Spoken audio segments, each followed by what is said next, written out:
First of all, it is the Ministry of Telecom.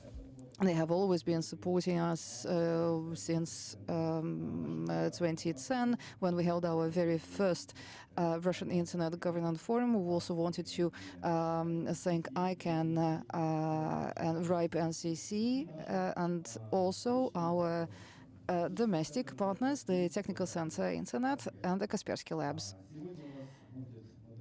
Today, the moderator of the first session will be with us remotely. This is going to be Mikhail Yakushev. Mikhail represents the High School of Economics, but you probably know Mikhail because he was at the very cradle of the international process of the Global Internet Governance Forum, and also the national process already back in 2004, 2005, when this initiative was put forward. He was a member of the Russian delegation to Geneva. Ilona? Yes, let me introduce our esteemed speakers. The speakers of the panel. Next to me is Miloš Wagner, the deputy head of Roskomnadzor. Good morning, Miloš. Next to him is Natalia Veligorodnaya, the head of GR with MTS. Good morning, Natalia. And also with us in the studio, we have Nikolai Dmitryk, the head of the lab of legal informatics with the Moscow State University. And online, we have Bertrand de la Chapelle, the executive director and co-founder of the Internet and Jurisdiction Policy Network, France, and Thomas Schneider, the ambassador and director for international affairs of Ofcom.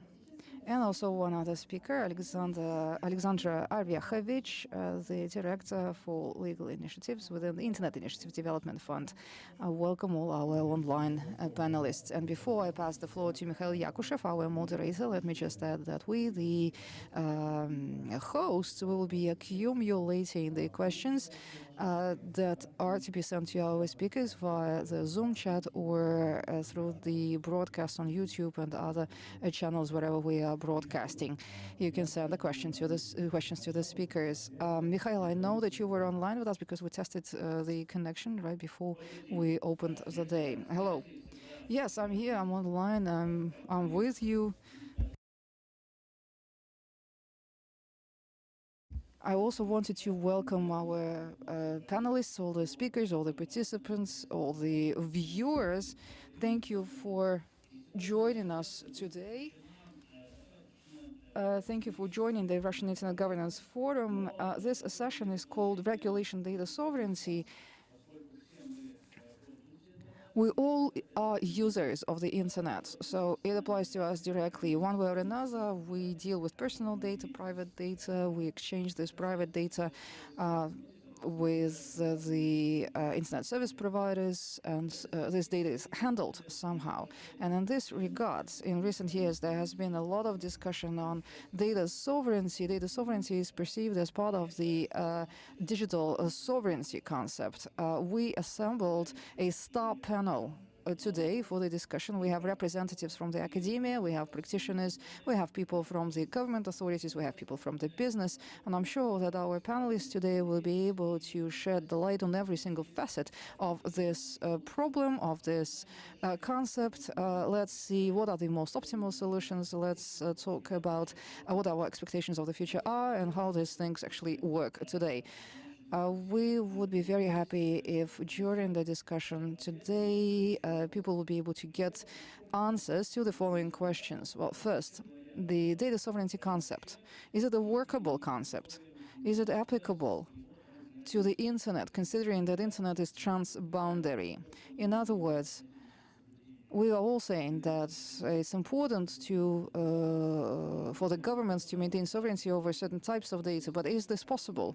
Is this possible at all in a transboundary internet paradigm? Secondly, what kind of regulation should exist to implement this concept at the national level? What should be included into the regulation? What should be avoided, and why? And if someone believes that the very concept of data sovereignty is not a very workable concept, then in this case, what can be an alternative? Is there an alternative? I would like to ask all participants to stick to the time schedule, to the time slots that were allocated to you. Please take no longer than 7, well, maybe 8 minutes for each presentation. After each presentation, we expect to be able to ask at least one question to the speakers, probably not more than one question, to tell you the truth. And after that, we should have an interactive discussion. Should there be questions coming from the audience, then we'll be able to put them to the speakers at the end of the session. And in conclusion, probably we will have time so that all of our panelists would be able to summarize the discussion. I hope that time permits to fit all of this agenda into the session. I want to first give the floor to Bertrand de la Chapelle. Bertrand, I've known him for years, and he is an excellent expert who has been always focused on matters related to jurisdiction in the internet. After that, I will pass the floor to Thomas Schneider, another person who is very well known in the internet governance field. For many years, he was the manager of the consultative committee with ICANN. After that, I would like to hear from Miloš Wagner as representative of the Russian government. And after that, we'll turn to Nikolai Dmitriuk as a representative of the academia. And after that, Alexandra and Natalia, the lawyers from the private sector, so that they could also touch upon the topics that are offered for the discussion today. Okay, let's start with Bertrand. Over to you. Thank you very much, Michael. I have an echo, but I think it's okay now.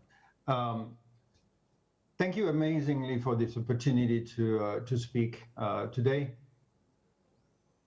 We are in a situation where there is an extremely polarized debate between the concept of free flow of data and the concept of data sovereignty. And I want today to unpack a little bit those terms, and I think there's no better place to do it than here in Moscow. Sorry to not have the opportunity to be there in person, because this is an issue that is polluting in large way what we are to address. So the first thing is, when we talk about data, there is a lot of misunderstanding about data, and we are confronted with the fact that it basically underpins every single human activity today, and that we are dependent upon this data to conduct our lives, our economic life and our private lives.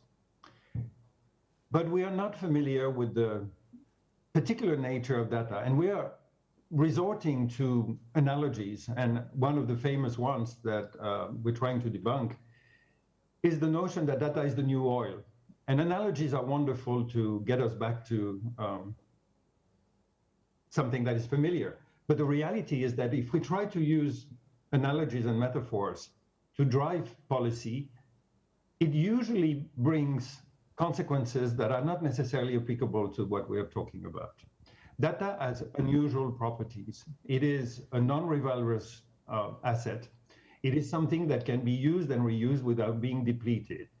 And most importantly, we have a tendency to focus on where data is located or processed as the core element to drive our policy discussions. The reality is who collects data, where from, or from whom, for what purpose, and who has access to it is much more important than where the data is located and where it is processed. And I think this is important to start with this element because data is something that is used in incredibly complex value chains. This is about complex dynamic systems. And actually, Russia has an amazing tradition in the study of complex dynamic systems. And I think it is important to bring this field of science in our thinking when we're addressing the problems of the internet policy and of data and of the governance of data and the data sphere that is what we depend upon today. Now the question is, when we talk about data sovereignty, there's a pendant, there's a sort of mirror image, the debate between free flow of data and data sovereignty. I won't belabor on free flow of data, but data flows are absolutely critical for all the activities that we conduct. And it is a natural consequence of the technical architecture of the internet, which allows data to flow, as Michael said, across borders. But we are also conscious that there are a lot of concerns that have emerged around the digital economy. I don't have to list them. We all know that there are concerns, and there are legitimate concerns that need to be addressed, and we need to do it by building trust around data flows. The problem is that the way we approach those challenges today is under the label of data sovereignty, hanging on a very traditional and territorially based notion of sovereignty. And it is obvious that there is a tension between the cross-border nature of the internet and the traditional jurisdictions. But what is very important is that at the moment, this notion of data sovereignty, and we can discuss this further during the session, is like a Rorschach test. Everybody is putting behind those terms very different things. It is being interpreted in very different ways.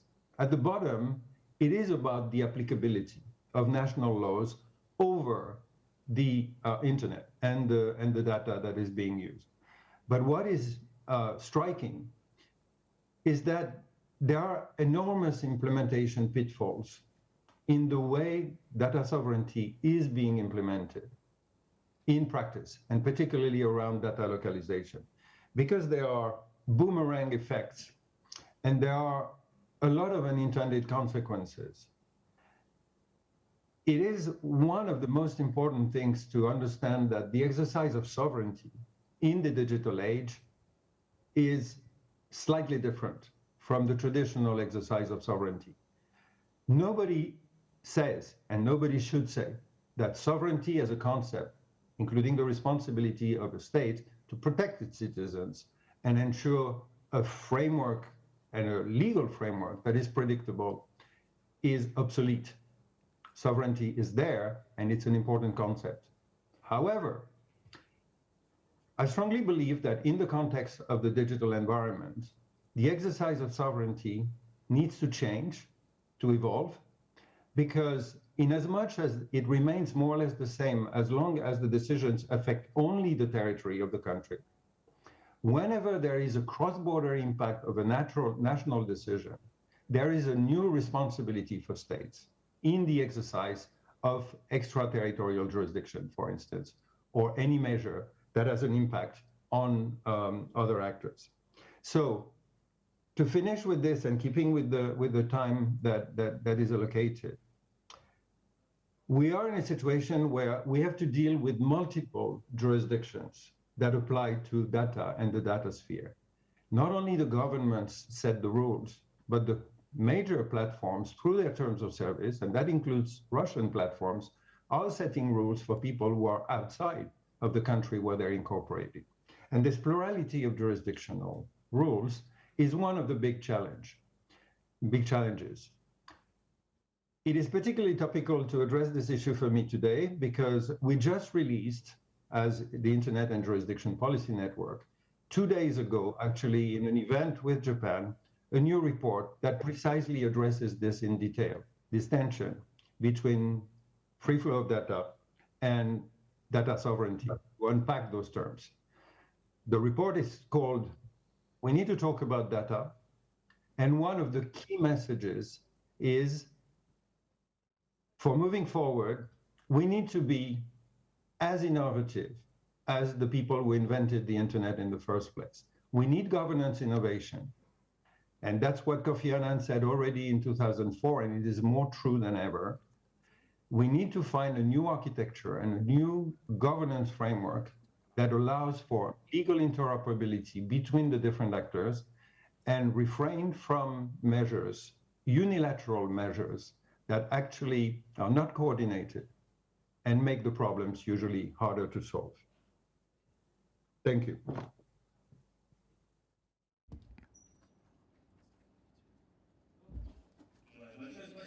Thank you very much, Bertrand.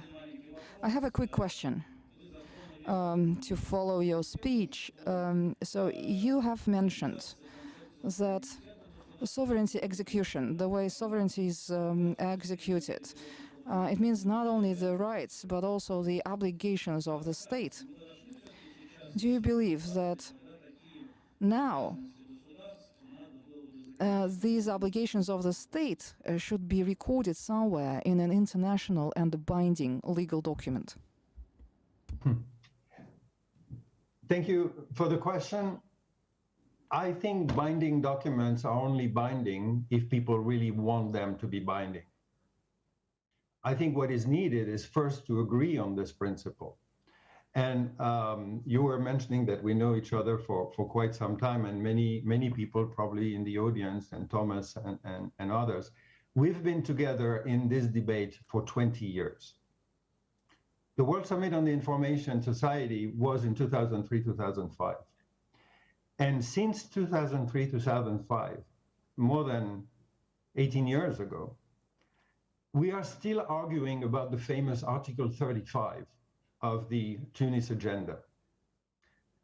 But in light of what I said, I think what you're asking is already there, because this article says governments have sovereignty over digital issues, and they have rights and responsibilities for international public policy issues regarding the internet. For anybody who studies international law and treaties, when you have two sentences, it means that there are two different intentions, two different meanings.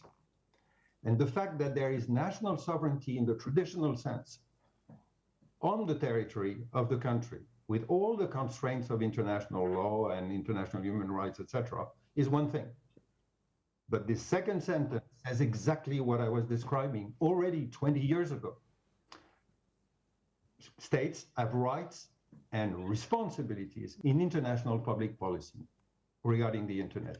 This responsibility comes from the fact that by definition, when you take decisions at the national level, because of the cross-border nature of the internet, it impacts actors outside of your own territory. And if you think about it, and if you really believe in sovereignty as a principle and the notion of non-interference on the affairs of others, then it behooves governments to actually exercise this responsible sovereignty whenever they discuss issues on the internet policy, because it is impacting others. And I want to finish with one thing. 30 years war in Europe in the 17th century led us to the Treaty of Westphalia, which is basically the foundation for an international order today. People don't remember that the principle that was in the Treaty of Westphalia was actually adopted 30 years before. The cuius regio et ius religio was already adopted in the Peace of Augsburg 30 years before the start of the war. We're in the same situation here. The principle of responsibility of states, rights and responsibility of states in the exercise of sovereignty is already enshrined in a document that has been signed by 185 or 90 countries in 2005 in Tunis. That's my answer. Большое спасибо. Thomas. Thank you very much. Thomas, over to you. Thank you. Can you hear me? Да, мы вас слышим. Yes, we can hear you. Okay. Hello, everybody. I'm very happy to be at my second Russian IGF. I was already that time, fortunately, physically in Moscow 2 years ago.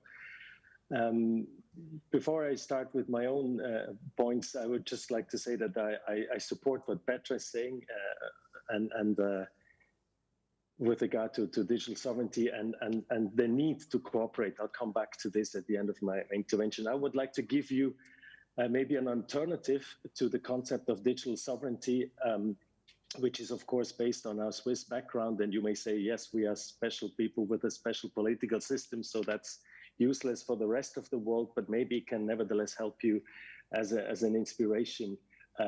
also in your country. So in our view, digital sovereignty is a difficult concept because first of all, it's not really clear or even contested who is the sovereign when we talk about digital sovereignty. In our view, a more useful concept should be based on the notion of trust. I'll explain why, and also of self-determination. Because we all know that digital technologies can improve our lives. It can improve our lives in all aspects. It can make our economies more efficient, more profitable. It can stifle innovation. It can also make essential public functions better, more efficient, like the health system, transport system, the use of natural resources. And all of this, of course, in the pandemic times, we have realized how much effect a good use of digital tools can have to fight against the pandemic on the health level, but also to help our economy survive these difficult times. But as we all know, there are also risks and disadvantages that come with the digital transformation. And the digital transformation creates winners and losers. And many people in our societies are afraid that they will lose control through digital technology. And they will be either controlled by big international companies, or they will be controlled by their government or another government, or by all of these, but they will lose controls over their lives. And if they fear that they lose control, they will try to fight against the use of digital technologies. So if we want to make use of the opportunities that digital technologies offer, we need to make sure that people and businesses trust these solutions proposed, because if they do not trust, they will try not to use them, and they will use all means available in a society to express mistrust and to avoid having to use the things that they do not want. They will either go on the streets to protest against governments or against companies, or will find ways to technically hack and circumvent the tools so that they don't have to use them. In Switzerland, our people have fought for many years for additional ways to say no to things that they do not like or do not trust. If they do not like a proposal by a parliament or the government, they can demand a public vote. This is what we call direct democracy, which means that in Switzerland, the sovereign is not the government, but the sovereign power is with the people themselves, which again is something that, at least in our country, we need to take into account when we talk about digital sovereignty. So we have developed processes that should make sure that the government is not doing whatever they want once they are elected, but they keep acting as a civil servant, and that the people control the government and not the other way around. And we know that this political participatory system makes our processes slower and more complicated, but in the end, we are convinced that they produce better decisions if they are supported by the people and by the businesses. So in our view, the political stability, but also the performance of our economy and also of the health system, our transport system, prove that our system works. Let me give you a recent example of what this means. In Switzerland, the vast majority of people and businesses are asking for an electronic ID system. So we all know that this is necessary to benefit from digital innovation. We need an electronic ID. So the government developed a law that should build the basis for the introduction of this system, and the parliament, under the influence of some industry players, modified the law with the effect that the proposal in the end was that it was not the state, but private actors, private companies, Swiss companies that were supposed to create and manage this electronic identity. Some people, some minority parties did not like this proposal because they wanted this to be in the responsibility of the state. So they asked for a referendum. And a large majority of the people said no to this proposal to introduce an EID, despite the fact that they basically want an EID. So now the government and the parliament have to do it again and come up with a proposal that allows for a better balance between control and power of the state versus the industry. And this is how our system works. So it will take us longer to have an EID, but hopefully we'll have one that will be used because the people trust the system. And this is how we try to earn the trust of the people and the businesses in this digital transformation. And this leads us to our concept of digital self-determination, which tries to give as much power and control over their data to the people and the individual businesses, neither to the government nor to big industry players. And we have now developed a national network of people from public administration, universities, industry, civil society, that should together work on solutions, how to improve our health system, how to make our mobility system, transport system more efficient, but in a way that the control over the data is not with the government nor with the transport system, but with the people. And we try to develop this now with everybody that is interested. And we're also seeking to cooperate with international partners that support the same idea, because we are convinced that, again, this is not a national thing, because in the end, we all benefit from each other's ideas and from scaling effects, and we should basically work on rules that work internationally. So to sum up, we think that a concept of digital sovereignty that gives too much power to national governments to control their citizens and industry makes little sense, not just politically, but also economically, because it reduces the opportunities to benefit from digital technologies that are built on free flow of ideas and data and create innovation. We think it makes little sense to build new digital walls, but it makes much more sense, and Bertrand has also said it, to work together with everybody, nationally and internationally, to work on rules that earn the trust of all people and businesses, that create a balance of power and control so that all can profit from digital innovation.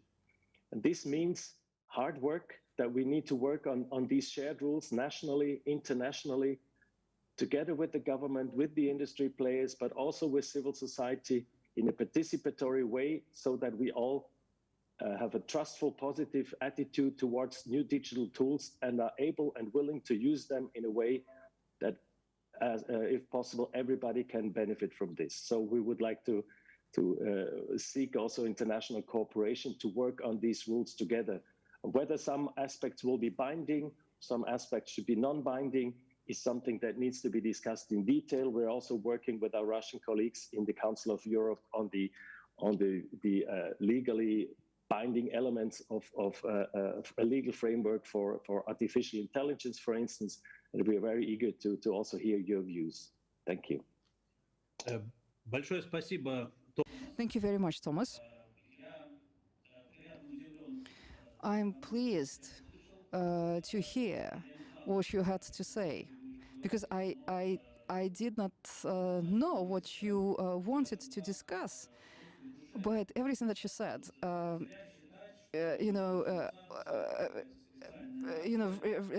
Russian soul, Russian heart can relate to everything that you have just said. I understand that there is a stereotype that Switzerland is very special and the Swiss people are special, but in the Russian tradition and the very early days of Russia, we used to have a Versammlung or an Assemblée Populaire. It was called Veche in Russia, in ancient Russia. So our historic roots are in the same, say, notion of the popular vote, of the popular voice, so to say, the very concept that is adopted today by Switzerland. When the global international internet governance forums were conceived, actually, the farther we are down the process, the more I think we should try to make the international, regional, and national forums into the analogs of the Swiss practice, or this Russian practice of Veche or Versammlung or Assemblée Populaire.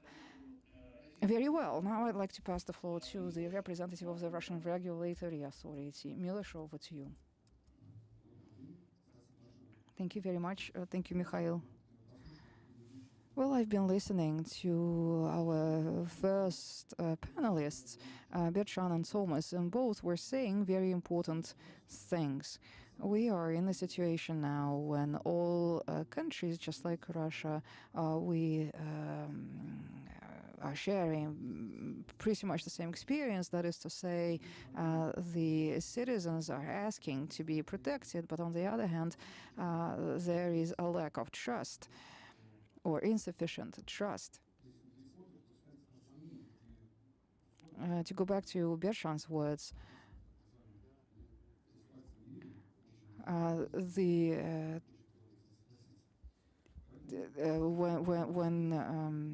when he described the Peace of Westphalia, the concepts that existed for years before they put onto paper,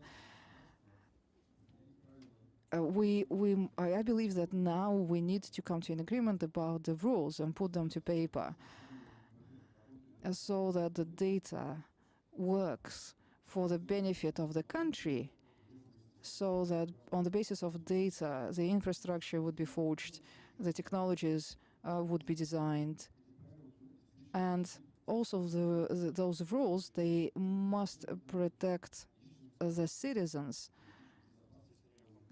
They must protect and secure personal data, and they must ensure that data is not manipulated. In this respect, there is competition between the states.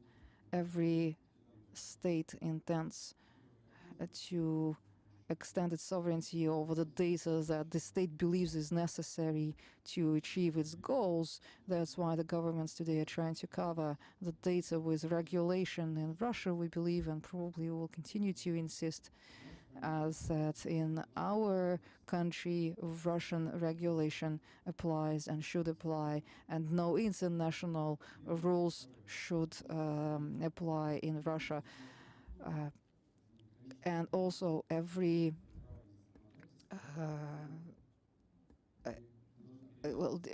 different entities can participate in developing the legislation, but no other entity but the state should adopt the rules and enforce them in the territory of the state. Okay, thank you very much, Miloš, for being so brief and allowing us more time for the discussion. I have a question, a clarification question. Probably I should have put it to our first two speakers as well, but perhaps again we will have time to go back to this question later.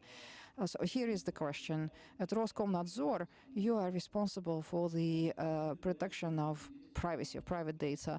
When we talk about data sovereignty in general, when we mention data sovereignty, what kind of data is meant? Because we know data is not just personal. Data can be statistical, can be sanitized, it can be impersonal. There is a great variety of data.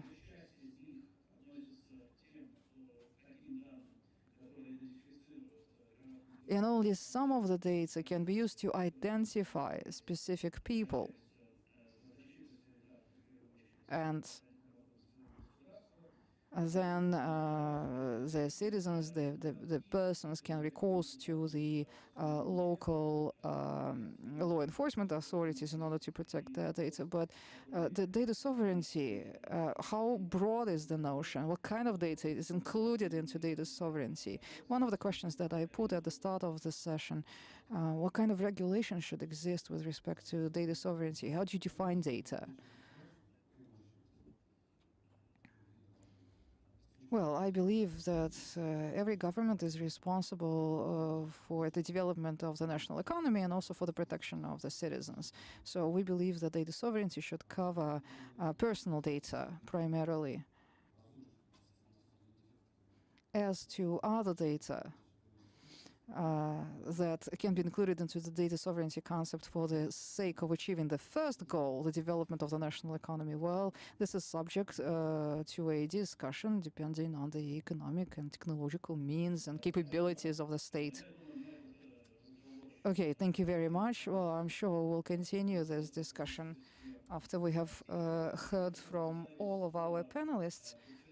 I want now to ask the researcher from the Moscow State University, Nikolai Dmitryk, to take the floor. Good morning. I've got four statements, four ideas, four messages I wanted to share today. The first one,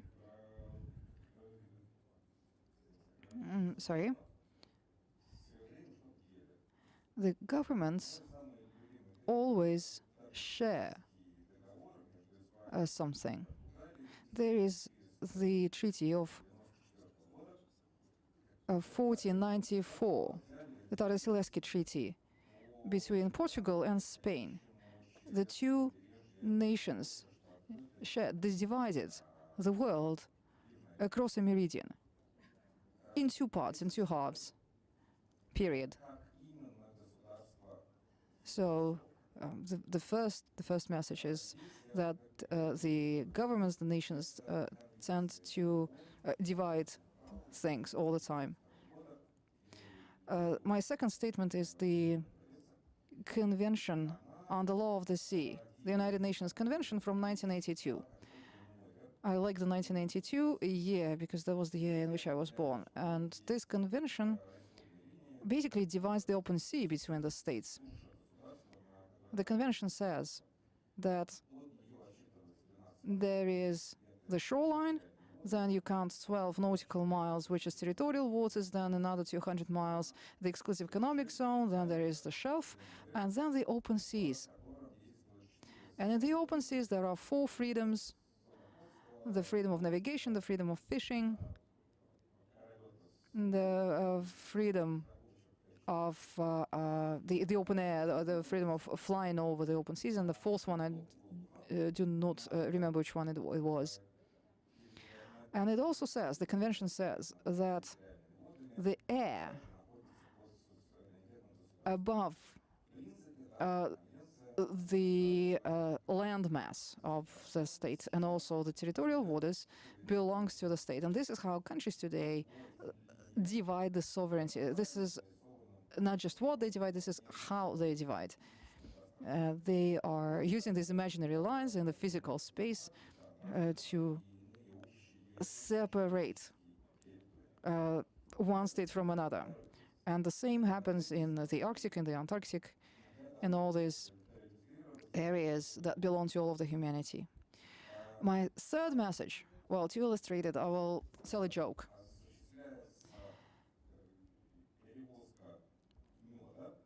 Honey is being transported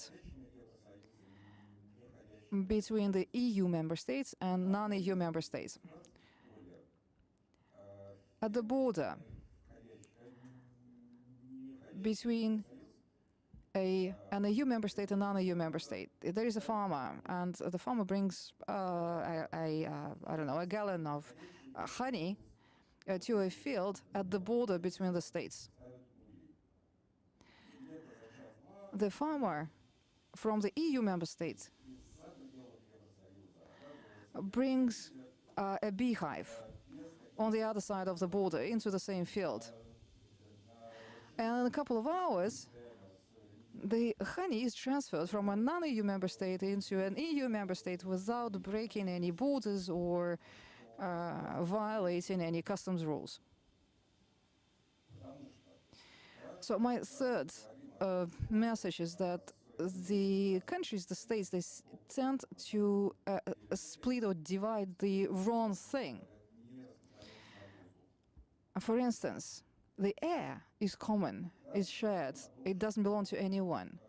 And even though we say that all the air above the territory of the state belongs to the government, it's not true. Another thing, everything that swims in the waters, you know, especially in the open seas, and the fishes, they don't know anything about government borders or state borders. They swim where they like, crossing those borders at whim. And the same goes for the internet. The countries try to divide or split the wrong thing in the internet. We have too much data. We all suffer from having too much data. And we are polluting the data. Just like we are polluting the air, there is a lot of pollution in the data.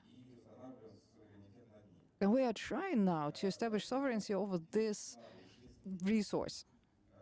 a polluted resource. So if we are to divide anything, to separate, to split, then we must focus on a resource that is most valuable. What is this resource?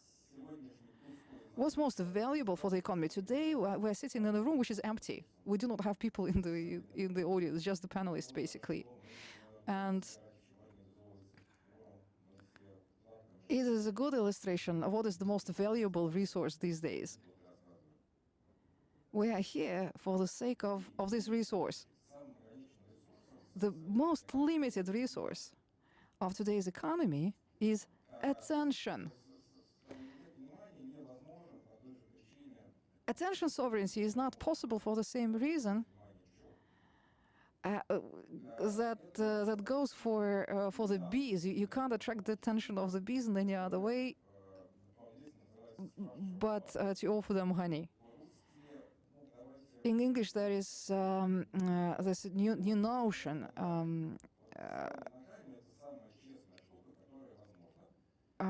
walking power. This is when walk away power. No one has any sovereignty over people's decision to walk away.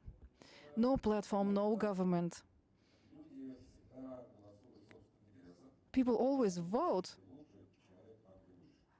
to protect their own interests. People always look for the most optimal solution for them, for the best, what works best for them. Okay, and my final message today, something where Mikhail started this discussion.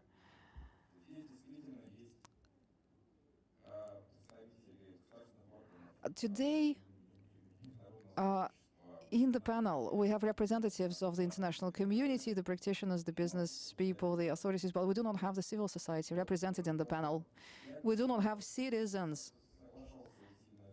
When I agreed to participate in the forum, I thought, well, great, a great topic for the session, data sovereignty, a lawyer will be present, a parliamentarian will be.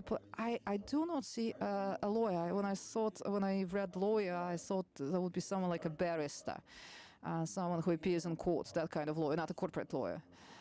And we are discussing, and I do not see a parliamentarian here as well. So the biggest problem, I think, that we have is that we're discussing issues that affect people without people.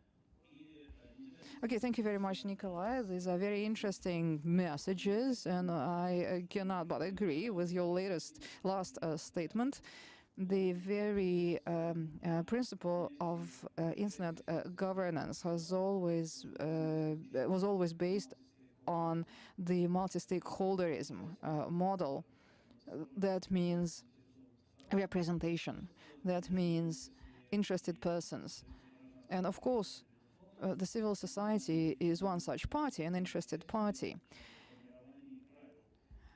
Today, the civil society takes an active role in shaping the standards and rules of the internet governance. And today, I think that their contribution is often greater than the contribution of the more conventional business community or technical experts. I don't have any questions to Nikolai right now, but I wanted to make a comment. The Tordesillas Treaty was concluded 2 years after Columbus discovered America. After 2 years, following the discovery, the two biggest nations in the world at that time divided the world, but nobody knew what lay to the left and to the right of this imaginary line, and the imaginary line later had to be shifted to the west. And the new states that emerged around that time, like the Netherlands, they disregarded this treaty, and they established their colonies where they liked. So is this a good example? Is it applicable to the internet? After, we have been living in the current internet environment for the past 30 years after hypertext was designed, but there is still no international treaty, and we are not even approaching an understanding of such an imaginary line. How do we define the data sovereignty? Where is this line which separates one state from another state, or the public from non-public data? So again, I could relate to many things that Bertrand and Thomas were saying, where potentially the lines could lie. But the way Spain and Portugal behaved at the end of the 15th century probably is not directly applicable to what is possible in early 21st century. Now let's hear from Alexandra. Alexandra is someone who has a lot of practical experience of all these matters that we're discussing right now. Thank you. Thank you very much, colleagues, for inviting me to speak at this discussion. Thank you, Mikhail, for introducing me. And yes, I guess you can say that, well, as I represent the Internet Initiatives Development Fund, I also represent the medium-sized business that operates online. And I can definitely confirm that business today is built on data, it develops on data. I fully agree with Bertrand, data is the new oil, and data has been the oil for a while now. But the more conventional businesses that were built not on data, that used other technologies, still, as data was accumulating, even those more conventional businesses get to realize that data is important, that it's valuable, and even the most conservative businesses today realize the value of data and begin to use them. At the same time, uncertainty exists in data processing, data regulation, and this uncertainty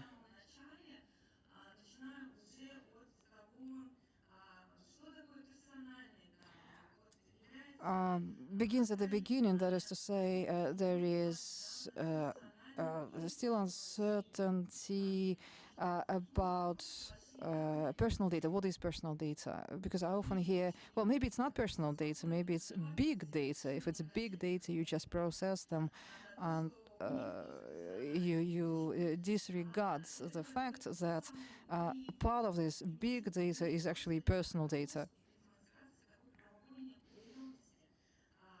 So again, there is the legal uncertainty in the field,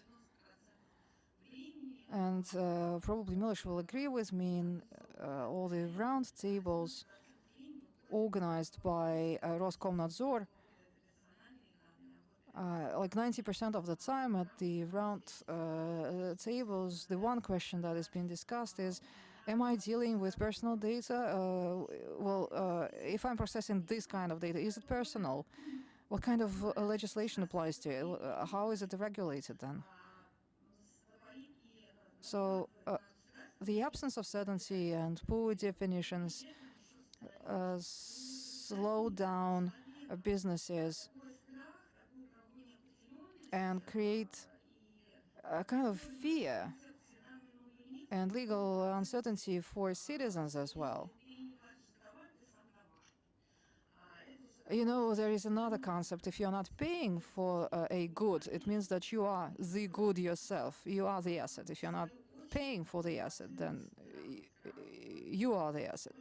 And people are afraid of sharing their data because of that.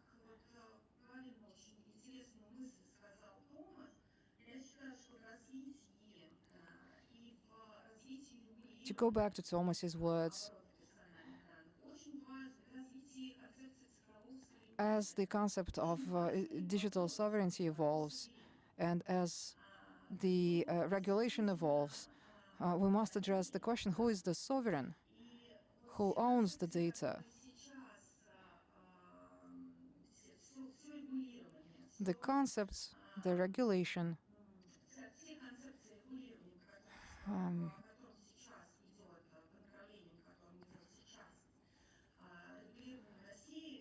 that exists today in Russia, the regulation of the digital profile,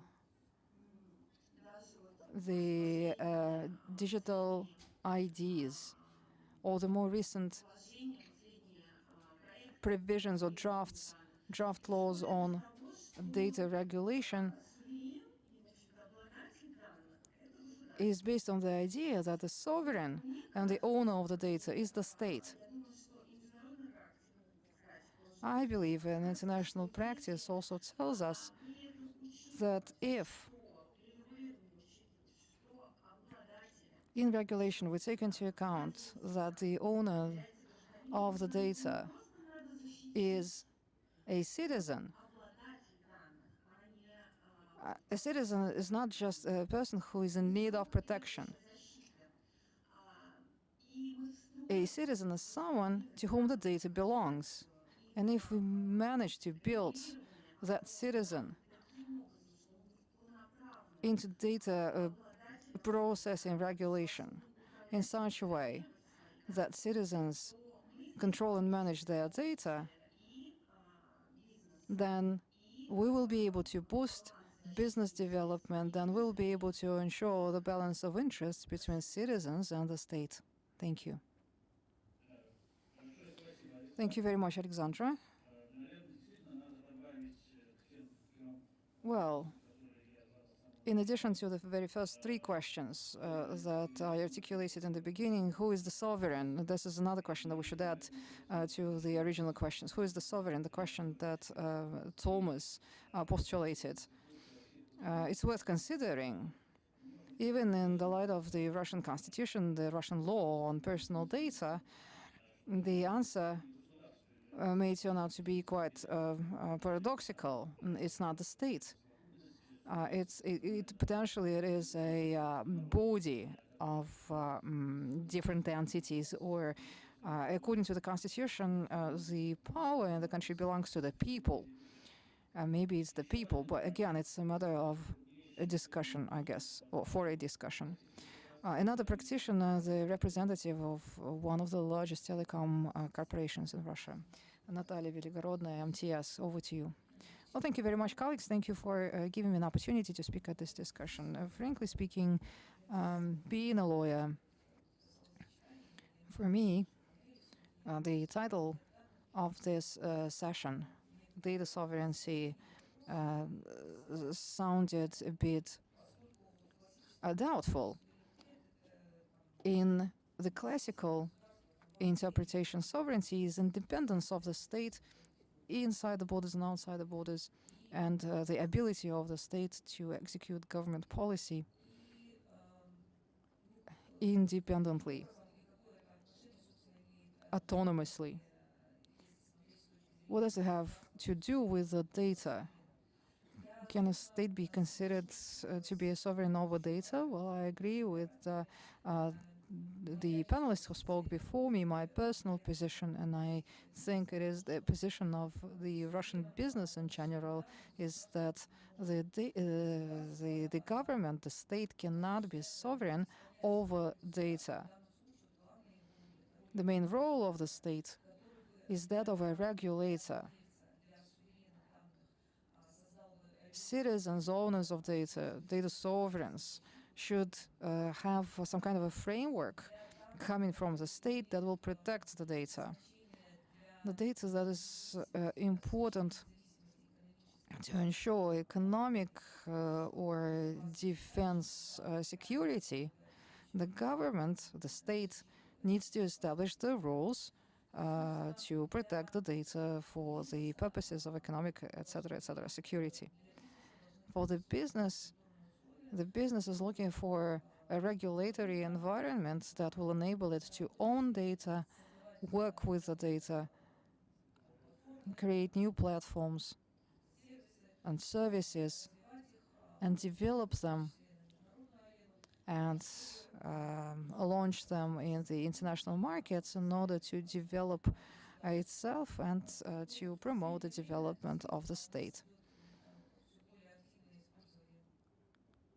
Presently, the data is used more actively, especially personal data, and potentially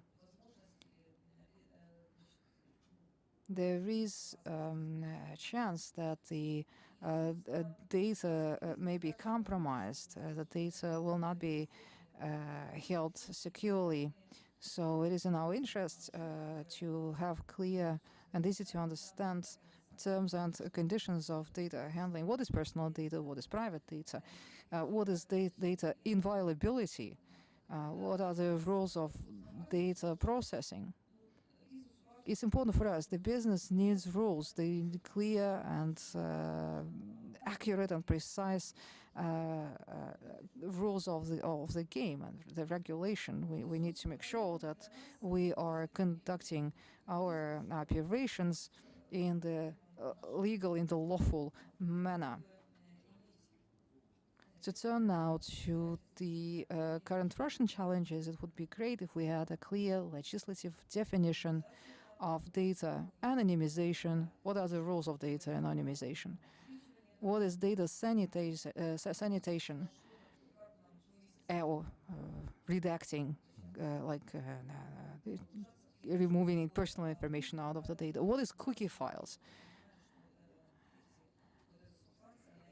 We understand that this substance is somehow related to the turnover of personal data, but unfortunately in the Russian legislation nothing is said about cookies. In our company we have an internal policy for cookie files, but we operate in accordance with the policy and we offer those terms and conditions to our users, but the legislation says nothing about it.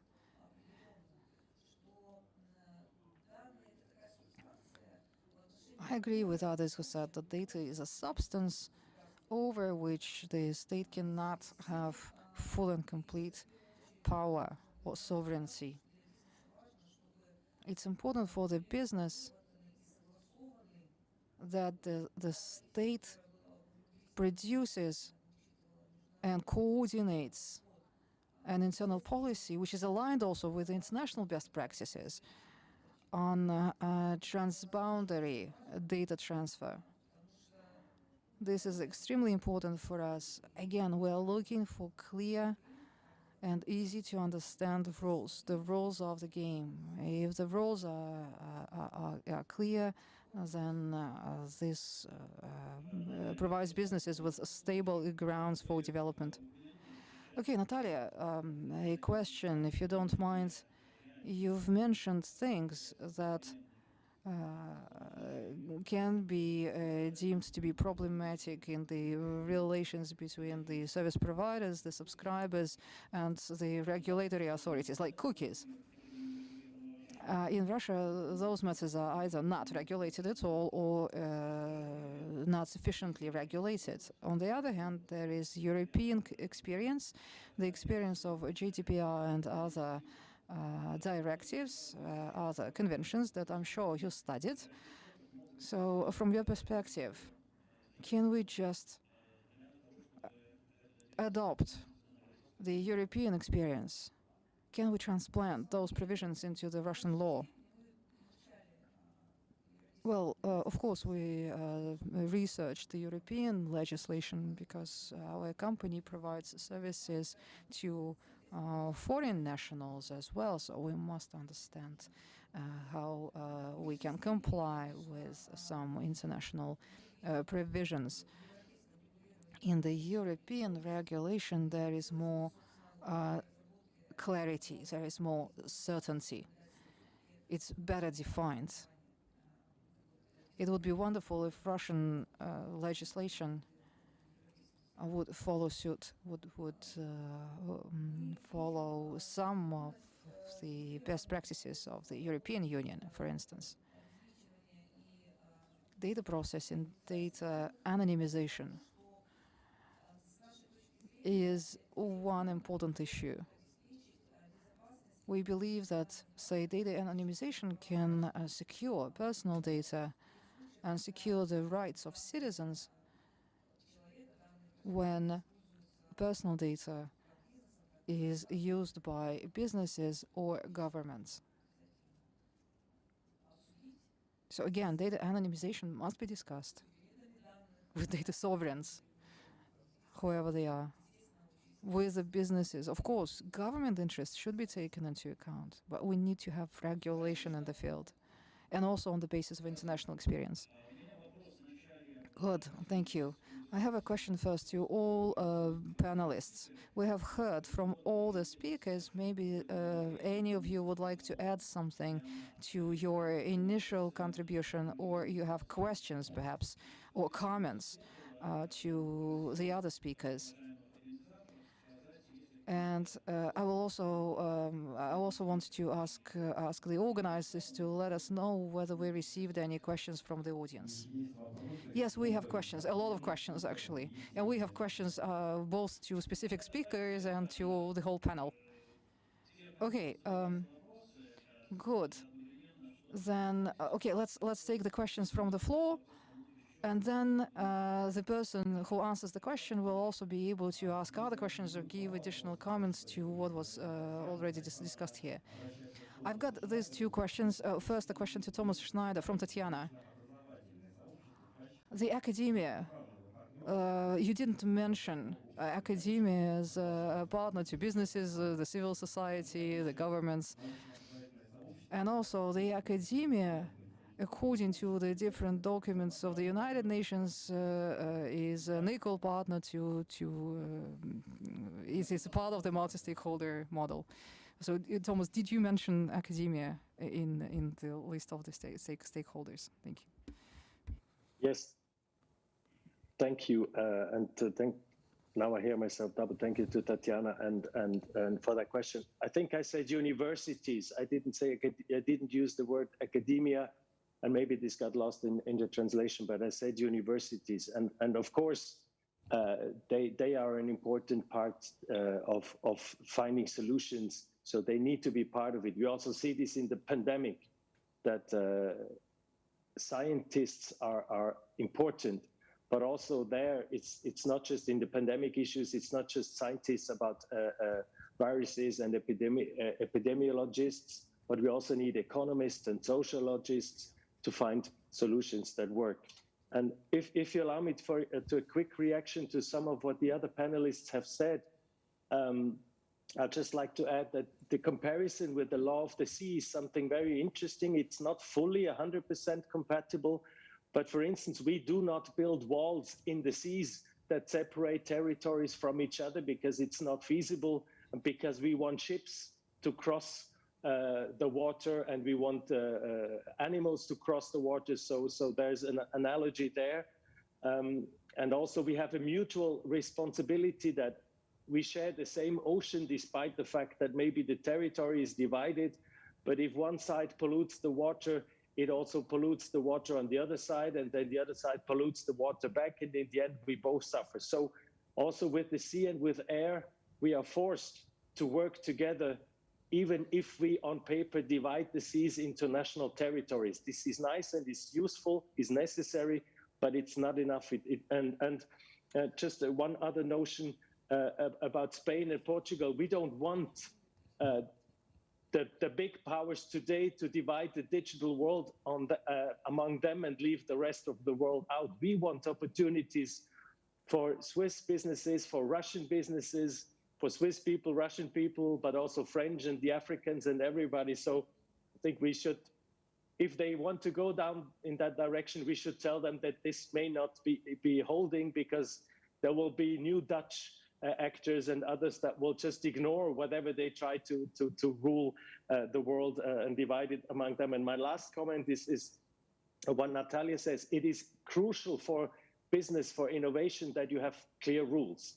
This is something, and that these rules are clear, but at the same time that the rules, and this is our tradition, we try to make as little rules as possible, but to make them in a way that they are actually enforceable and that people accept the rules and voluntarily, to the extent possible, stick to it. And sometimes we are not really happy with the EU because they have a tendency, although we basically share the same opinions, but sometimes for us the rules of the EU are too bureaucratic and too much led by government people and not enough taking into account the needs of the people, the needs of the businesses. So we try to develop rules that are as pragmatic as possible and as little bureaucratic as necessary. And you get this by involving universities, businesses, civil society, in order to teach the public people in the public administration what the best rules may be. Thank you. Большое спасибо, Томас. Thank you very much, Thomas. Well, on behalf of all panelists, I want to confirm that in accordance with all the latest understandings, the multi-stakeholderism model includes also the expert community from the academia, and yes, the academia is an equal partner to this in these discussions. There is another field of international law, space law, the law of the space. You know that originally, the law of space law started with the principles governing the exploration of space, and after that, we proceeded to developing more precise and specific norms like registration of space objects or space pollution, etc. So before we could have more specific norms in the United Nations, there were two committees. One of them was technical, the other was legal. And like in space or in the internet, the involvement of technical experts is key.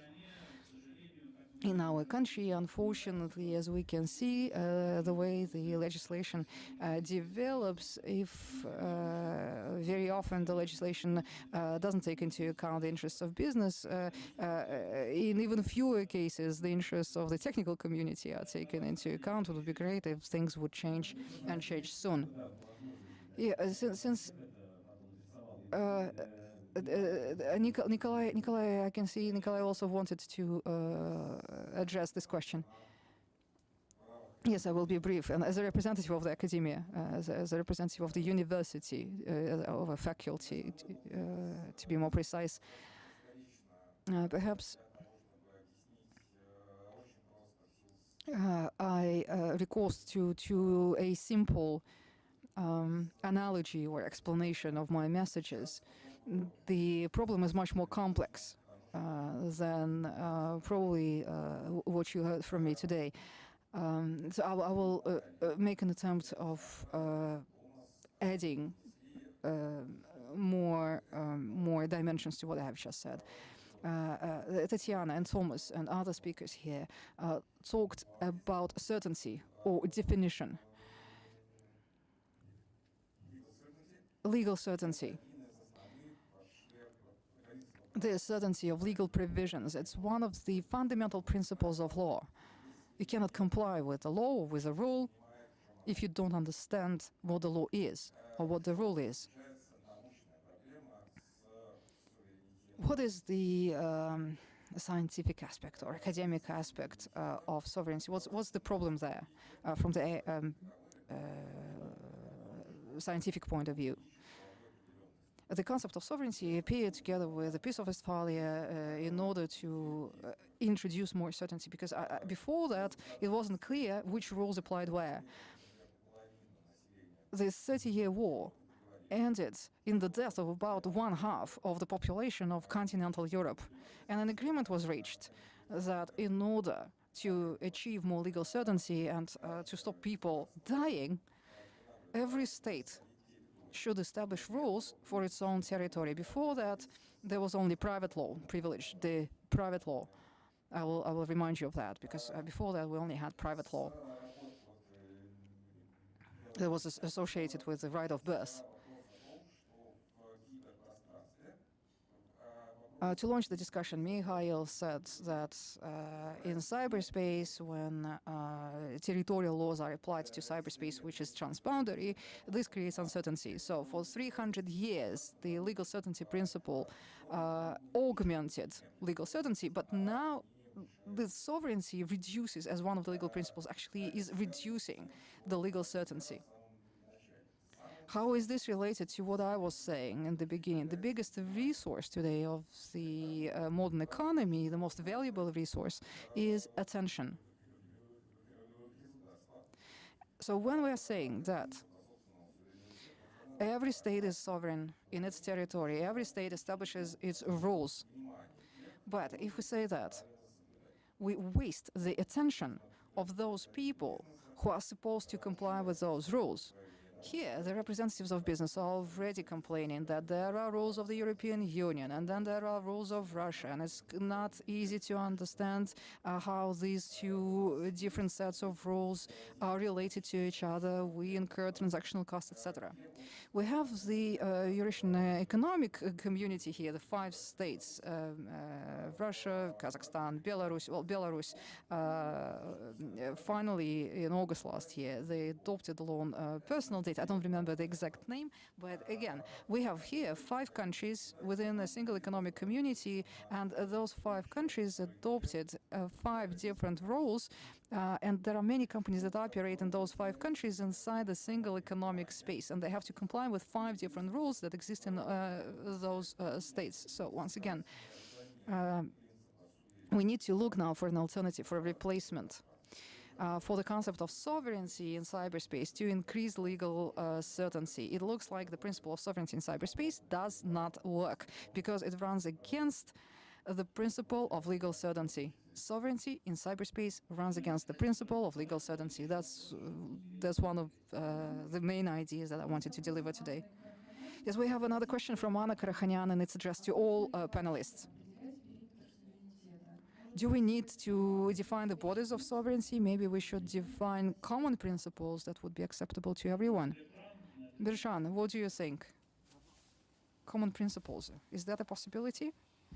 I think it is one of the core questions, and actually I'm extremely excited by the discussion here because we've touched upon a lot of things that will deserve a much more discussion. Any framework for governance is a combination of high-level principles, norms. I mean, I'm actually citing the definition of internet governance in the WSIS agenda, again, 20 years ago. Principles, norms, rules, decision-making procedures, and programs that shape the evolution and use of the internet. We need principles, but principles are not enough. There is a need for implementation. There is a need for predictability, and I'm extremely happy that actually many of the speakers have highlighted this importance of predictability in how laws apply. And one of the challenges today is that when businesses are developing their activities, and even citizens, when they're developing their activities internationally, which is now the norm on the internet, they are confronted with the legislations of 190 states, which have some pertinence to the way that they're working. And I was talking about unintended consequences earlier in my introductory presentation.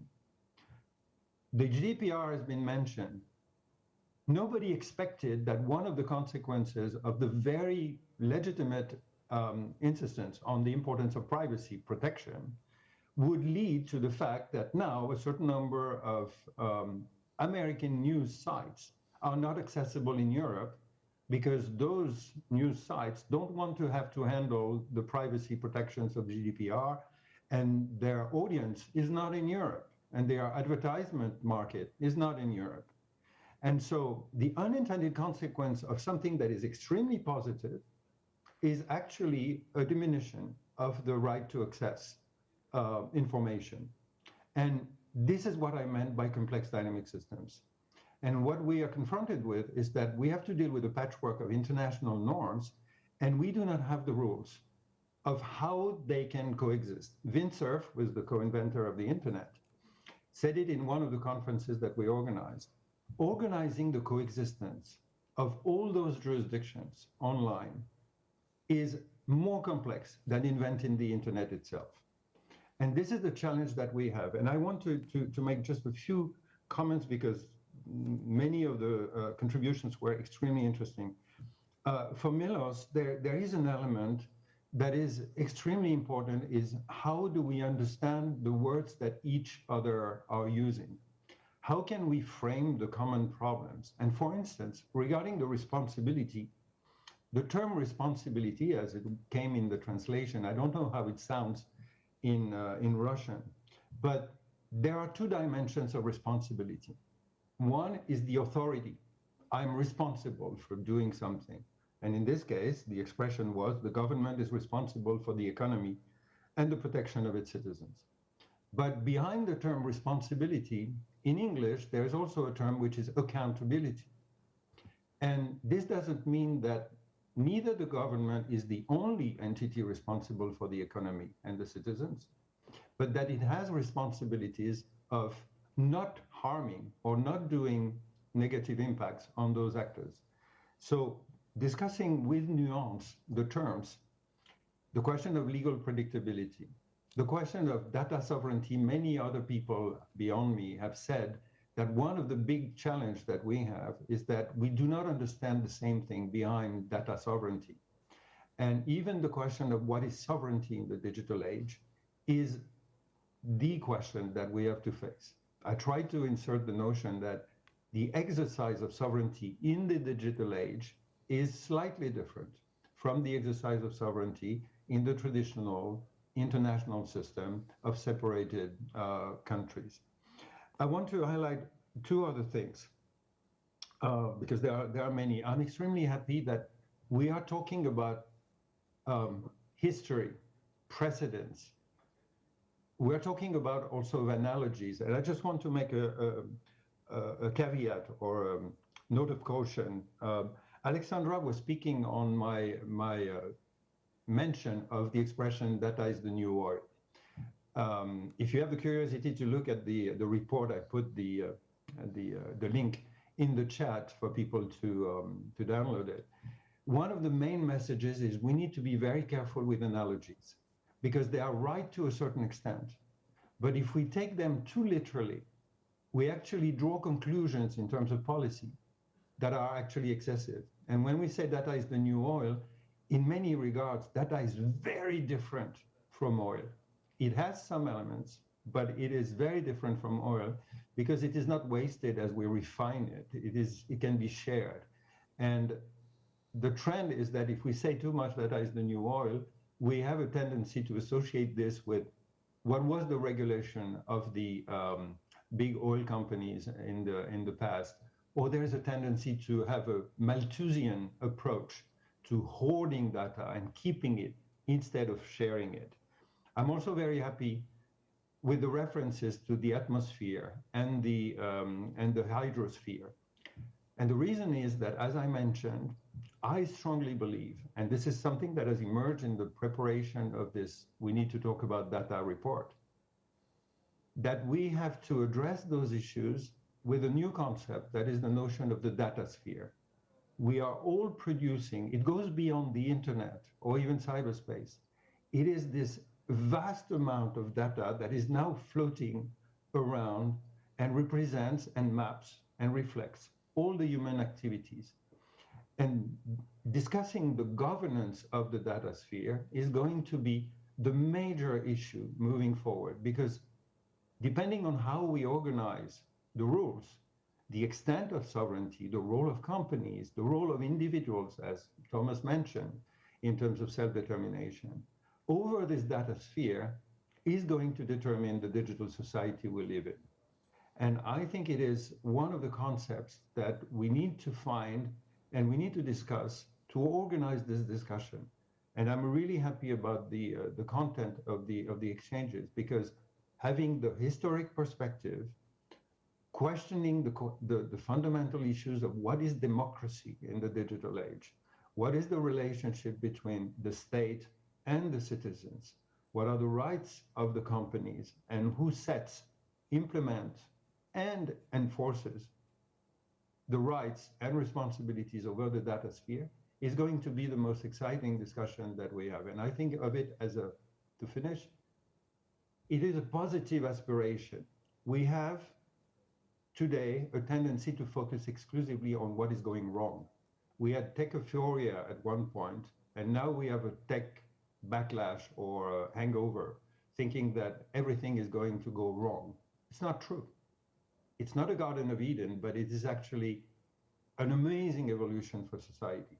And dealing with the governance of this growing data sphere is, I think, one of the major governance issues in the future, and it can only be addressed by a nuanced and global debate among all the different actors. Спасибо, Бертран. Я хотел бы обратиться. Thank you very much, Bertrand. And now I want to address the representative of the Russian Regulatory Authority. What about the perimeter of sovereignty? And what is the alternative? Either we can define the perimeter of the sovereignty, or we can agree the principles of governance. What do you find more feasible, Miloš? Thank you, Mikhail. Before I answer your question, here is something I wanted to say. In fact, Alexander and Natalia have answered one of your first questions. The business, well, you asked what should be regulated, what is subject of regulation, what should be subject of regulation. The business is stating quite clearly that they want regulation of personal data. The business is looking for greater definition or greater clarity in the definition of personal data. Russia is a member to the Convention of the Council of Europe. The definition of Russian legislation is adopted from the European Convention. So if we try to change the definition, it means that we'll be not compliant with the provisions of the European Convention. Besides, I don't think that it's correct to oppose big data and personal data. I think even if personal data is part of the big data, they still are personal. It still is personal data, and they must be handled. Even if they are part of big data, they still must be handled as personal data. Then data security, data protection. It doesn't mean again that data stops being personal at any point. If you look at the definition, even if there is additional information, anonymization can be performed, but still, anonymization of the personal data, when you say anonymization, as far as I understand, you mean complete sanitation. Or making it impersonal. In practice, it hasn't been proven yet that such a thing is possible. So even the data that is somehow anonymized today, they should be still handled as personal data. Another question with respect to how much sovereignty should the state have over data. We believe that sovereignty doesn't mean usurping data. It means the right of the state, of the government, to regulate the turnover of the data, especially in view of what the business is looking for, like certainty and predictability. Alexander mentioned that there is the initiative of the so-called digital profile or a digital ID. And the idea is that the government will be responsible for storing and handling the data. But there are other cases, for instance, the law on experimental legal regimes where there is minimal interference from the state, also in the event of access to data. Or last year there was this law on holding a pilot test in Moscow, in the city of Moscow, when certain technologies were tested here. The technologies are based on personal data. Or last year the law was adopted on the Syria's territory, and the law says that a special regime for data processing can be implemented in this area, in this territory. It means that the government hears the demand coming from the business and is introducing the regulation that the business wants. Speaking about the perimeter of the sovereignty, I believe that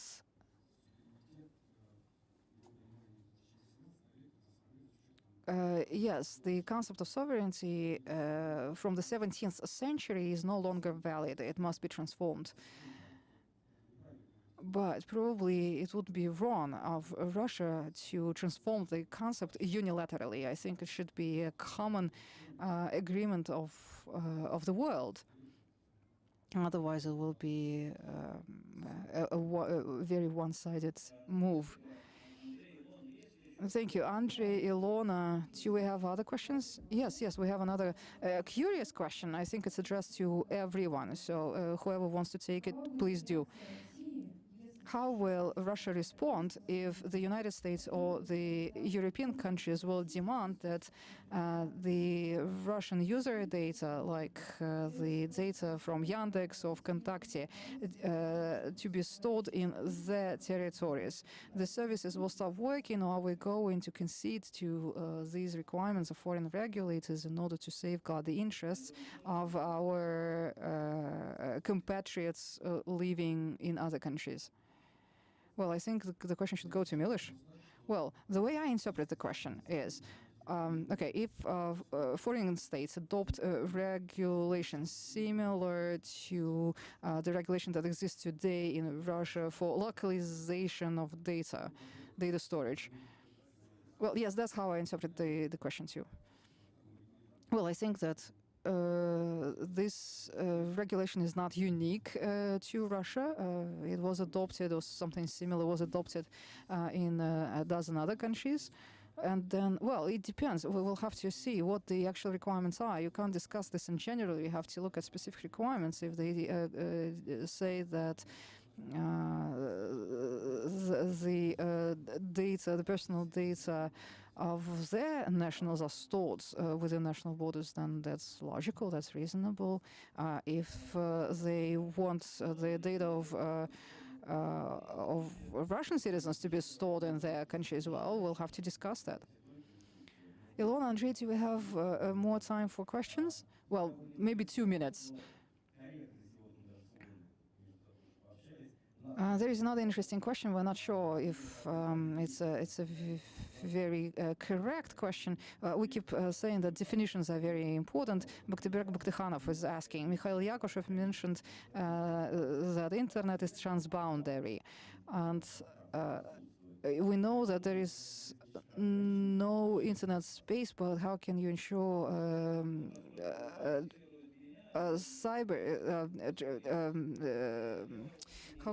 how can you ensure that cyberspace is transboundary?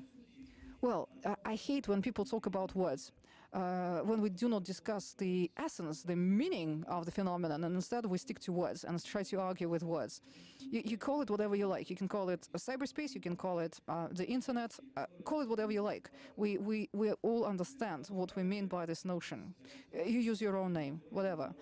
In international law, there is a theory of international spaces or international areas. We mentioned them already. It is the open sea, it is the seabed, it is the airspace outside of national borders, and it is also a space. And then there is also the space of radio frequencies, which doesn't have any borders and doesn't have any national jurisdiction. And finally, in the last 10 years, a new theory emerged that the internet space, or the cyberspace, is yet another such international space that you can call an international semantic space.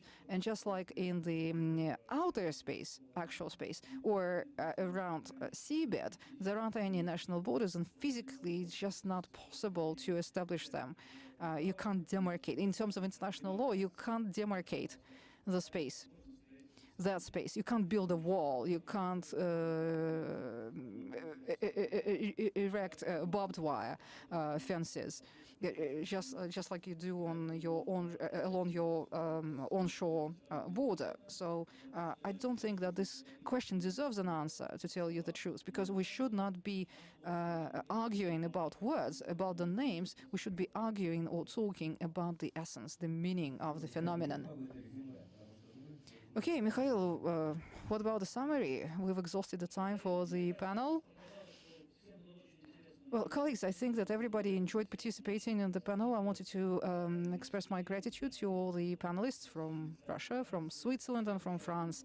I wanted to thank, of course, the audience, all the viewers who, as I can tell, come from all countries of the world, or many countries of the world. And I think some things became clearer to us. I hope that we will continue these discussions not only at the Internet Governance Fora, but we will not stop discussing these things in our regular life, in our common life. Now that we know each other, now that we've met each other, it will be easier for us to find common language. Thank you very much.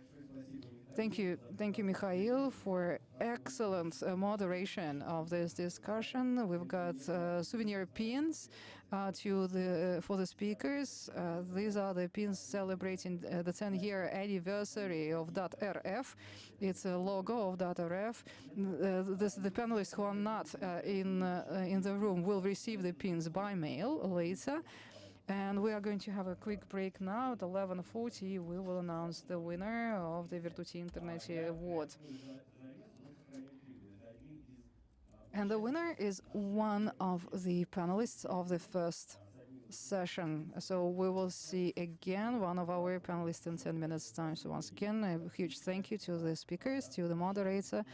And please don't go away. We will see you back in, well, it's not 10, it's already 8 minutes. Thank you.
Работает? Дорогие друзья, Dear friends, we are ready to start the next part of the Russian 11th, the 11th Russian Internet Governance Forum. This time around, the Internet Governance Forum is taking place over a period of 3 days.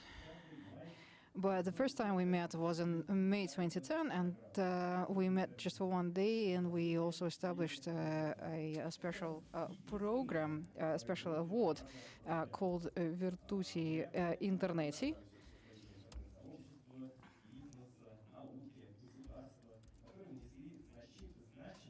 And the Coordination Center for TLD.ru.rf in 2010 established a special award, the only one of its kind on RUNET. The award is presented to representatives from the internet community, businesses, scientists, and government officials who made a significant contribution to the development of RUNET and the global internet. The winner is selected by the program committee from the Russian Internet Governance Forum, and the award ceremony and the subsequent speech by the winner has become a forum tradition. Okay, let's take a look at the screen while Ilona is announcing the winner. Well, you have already heard that the laureate of the award is someone who participated in our first session of today. It is Bertrand de la Chapelle, Executive Director and co-founder of Internet and Jurisdiction Policy Network France. Bertrand, congratulations. Can we see Bertrand, please? Yes, thank you. And this is your award. This is how it looks like. We've been texting each other during the break. We received information that is already in Paris, in France, and we thought that it was already delivered to Bertrand, but it turns out no, he hasn't received it yet, but hopefully this will happen today or the latest tomorrow. And Bertrand was one of the key speakers on data sovereignty session. We know Bertrand very well through his work at ICANN. He was a member of the board of directors between 2006 to 2009. Bertrand was France's ambassador for Information Society. He participated in different activities, the high-level meeting in Information Society, the Internet Governance Forums. He was a deputy director of the consultative committee of ICANN. He also participated in the preparation of the high-level meeting for Information Society. Bertrand, over to you. We'll be very happy to listen to your keynote presentation today. Over to you. Your microphone is off. We can't hear you. Your microphone is off. Thank you. Hear me? That's what I was. And it's a pleasure to be there. On November 27, 2000, I was in Tokyo, and I participated in a meeting that changed my life, and I mean that literally. This was the first meeting of the Digital Opportunities Task Force that had been created by the G8. And it was my first exposure to something that came to be called the multi-stakeholder approach. And the following 6 months was actually a transformative experience. And it convinced me that bringing together around the same table governments, internet companies, technical operators, civil society, academia, and international organizations was the only way to go if we wanted to address the problems and the future of the digital society. This has guided me since that date, and it is what brings me in front of you here today, 20 years later. On that occasion, I want to share 7 thoughts built from those 20 years of experience in the trenches of internet governance debates. And I would start with basically the first 10 years. Because I was convinced of the importance of the multi-stakeholder approach, I left the Ministry of Foreign Affairs in France, where I was the head of the mission for new information technology, in order to be able to spend the following years in the World Summit on the Information Society. I was convinced at the time, and I'm still convinced, that internet governance is actually the laboratory of a new governance approach based on the multi-stakeholder concept. I must confess that I naively thought that the WSIS itself would catalyze this very rapidly, and little did I know that it would be such an uphill battle, and an uphill battle that actually still continues to put in place this practice. I could draw many lessons from those 10 years and that period, but I don't want to sound like a veteran of an old war, and one of the youngest members of my team today at the Internet and Jurisdiction Policy Network reminded me the other day that he was 5 years old when this WSIS took place. What I want is to pick two lessons from that period. And the first one is very simple. It is that individuals matter.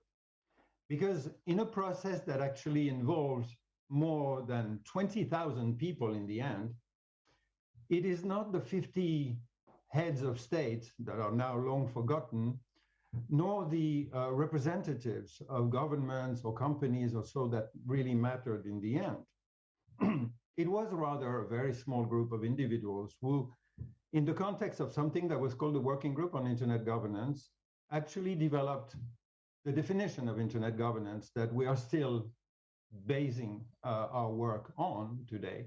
And they also invented the Internet Governance Forum, these innovative approaches that they actually gave life to afterwards, many of them. Many of them are still around.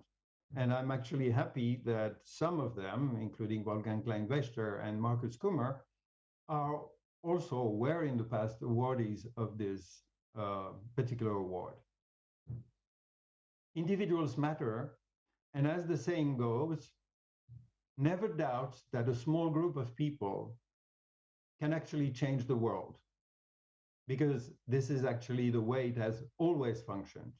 And this is exactly the way the internet and the World Wide Web were conceived and changed our world. The second notion that I want to highlight, the second idea, is that after the end of WSIS, the Foreign Affairs Ministry actually took me back after I had spent 4 years in the civil society environment. And maybe they didn't know what I was doing there, but they decided to make me the thematic ambassador and special envoy for the Information Society. And I participated, as has been just said, in an enormous amount of processes, of follow-up activities. But most importantly, it brought me in the environment of ICANN, in the world of ICANN, first as vice chair of the Governmental Advisory Committee as a French representative, but also later on as a member of the ICANN board after having been elected by the NOMCOM. And from that experience overall, I want to pick one second notion or second lesson. We were in the board discussing the very complex issue of the new GTLD program. And without betraying confidentiality, I want to share an anecdote. At one point, the chair of the ICANN board, Peter Denget Crush at the time, was making a remark and bursted at me in a way that I will never forget, because this is something that I cannot disagree more. He said to me, "Bertrand, we do not have time for nuance." And this is my second lesson today. Nuance is, for me, the essence, the foundation of sound policymaking. Framing problems early on in a way that is common to the different stakeholders is actually an absolute prerequisite for sound policymaking, rather than jumping at solutions without trying to formulate the problem in the common manner. We are too often looking at each other and having a problem with each other between stakeholder groups, instead of looking at how we can formulate the problems as common problems. This brings me to the second part. I spoke about 10 years. We're now in 2011, 2012, and becoming a director on the ICANN board forced me to actually leave the position of thematic ambassador in the Ministry of Foreign Affairs. But I wanted to go further, and for the sake of proper independence, I decided to resign completely from the Ministry of Foreign Affairs and forego the lifelong job that was attached to it. A lot of people didn't necessarily understand what I was doing at the time, but I was in a position then to wonder what to do next. And in the previous 10 years, I've been struck by how little progress had been accomplished since the World Summit on the Information Society. There was little progress because, in spite of the great innovation that is the IGF, the debates were going on in exactly the same terms. And I believe in serendipity. As the saying goes, fortune favors the prepared mind. And someone then, in 2011, directed me to, or directed to me, a young student who was 30 years younger than myself. And we soon realized that actually there was an obvious tension between the cross-border nature of the internet and the patchwork of national jurisdictions. And more importantly, it was striking that nobody seemed to be interested or cared about putting around the same table the different actors to help them overcome the mistrust that is too frequently among them and try to develop standards and policy and concrete solutions for these issues. So we decided to do it and to bring people together in a policy network to address those issues of transnational tensions. For 3 years, we worked from our own home, and our official office was basically the terrace of a cafe near my place. And yet, almost 10 years later, the Internet and Jurisdiction Policy Network is now an organization that has 10 staff, and that is engaging more than 400 different entities from 70 countries in the world. And I believe that the work that this community has produced has now reached a level of recognition that is to their credit. And here there are two additional lessons that I want to share with you, in addition to individuals matter and we need to think about nuance. The third lesson is nobody needs permission to launch policy initiatives. And this is completely in line with the principle of permissionless innovation on the internet itself and the World Wide Web. Everyone, anyone can actually seize an issue that they care about. They can gather the relevant actors and they can make sure that they have a discussion that is in a safe space, and to propose solutions, innovative solutions, that can then be pitched to actors who will implement them, governments, but also companies and civil society groups and citizens. The problem with traditional intergovernmental cooperation or international intergovernmental organizations is that too often there is a need to get a full consensus by all the members of the organization before an issue can even be put on the agenda. And this delay is actually making the problems harder to solve and intractable. I strongly believe that the salvation of internet governance will be coming from such bottom-up, permissionless policy initiatives. The fourth lesson from this period is that concrete progress demands sustained efforts. In other words, contrary to what a lot of people believe, multi-stakeholder processes can produce outcomes. But operational results can only be achieved under specific conditions. And these are a clear focus on very specific and concrete issues. A continuous process, not just series of panels at conferences, however interesting they are. There needs a dedicated secretariat to support, to nudge, and to encourage the different actors to reach consensus. And it needs resources, of course. I'm particularly proud of 3 toolkits that have been released by the Internet and Jurisdiction Policy Network a few weeks ago. They are on access to electronic evidence, content moderation, and use of the DNS layer to address some abuses. But I want to highlight that this outcome is actually the result of more than 3 years of intense work dedicated by more than 240 different stakeholders in contact groups from 186 organizations that come from 25 countries. And overall, it represented more than 7,000 hours of community work. The message I want to share today is each of us, each of you, has the capacity to take initiatives on issues that they care about, to contribute to a better future. And this can be done in your current work or by launching initiatives. It will be hard. It requires intense work. It's sometimes obscure, but believe me, it brings its own reward in itself, because as anybody can see at the end of any of my emails, there's a quote from Saint-Exupéry that said, you know, the author of the Little Prince, that says, there's no greater mission for humans than uniting humans. And this is a reward in itself.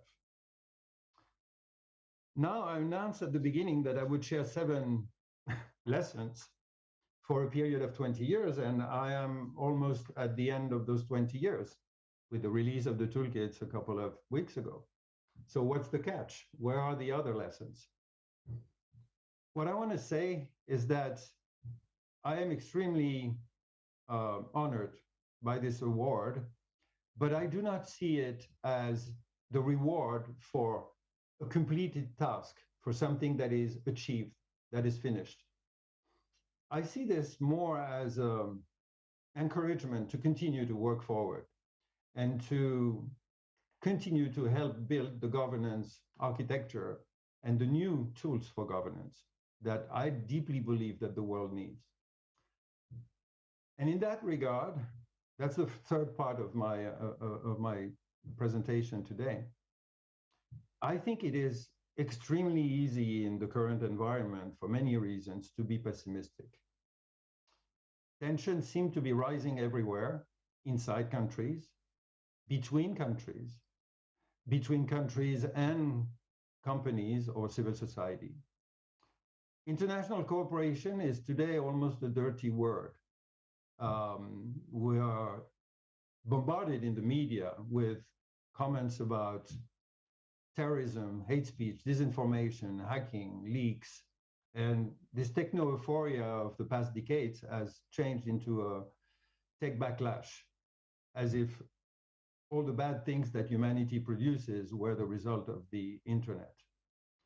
What is happening today is a legal arms race between countries with an increasing use of extraterritoriality in the adoption of national legislations. We are also witnessing an arm wrestling match between governments and companies. And I believe that none of those actors can actually win it in the end. I made a reference to the 30 Years' War. The Peace of Westphalia only happened after the two parties were absolutely exhausted and had actually destroyed, as was mentioned in the panel, almost half of the population of the world. And the fighting match between government and companies, or between governments themselves, is actually harming citizens, the economy, and harming the fighters themselves. The French philosopher Alain said something many years ago. Pessimism is a matter of mood, optimism is a matter of will. And Jean Monnet, that many of you may know as the inventor of the first regime that actually founded the European Union, said it even better. I'm not optimistic, I'm determined. I repeat it here as I'm talking about moving forward. I am determined, and I hope that you are as well. Organizing the coexistence of several billion people with vastly different values, political environments, cultural, religious references is nothing short of a civilizational challenge. And this is a common challenge for humanity at the moment in this digital age. At one point in history, the telescope by Galileo actually challenged the Ptolemaic vision of the universe. And after a period of doubt about the observations that it brought, competing solutions for organizing or understanding how astronomy works were presented.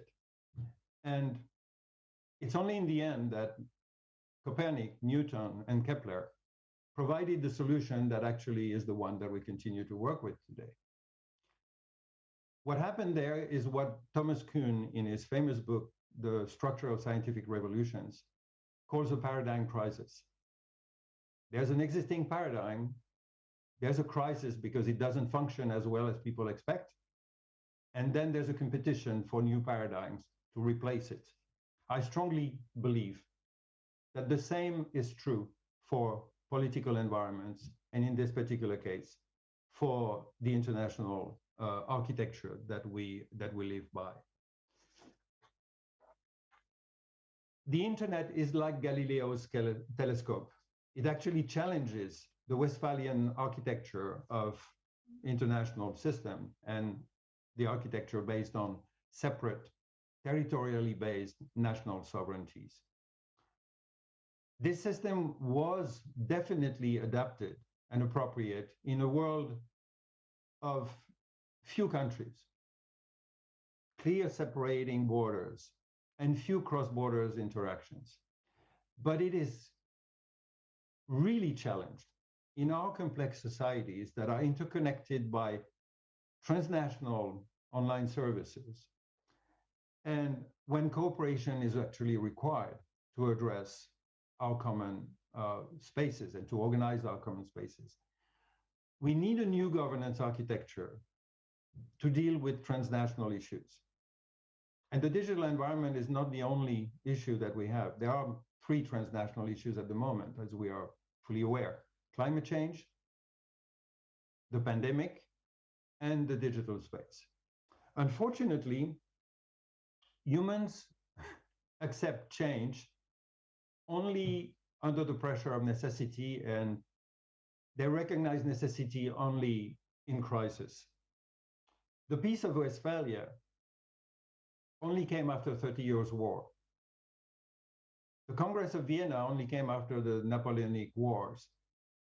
And the United Nations system only came after 2 devastating world wars in the 20th century. Can we be smarter? I think we can, and anyway we must. And I want to share 2 things as last comments to move forward, because this is only the start of the whole discussion about the future of governance. The first, or the 5th message that I want to share today is: do not fear to trust. This sounds completely counterintuitive and even naive in the current environment. But this is how the internet was built. This is how the World Wide Web was built.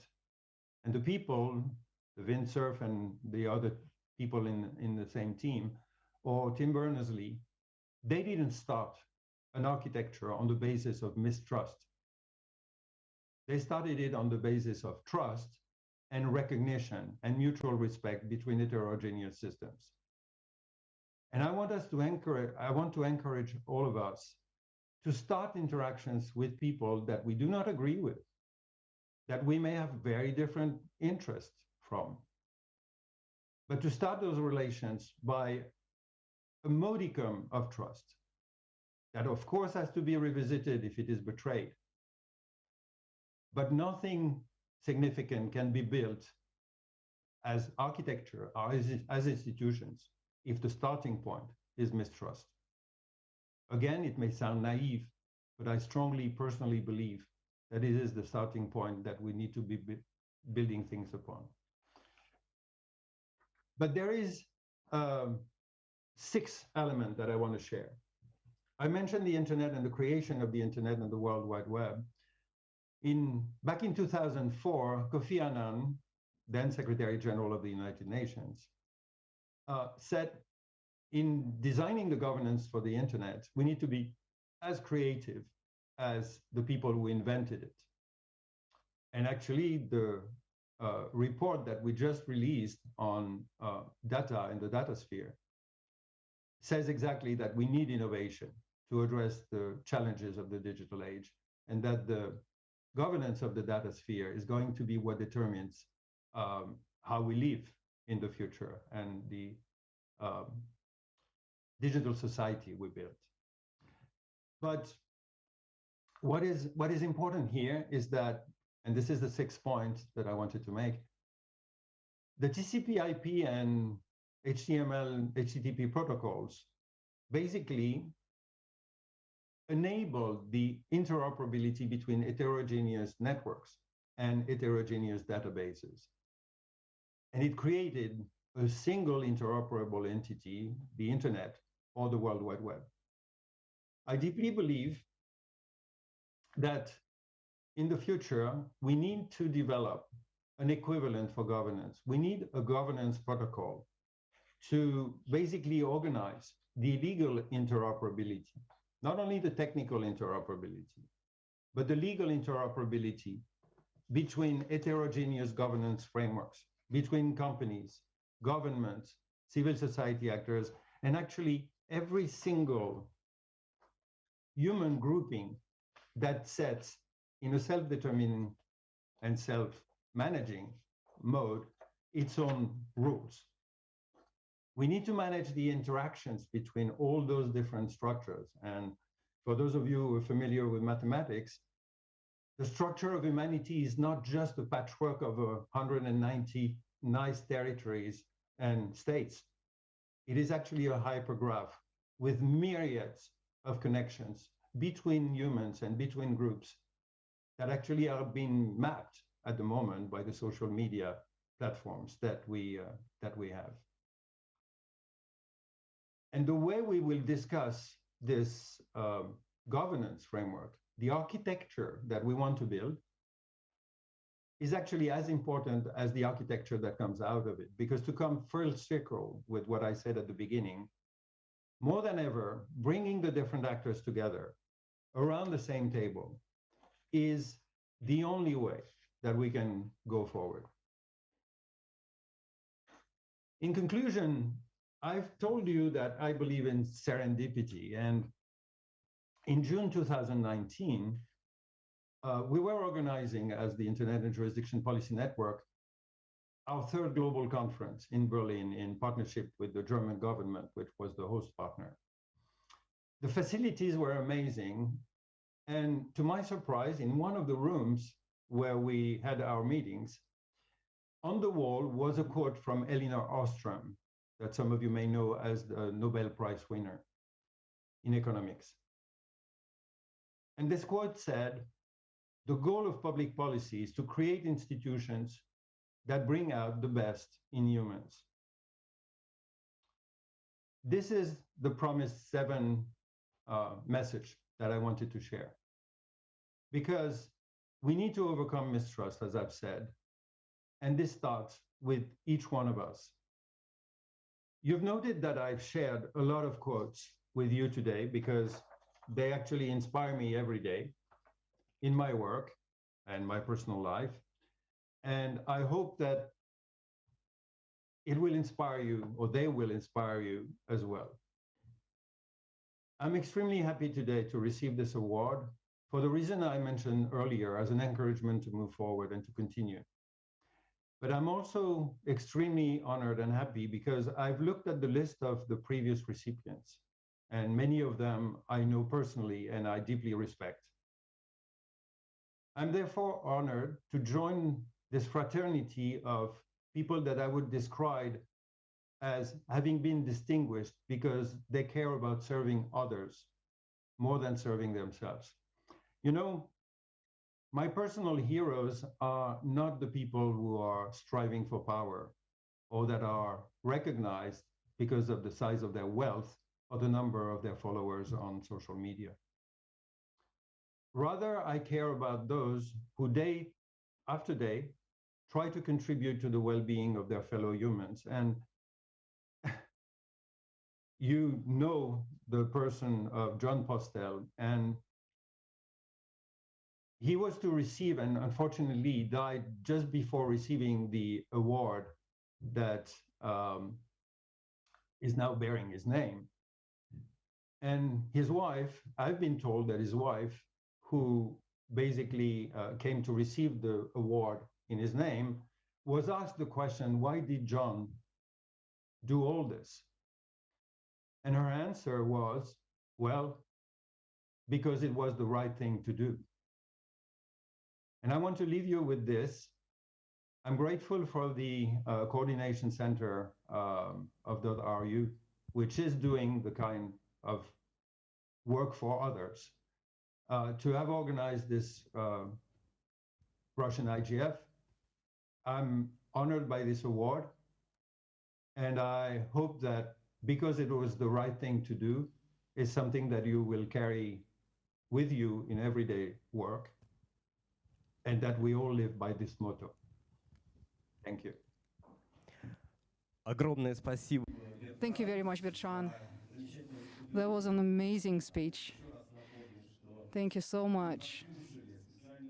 That was a special lecture that is delivered by this year's laureate winner of the Virtuti Interneti Award. Virtuti Interneti is the award that the Coordination Center established in 2010. Bertrand, once again, congratulations. Congratulations from the program committee. We are very happy with our choice this year and your multi-year effort, your work focused on enabling the dialogue between the civil society and the entrepreneurs and diplomats as well. It's indispensable. I'm sure as you succeeded in building this dialogue in the past, you will continue doing this in the future. And thank you very much, and see you next time at the Internet Governance Forums. And now we are going to have a quick 10-minute break. Well, actually, 5-minute break. And the next session, session 4, will begin in 5 minutes. Session 4 is digital platforms, the rules of the game. Our panelists will talk about some very relevant issues on how to build a trusting environment, a trusted environment in the internet, how to develop the rules of the game, and what can be the model for digital taxation. We are going to start the discussion, well, actually in 10 minutes. Let's be back at 1:30. Please stay tuned.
Все, можно?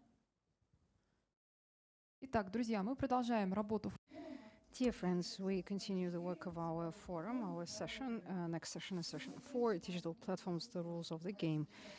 During the session, we will have several panelists. Bela Cherkesova, Deputy Minister of Digital Development, Communications and Mass Media of Russia. Bela will be joining us online. Also with us at the session, we'll have Vladimir Gabrilian, First Deputy General Director of Mail.ru Group, Vadim Glushenko, Director of the autonomous not-for-profit organization Competence Center for Global IT Cooperation.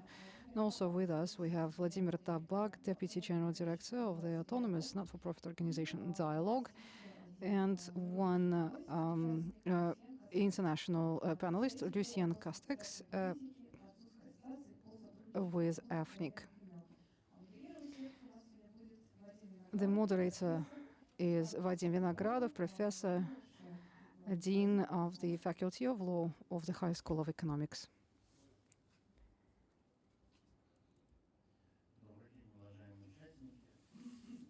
Good afternoon, dear participants.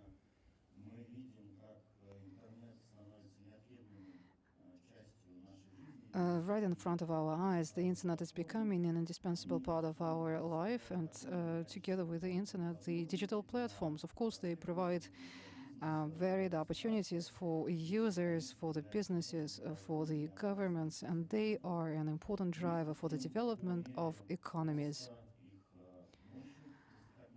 As their power grows, we also observe that more questions arise about the model that they should use in their interaction with the user and with the government.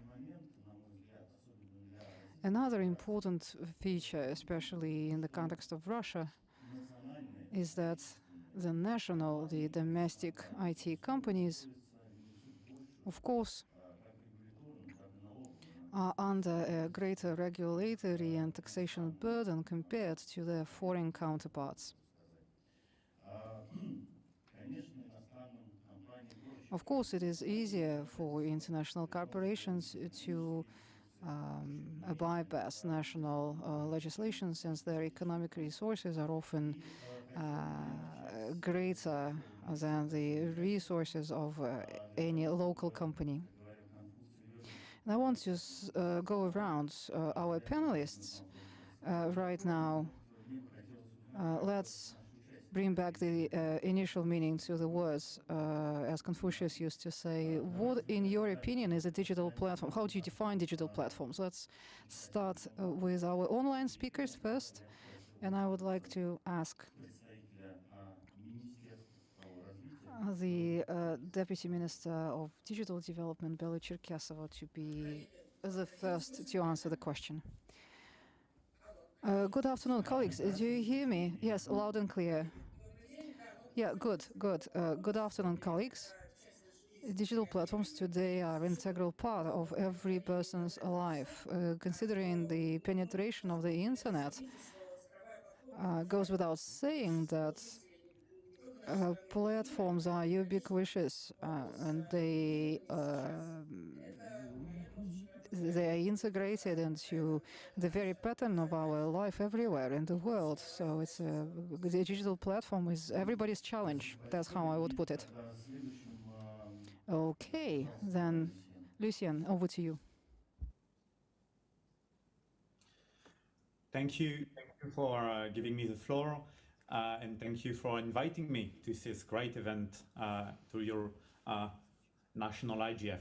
So online platforms indeed have a strong economic dimension, and digital platforms significantly affect the functioning of the market in which they operate, but also they play a key role in stimulating social interaction, and indeed many users are connected.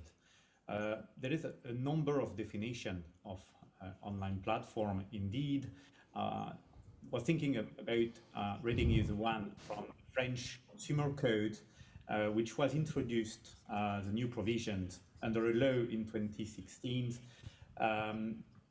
and which states that online platforms, providers are basically any natural or legal person offering on a professional basis, including for free, an online communication service to the public, and is based on either ranking on referencing or allowing parties to get in contact with one another. For example, to sell goods, to cover B2C or C2C interaction. And then you have the Digital Services Act building on that definition, which is aiming to tackle basically, but we will talk about this a bit later, the domination of the big platform, so-called gatekeepers. Спасибо большое. И тогда... Thank you very much. Then I will ask our panelists on the stage to take the same question. Vladimir? All right, to answer this question, what is a digital platform? I would say that it's an algorithm. It's a solution that's based on an algorithm that reduces transactional costs for the users of the platform. What we see today is this tremendous growth of digital platforms, and this growth happens for a reason. It is cheaper for businesses to run their business on a digital platform than without a digital platform. So how would I define a digital platform? It's an algorithm, it's an algorithmized solution, and a solution that reduces the transactional costs for the users.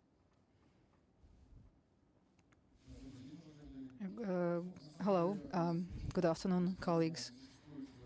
We all know that there is not one definition, there is not a single definition that would be recognized by all experts or by all legislative systems. So, of course, you can approach this concept from all kinds of perspectives. For instance, you can discuss them from the point of view of telecommunications or infrastructure or technology or anything, really. I think that this phenomenon can be described quite simply.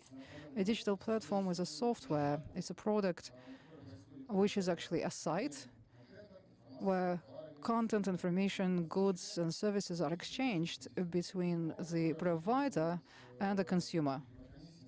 I think this is the definition that is adopted by the European Commission. It was adopted a couple of years ago.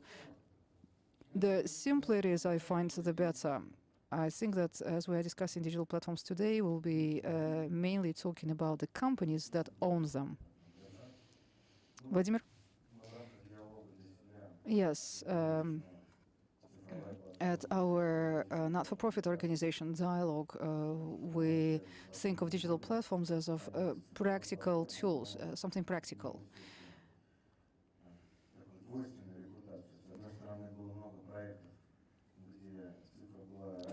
In the past, there were many projects which were digital for being digital, for the sake of being digital. But on the other hand, you can take Mos.ru or e-government services in Russia, and you will see that in terms of online processes, they are quite simple and straightforward products, but they do save people's time and effort. So for me, a digital platform is quite simple. It's a platform that helps people solve their offline problems online, because in online, these offline processes are optimized, they're more optimal. For me, that's the essence of a digital platform, and this is the concept that we try to implement in all of our projects. Well, thank you very much. You see, we had so many different points of view, and of course, they all shed the light on all the different facets of a digital platform. Okay, so let's structure this discussion in the following manner. I will ask perhaps Vladimir to keep the microphone in his hands. Don't put it away, please. And could you please tell us what is the perception of digital platforms in the civil society? How do you think the consumers perceive digital platforms? And after that, we will talk about the differences in domestic and international regulation of this affair. And then we'll turn to business. Well, actually, I do not think that there is a definition that is accepted by the civil society. I mean, the definition of a digital platform. The civil society can articulate its issues or problems or challenges. And it's up to us to design digital platforms that will facilitate a resolution of these problems. We are a customer-focused organization, and we believe it's not up to the customer to find a solution. The customers are there to identify the problem, and we must find a solution. One of our anchor projects is a feedback project. It's an incident management project.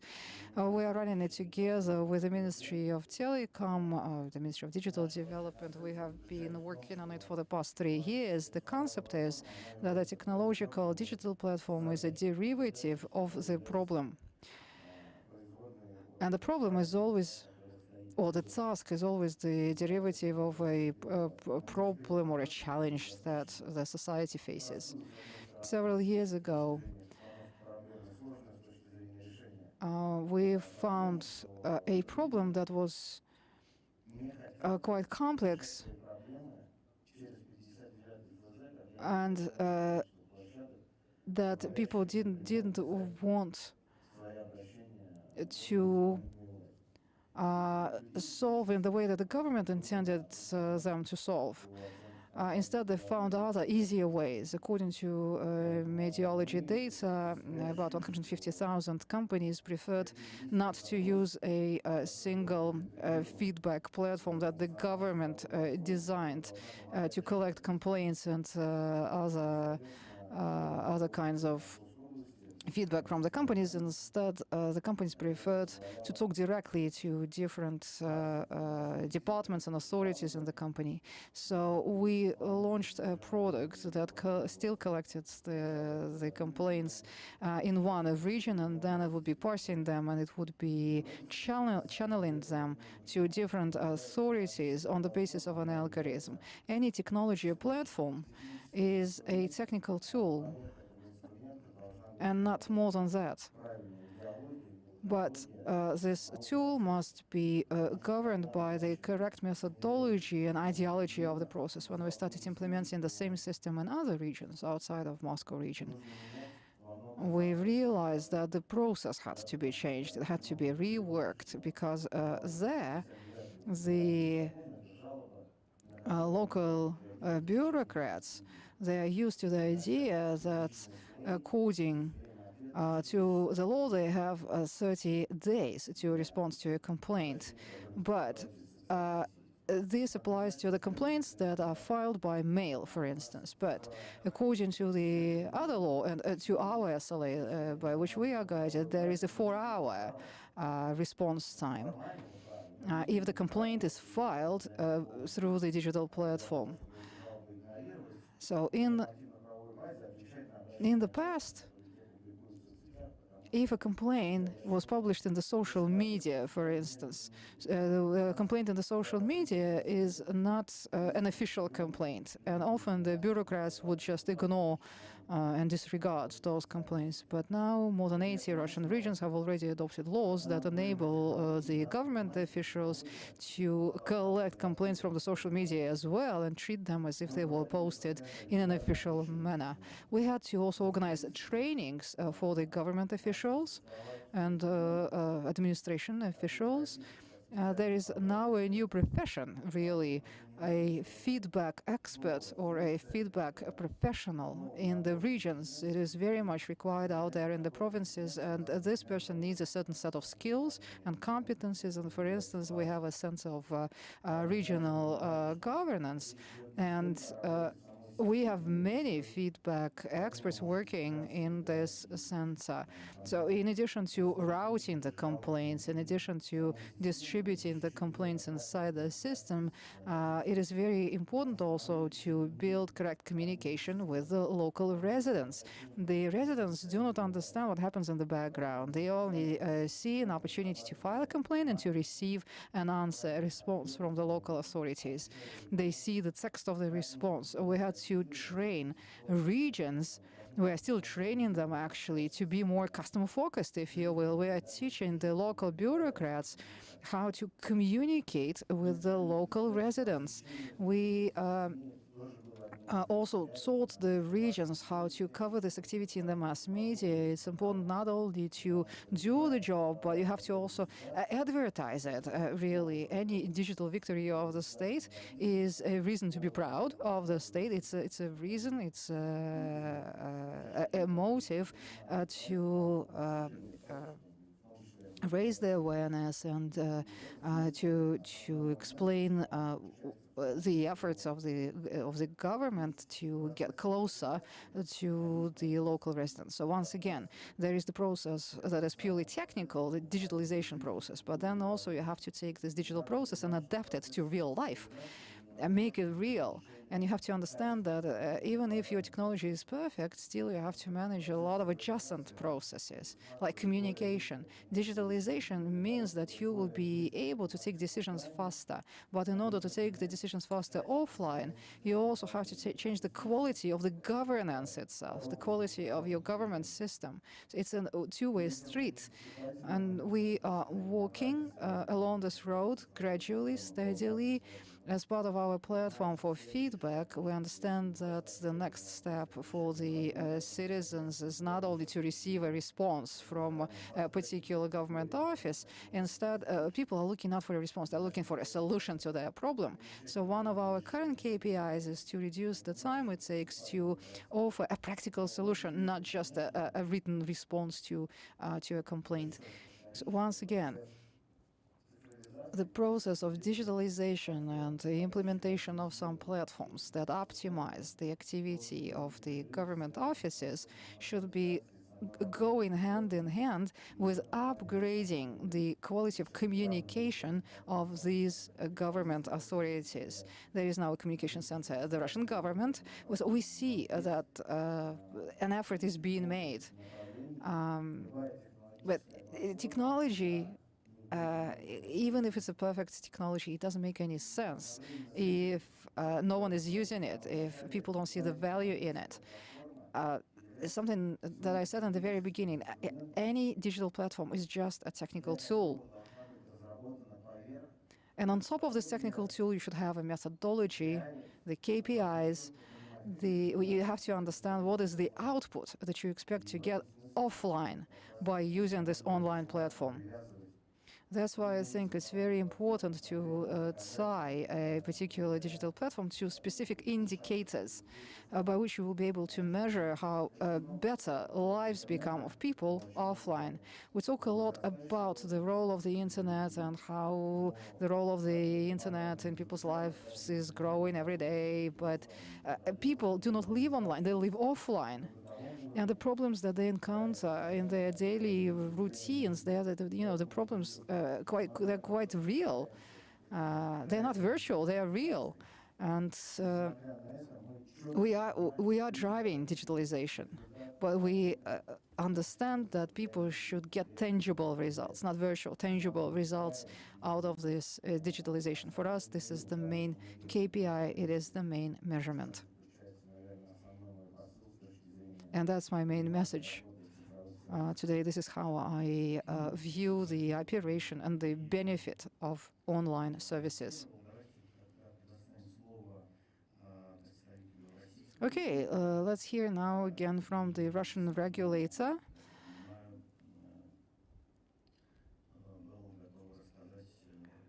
Bella is ready to give us an overview of the current regulation governing digital platforms. Well, you see, we all have our own definitions of digital platforms, and as Vadim has pointed out, these definitions are complementary to each other. I'm the only representative of the government at this panel, and I will give you a slightly different perspective, perhaps, on this issue. What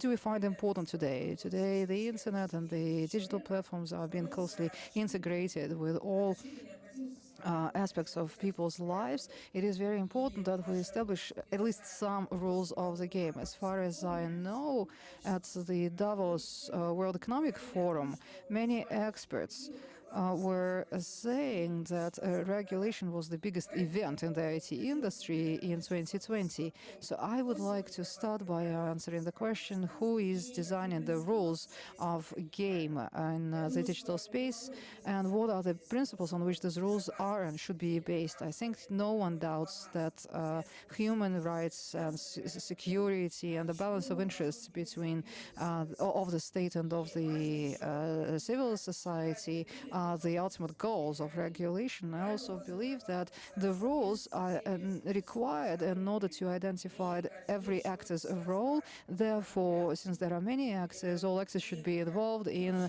setting those rules and defining their own roles. I think today it is a global trend, so it's not just a Russian issue. Not only Russia is trying to find the answers to this question, and we are facing all kinds of challenges. One of the main challenges is when the internet companies are using various mechanisms to manipulate their audiences. IT businesses that respond quickly to the demands of the society, they use the various aggregation technologies as their competitive advantage. And of course, this provides a lot of opportunities for to derive the benefit out of its technologies, and Vladimir discussed them, and all of this is very positive, but we must be aware of the risks and the disruptive elements in these technologies. Today, the companies are no longer simple players of this market, and you may think that they are targeting information with purely technological solutions, but in fact they capture a lot of attention of the audience. They have a lot of power over their audiences. The scale is absolutely impressive. I'm talking now about global IT companies, and now more often we see unprecedented censorship also that they exercise with respect to Russian journalists, mass media, or government officials. We also see that very often the international companies disregard Russian national legislation. Probably you know about these laws that were adopted at the end of last year on social media, on the penalties to the owners of the websites that do not restrict or that do not take action that is required by the law. Right now, there is a general framework in place, and additional bylaws are being drafted. There is still a lot of latent potential of power of the big platforms in these recommendations services. For instance, mass media cannot use various technical techniques and devices to influence the people's choice, but no such rules exist for online companies. I'm not talking about the need to restrict and prohibit everything, of course not, God forbid, but we need to have a new system of coordinates. We need to have a set of rules of the rules of the game, and they must be developed through joint effort. Another thing that I wanted to mention, and Vadim, you mentioned this yourself, today Russian companies are under a greater regulatory burden in Russia than the global players. So as the government would like to provide more support to the Russian companies and to ensure a level playing field for all stakeholders in the Russian market. Thank you, Bella. Of course, we need to compare always to arrive at the truth. We understand the vision of the Russian regulator, and we understand the concerns. It would be interesting, and I hope now that Vadim will be able to give us an overview of possible practices and models of cooperation with the regulators. It would be interesting to learn about the American or the Chinese experience, maybe other case studies. Sure, thank you. To pick up from where Bella left, the problem of relations between the digital platforms and the governments and the society is very relevant for all of the world, not only Russia. There are contradictions and there are tensions between the digital platforms and the states, and they are becoming stronger everywhere. So we were thinking that probably it would be a good idea to produce a comparative analysis, an overview of the practices of regulation of digital platforms adopted by different countries. Our center, together with Neo Center consulting firm, and also Gerson Sullivan Company, we generated this report, this overview, and I have several slides. Right, so we studied the approaches of 11 countries: Russia, UK, Germany, China, India, Brazil, USA, France, Japan, South Korea, and several international organizations and integration societies, the European Union, the Eurasian Economic Space, and BRICS. We studied the approaches to internet governance, the key players from the business and the government side, the initiatives, in terms of legislative initiatives and strategies. We also researched the achievements and the barriers that exist in all these countries. And one bonus track that we introduced was the influence of artificial intelligence on the market of digital platforms. I will not I will not anticipate what Lucien perhaps wanted to discuss with respect to France and to the European Union, so I will not talk about those countries, but as I have already explained, there are many fora where digital platforms and their regulation are being discussed, and you saw the list on the previous slide. To go back to the start of this discussion, we saw and we confirmed the idea that indeed there is no single definition today of a digital platform. Of course, this complicates things. The dialogue at the international level is definitely not facilitated by the absence of a common definition. It's when you don't understand what you are regulating. We understand, again, the OECD and the European Commission and the Eurasian Space, Rostelecom, they all have their definitions. Well, eventually we decided that in our research,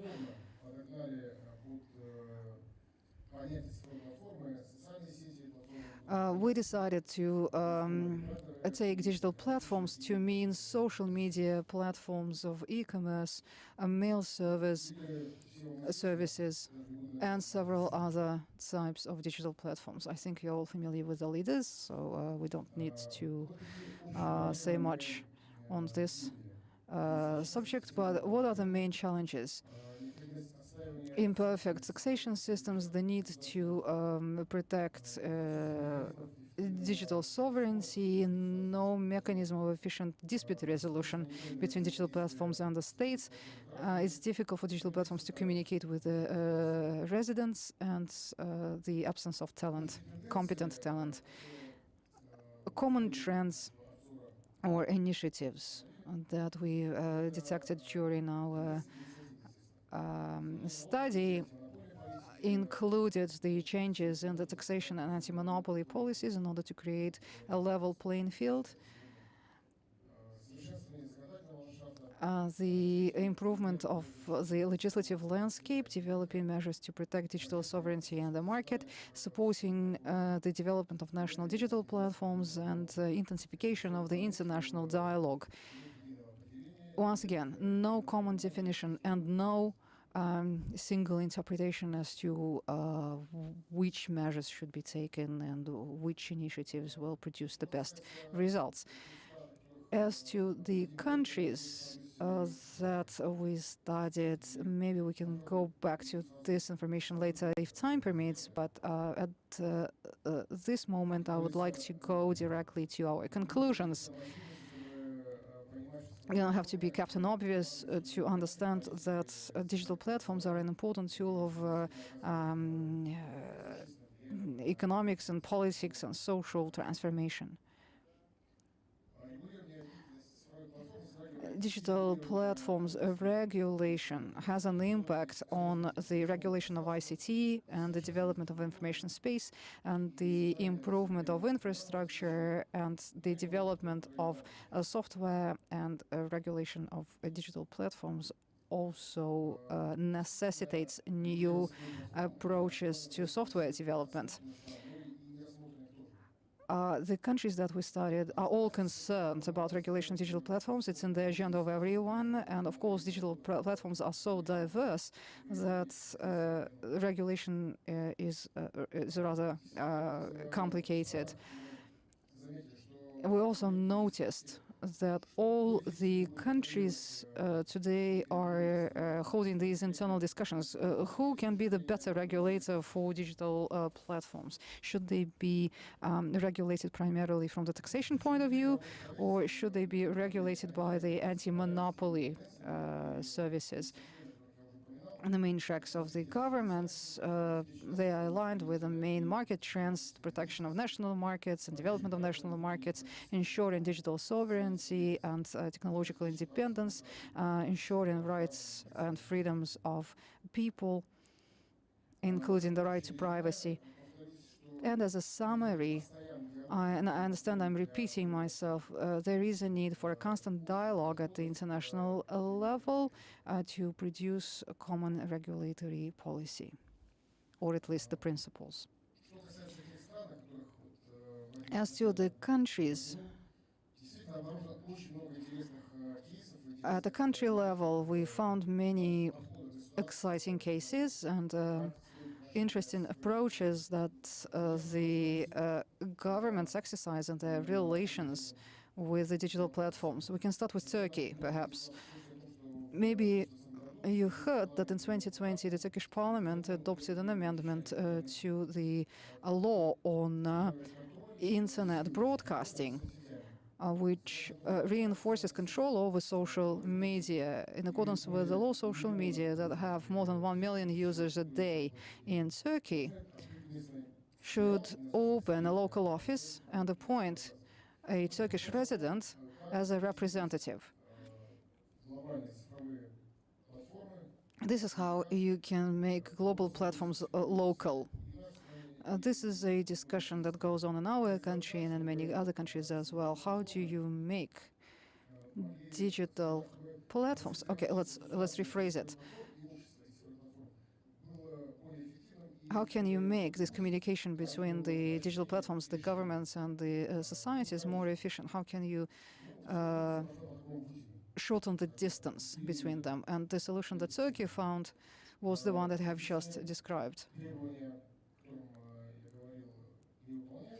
If this requirement of the law is not complied with, then the Turkish courts will be able to reduce the traffic or limit the traffic to the social media, and content can be blocked. Some global companies have already received fines, including Facebook and Twitter and Instagram, for not complying with the law, for not appointing a local representative. In the United States, last year and in the previous several years under Donald Trump's administration, we all saw how difficult the relations of the US administration were with the social or digital platforms. We all observed the conflict. The roots of this conflict is that actually, as per the administration, the way these platforms behaved posed a threat to the market economy through monopolization, for instance. or digital platforms refuse to filter the placed content, and extremists and other criminals could abuse their power. Offshoring and also disruption of the conventional advertisement models of the traditional mass media, and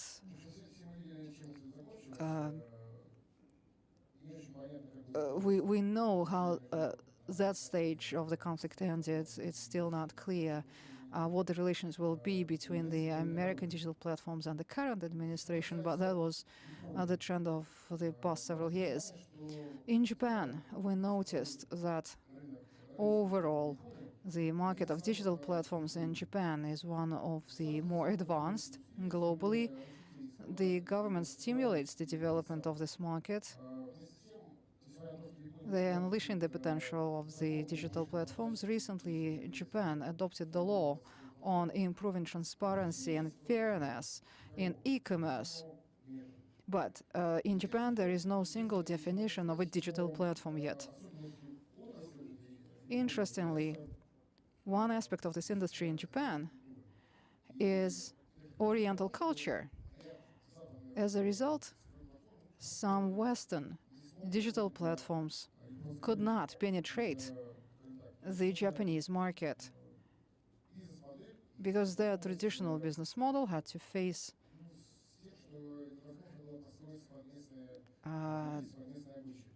they had to face a local culture that they couldn't understand. Private space and anonymity is very important for the Japanese culture, and the users themselves act as a filter for the content that they consume online. The users expect to be able to communicate directly with the regulator about the violations that they encounter online. And China. Now to China, one of the biggest players in the global ICT market. China has a colossal eyeballs, a colossal audience. I think you all know that the government is very careful about ensuring people's access to the content that could potentially be damaging to the local culture and ideology. They have special rules for World Wide Web. The Chinese cannot use the internet to disclose national secrets or another way to damage the society or the state, to find and to distribute information that is contrary to the constitution of the state in order to spread rumors or to distort data. China has a program which is called the Golden Shield. The government has the ability to establish total control over the complete internet system. It was introduced at first back in 1998, and already in 2003 the program was running full-time. It has several basic elements, including the safety information system, the monitoring system, and the traffic control system. In addition to this program, China also has rules that regulate the computers or devices that are connected to World Wide Web. As to local offices, China has a law on digital trade. Pursuant to this law, foreign traders should have a so-called Chinese responsible party, and the Chinese responsible party will be responsible to the state for all the returns and complaints from consumers and for all other matters related to the quality of services and goods. This law, as a result, increases the costs of imported goods, and this is a way to protect the local producer. Several cases are also known when the government would interfere directly into the business of major digital platforms. For instance, the Anti-Monopoly Authority of China intends to fine Alibaba for a record value. Then the record is not at all. That value is not disclosed yet. We know that the previous record is set as $975 million US dollars. Besides,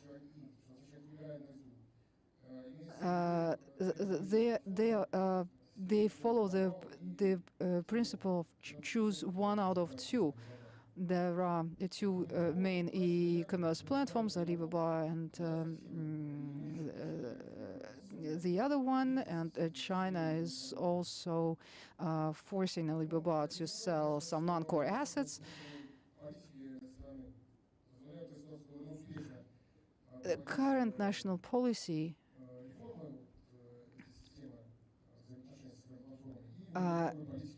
enables the government to succeed in building their relations with the industry on the government's terms. The industry may not be developing too fast, but the government has been consistent in its other means of support to the market. The market is still growing. Besides, China is marketing the digital platforms in other countries as well. Given the share of China in the global economy, the country is quite successful again in maneuvering the different markets. Trade wars are also helping the internal development of ICTs in China. The internal market is still pretty closed to international corporations. There are many restrictive measures. The government seems to be happy with this current practice because it enables them to fully control the Chinese internet segment, and they can undermine any unlawful activities online. On the other hand, overregulation of the market decelerates the growth and development of local companies. They exist in a vacuum because there is no external competition. On the other hand, the internal demand is still very high. The rate of digitalization is also very high, and Chinese companies are quite successful in operations on the domestic market.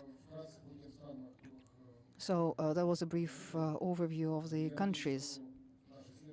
I hope that a very wide audience will read this report. It is to come out very soon. Well, I'm sure not only experts, but also the regulators and other people will be very interested to read your report. Thank you very much for such an extensive overview.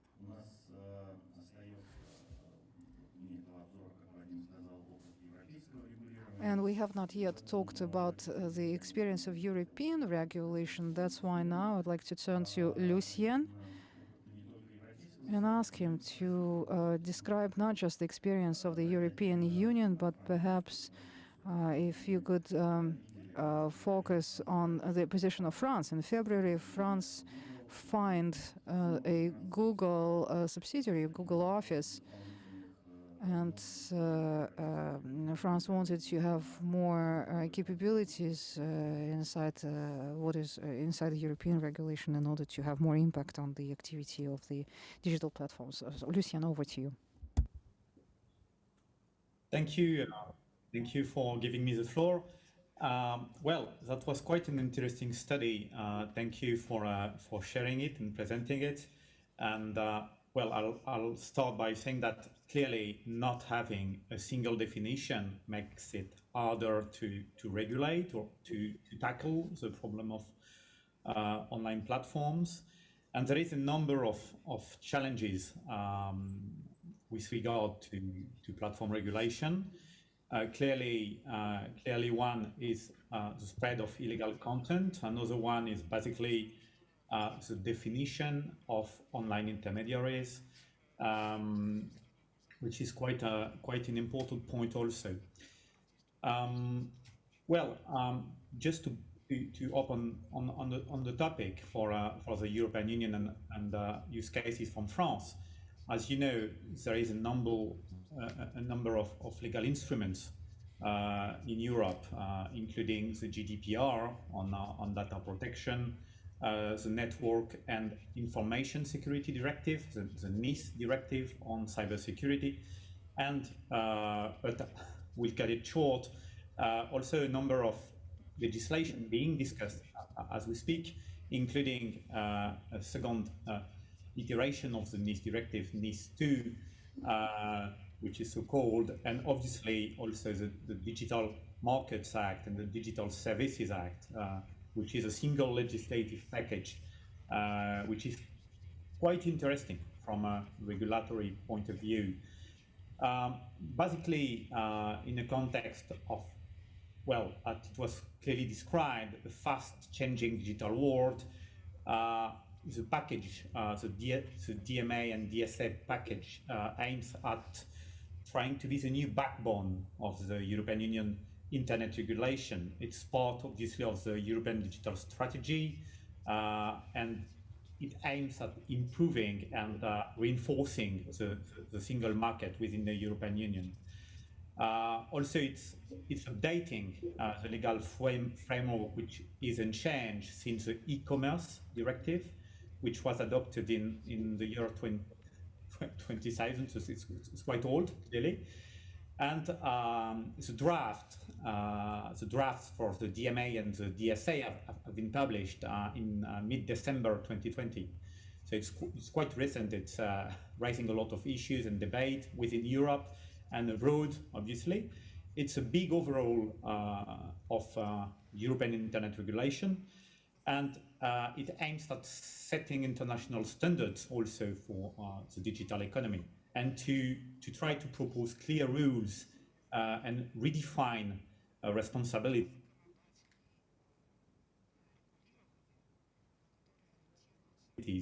of detailing. Basically, the regulation aims to tackle the reappearance of illegal content, competition issues.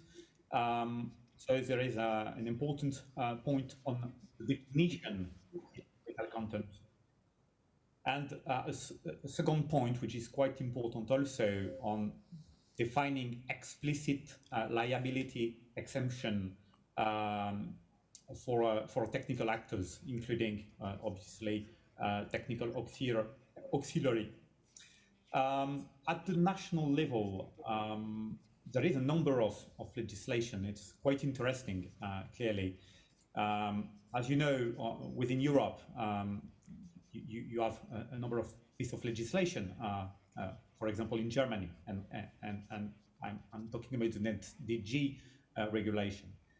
In France, we had a first law in 2018 on disinformation, which was aiming at tackling fake news spreading online.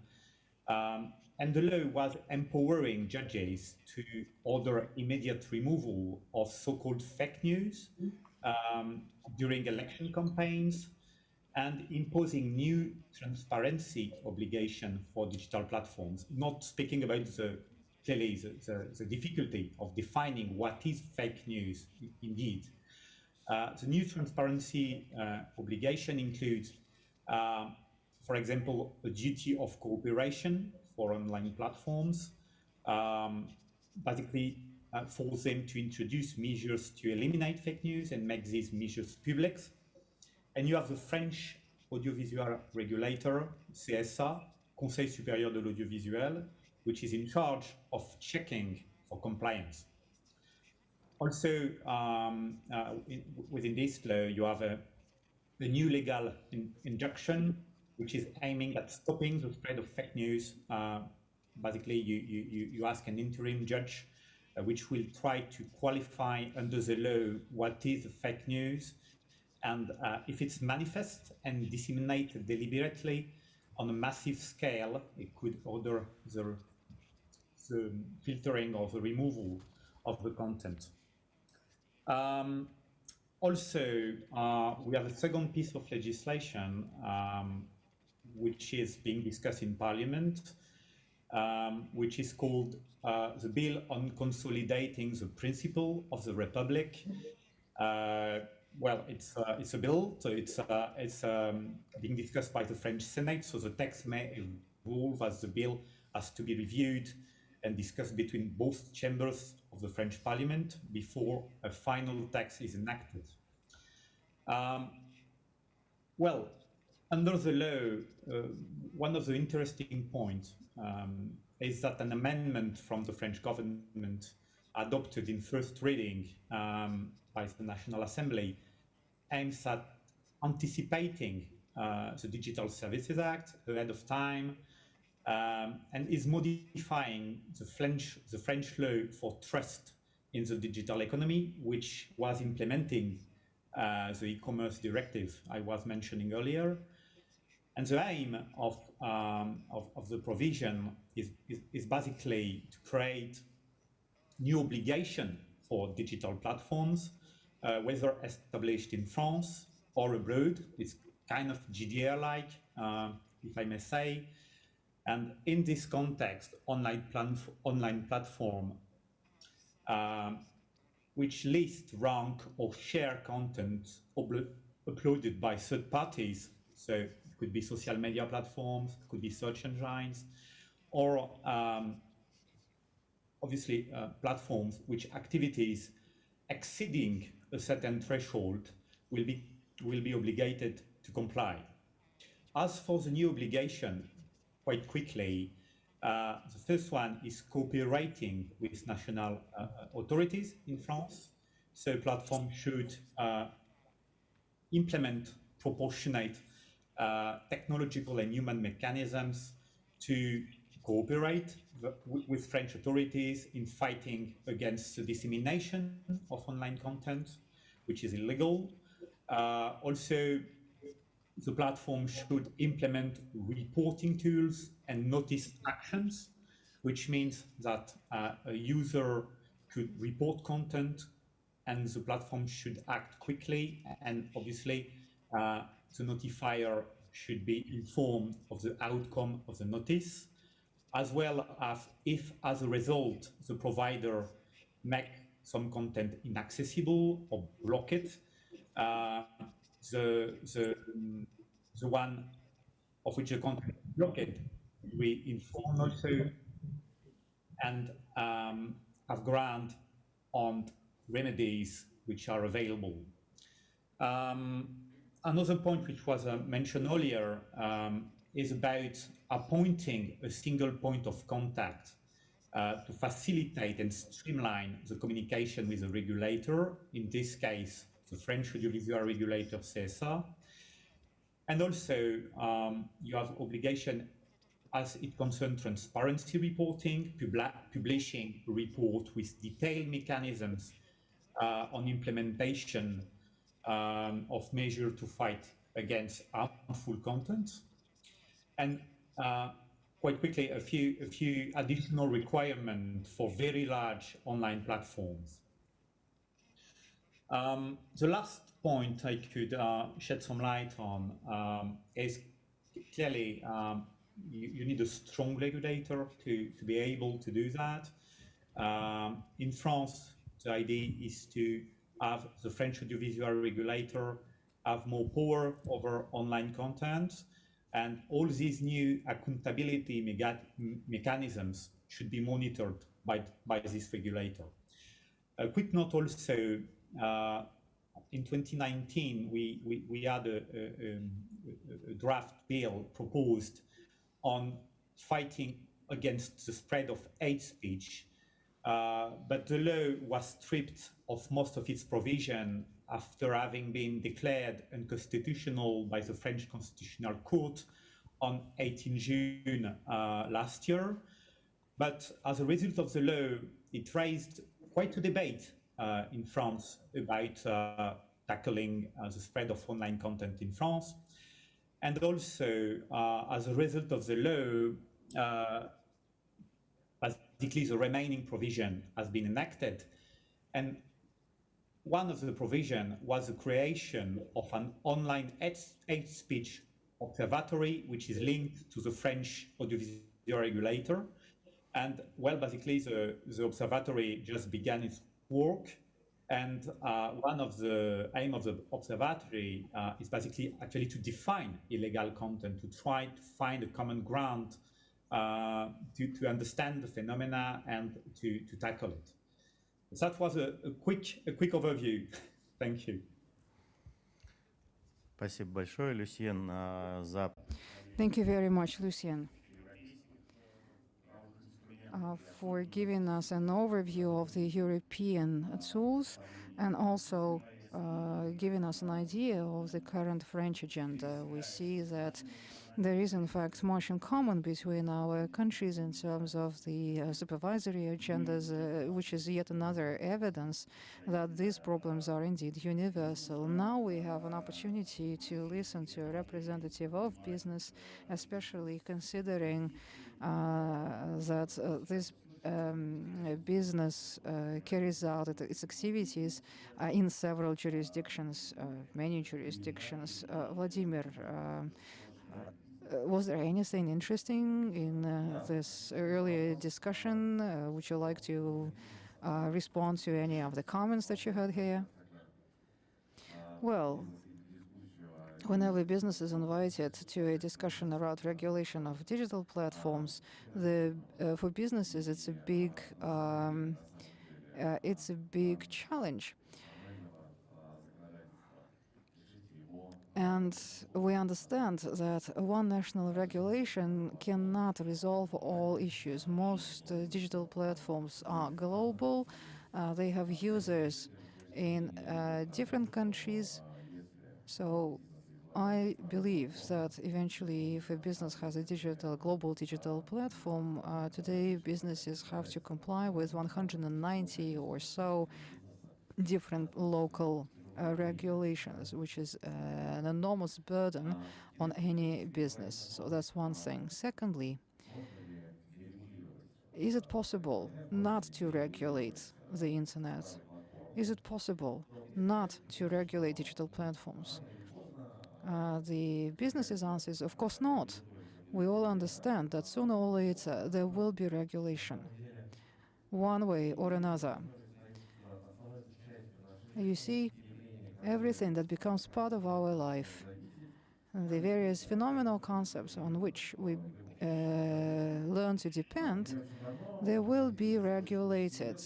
I'm in business for more than 20 years, and I remember that 20 years ago, the internet was an environment for a rather small group of people. I mean, at that time, there was very little regulation, not just in Russia, but anywhere you looked.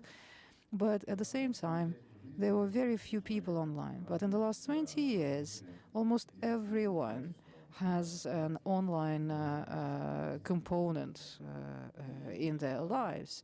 Without the internet, we would not be able to use our bank cards in the grocery stores to pay for the bread. So the importance of the digital platforms is growing day on day, and businesses understand very clearly that there will be regulation, that the platforms will be regulated, that the internet will be regulated. Russia is a unique country. If you look around globally, you will not see many countries where local players would dominate. I'm now talking about, well, Russia, there is China, there is the US, of course, because most of the global digital corporations are American in any case. And I would identify two or maybe three approaches that are adopted, say, by the United States. Say there is the approach of the United States, which is absolutely liberal. And I guess rich countries can afford to be liberal and not to have much regulation. Regulation is substituted by this huge capital market. If the country wants local players to dominate, you just invest into the industry, into your domestic industry, and sooner or later, you will have your dominating local players. The other model The other extreme is the Chinese model. To simplify things, the Chinese model is based on permissions. You have to comply with a lot of various regulatory requirements, which is a huge barrier for other countries' digital platforms to enter the Chinese market. And you cannot operate there without proper authorization. And this is a different approach. Both of them are pretty efficient. The approaches that other countries exercise did not allow neither the European countries nor other countries to have or to nurture large national players.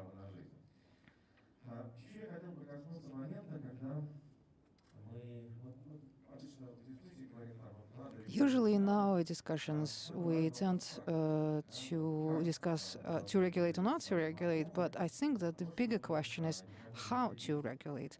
How to regulate so as not to damage. Why is it important not to inflict harm? What do digital platforms do? Digital platforms make businesses more efficient. I can give you a simple example. Any of you can start an online store and start selling there some goods. If your online store is on your own, then you will be promoting it yourselves, you will be investing into marketing. If your online store is associated with a digital platform, then the digital platform will help you save. Your touch points with the customers will be cheaper. So digital platforms improve businesses' effectiveness. So that's one reason why it is important not to harm the development of digital platforms. The first and foremost beneficiary of all digital platforms is a man, humans. People are not using digital platforms, or they're using the digital platforms not because someone forces them or because they don't have the alternatives. They are using digital platforms because they see that it's cheaper, it is easier, it is friendlier. If you look at the evolution of the internet and of our lives in recent years, you will definitely notice that it's now very easy to get your groceries at your doorstep, to order food deliveries, to order a taxi service. Digital platforms make our lives so much more comfortable. 20 years ago, if I wanted to talk to my friends, I had to call them. We had to arrange a meeting, and I had to discuss the meeting place with each of them individually, calling back and forth all the time. Now, on a digital platform, it takes virtually no time to come to an agreement about our next meeting, about our next party. This is important. So when you are regulating something, you have to remember, especially if you are regulating digital platform, that what you are regulating actually is this comfort of people. If people don't see any value in a digital platform, they will not use it. It will die on its own without any support from regulators. And to conclude my intervention here, the internet is changing so fast. The digital world is changing so fast. 20 years ago, the most popular website in Runet was a website with jokes. In the last 20 years, so many new services emerged and then they died, or they became newer digital platforms. They transformed themselves. It's very difficult to track all of these changes even. Today's regulation for digital platforms or online companies very often is outdated at the time, at the date that it is adopted. As the law is drafted and it is discussed and is adopted, time passes. The world has already gone ahead of this legislation, so when the law is adopted and comes into effect, very often it is already old. Fast change is a salient feature of the internet.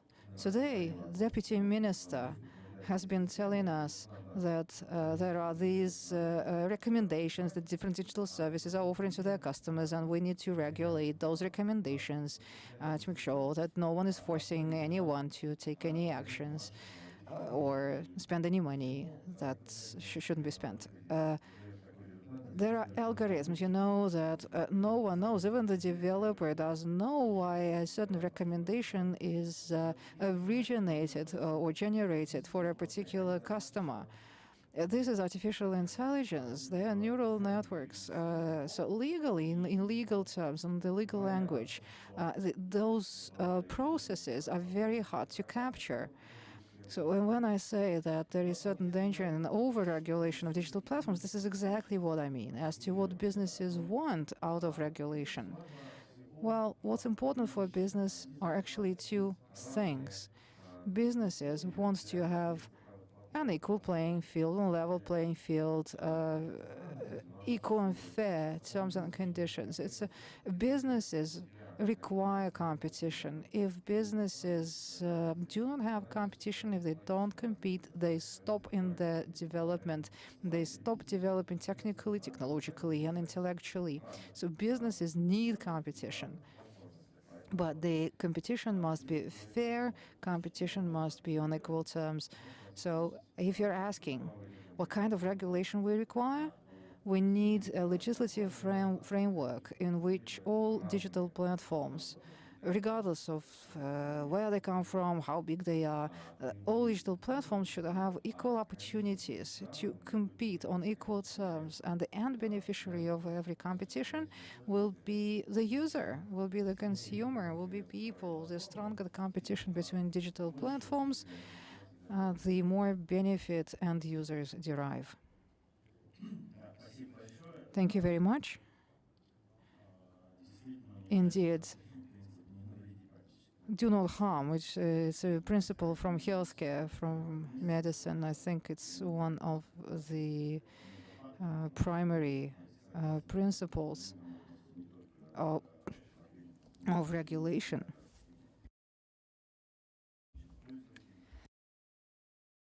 It's important not to harm not just businesses, but also the end users with regulation. We have little time. Luciana, are you still with us? If you are there, then it would be great if you would join the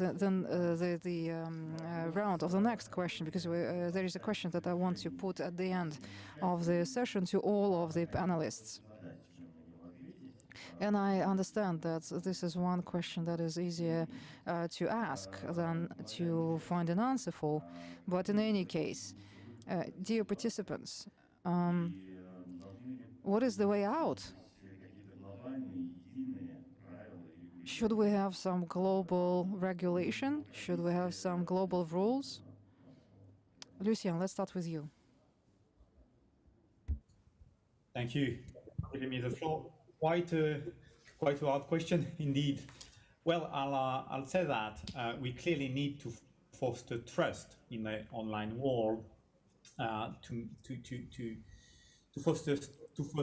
foster trust. Sorry, we clearly need to involve all stakeholders to promote transparency, and also, well, have in mind the importance of digital transformation, and including obviously the digital transformation of SMEs, the digitalization of societies.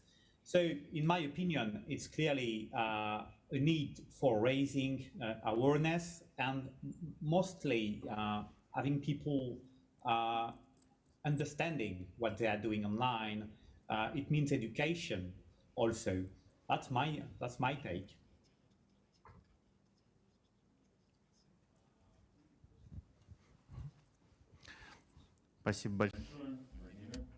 Thank you very much, Vladimir.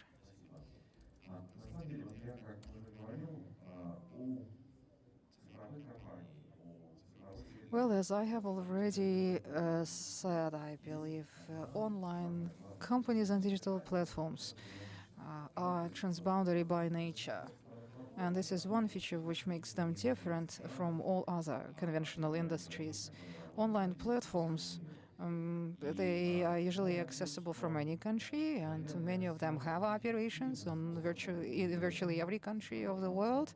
And I think that the most efficient way to regulate platforms, since they are transboundary, would be to have some international legislation, or at least it would be to have some common ground, at least.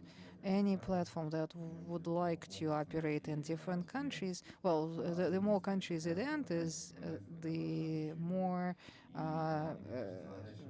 times it will have to comply with different pieces of regulation. I believe that our main objective today is to try to come to an agreement at the governmental level with the involvement of all the stakeholders, of course, about some common principles. This will help us harmonize the legislation in different countries, and besides, it will be easier for businesses. They will understand the global rules of the game. Thank you, Vadim. I agree with Vladimir. I too think that we need to have global rules of the game, and we need global dialogue. We see it today that in different countries, the same processes are taking place, more or less. Many countries are working in parallel. Of course, every country's process is adapted in view of the cultural or economic or other local features, but still, I believe that, yeah, there should be some common rules of the game for digital platforms. It can help. We know that OECD is now working hard on the global taxation of digital companies. The process is quite intensive. It's not going easily. And we know that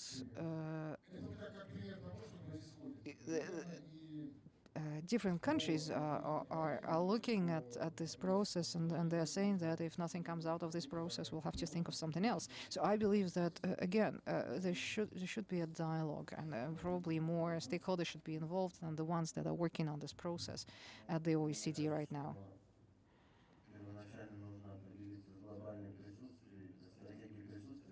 Oh, I don't know. I think that first we need to understand what is the global strategy of presence online for the states. I think that this is the cornerstone.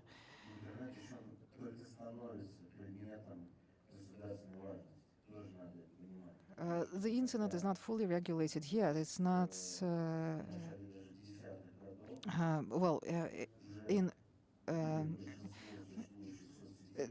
around 2010, when many of the leading social media were already around, for many governments, those social media were still seen as some accessory.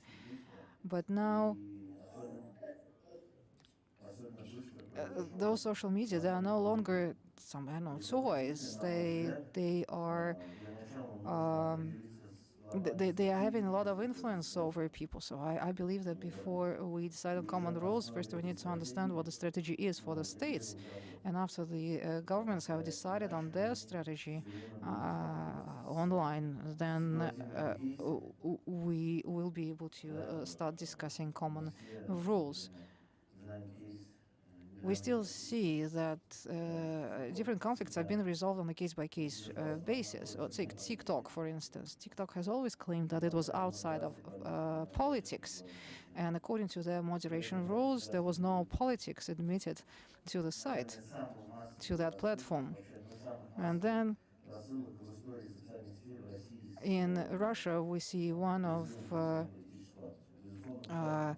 the more massive political campaigns taking place in TikTok, with the messages sent out with an appeal to join protests. So I think, again, that first the government needs to decide on its global strategy of presence in the internet. The strategy should explain how the government is present in the internet, how the government is using the internet for its communication with the citizens, how the government interacts with the key players, both domestic and international. After the government has set its strategy straight, after that, we can discuss regulation. The organizers are telling me that we received several questions in the chat. Yeah, we received several questions, interesting questions. I think they can be addressed to anyone in the panel, really. Evgeny Tonkis sends a comment. Evgeny is writing that big platforms today are drifting towards monopoly like Yandex Taxi in Russia. Where is the balance between, wow, how easy to use, and, well, is there an alternative? Okay, who of the speakers would like to take this question? Okay, as a representative of business, let me try to take the question. In case of Russia, I believe there is good competition in the Russian market between digital platforms. The competition intensifies over time.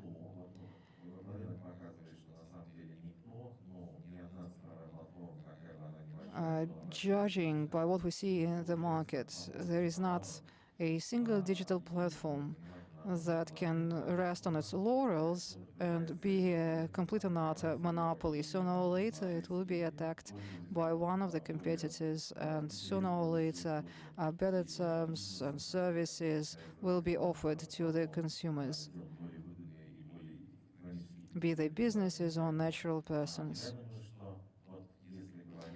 So, again, in the context of digital platforms, I think that this market will remain for a very long time a highly competitive market. I can see that Bella is with us. It would be great if she also participated in this quick discussion. To go back to our question, do you think that we need global regulation, or do you think there is no need for the global rules of the game? Do you have any comments? What does the Russian regulator think on the subject? Well, in fact, I'm sorry, I disconnected for a while, but I was following your discussion. I think I agree with Vladimir Kulyan, who thinks that international agreements would be best, but for reasons that we don't need to explain here, this is a very lengthy process, and I think it would be correct if we acted in parallel, and if every country would develop its own norms, but at the same time try to come to an agreement at the international level. We are unique. In Russia, we have a lot of social platforms, digital platforms, social media. Russian social media are popular not only in Russia, but in the CIS countries at least. We have our own search engines. We've got our own marketplaces. We have our own audio and visual services. So probably there should be international legislation with a general framework. But some domestic and specific regulation can also exist. And do not harm, of course, I totally subscribe to this idea, do not harm. Well, it's wonderful. I think our businesses will be happy to hear this from the regulator. What about other questions from the chat? Yes, there is another question. The question is about the digital tax.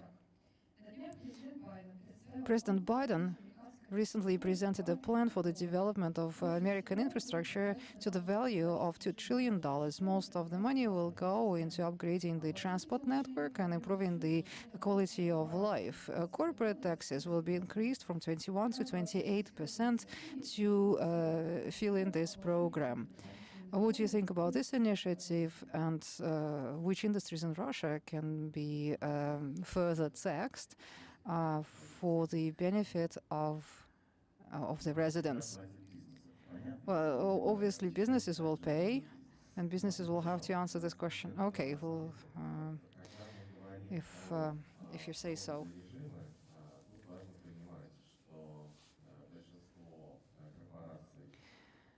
Speaking about taxation, you have to understand that most corporations that have large digital platforms operate in multiple jurisdictions, including jurisdictions where tax rates and tax regimes are lower than in the country of registration, say Russia. So it would be better if we talked about effective tax rates, consolidated tax rates for the corporations. If I'm not mistaken, I believe that big corporations are paying about half of the domestic tax rate if you consolidate their accounts.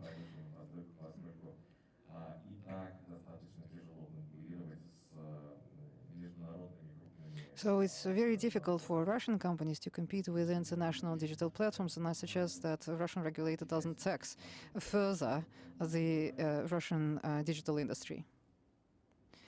Any other panelists would like to add anything to this discussion? If not, then let's take one more question.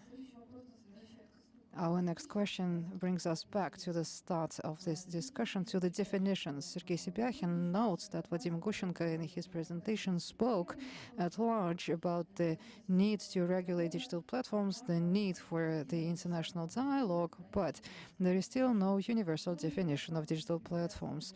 This fact, isn't it a barrier to regulation? An insurmountable barrier. Vadim, what do you think?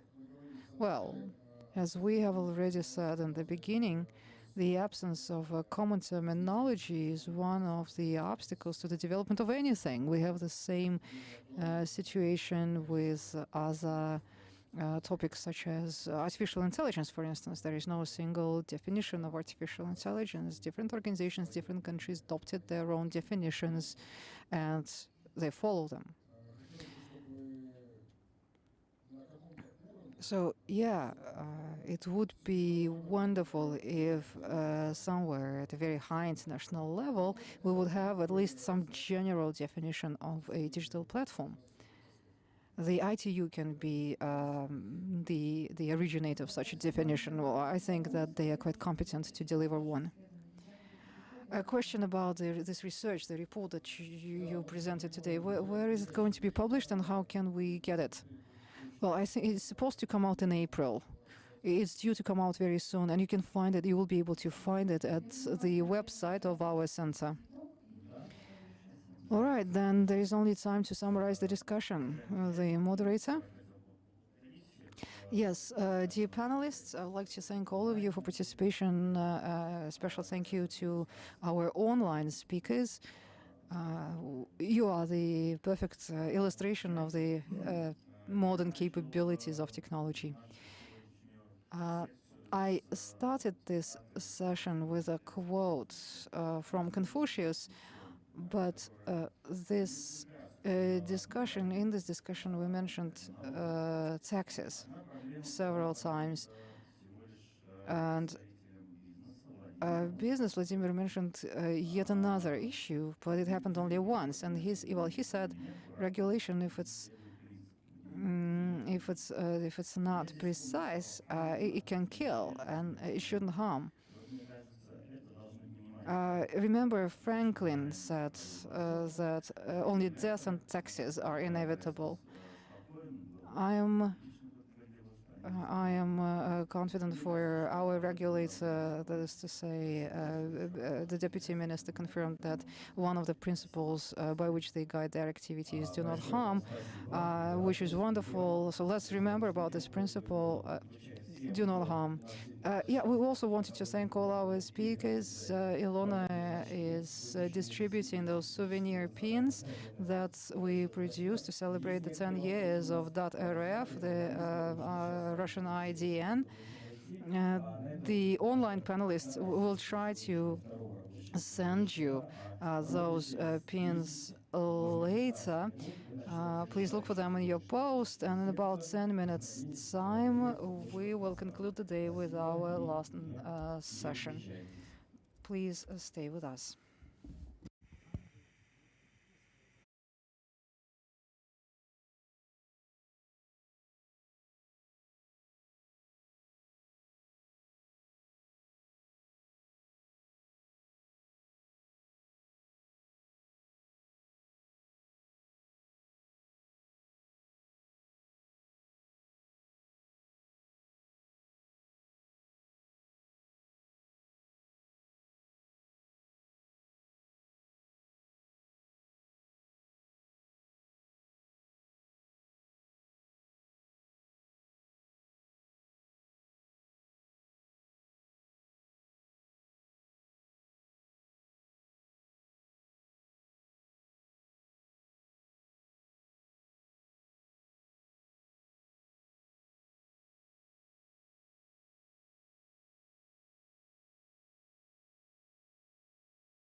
Very well, all our speakers are here, and we continue with our forum. This is session 5.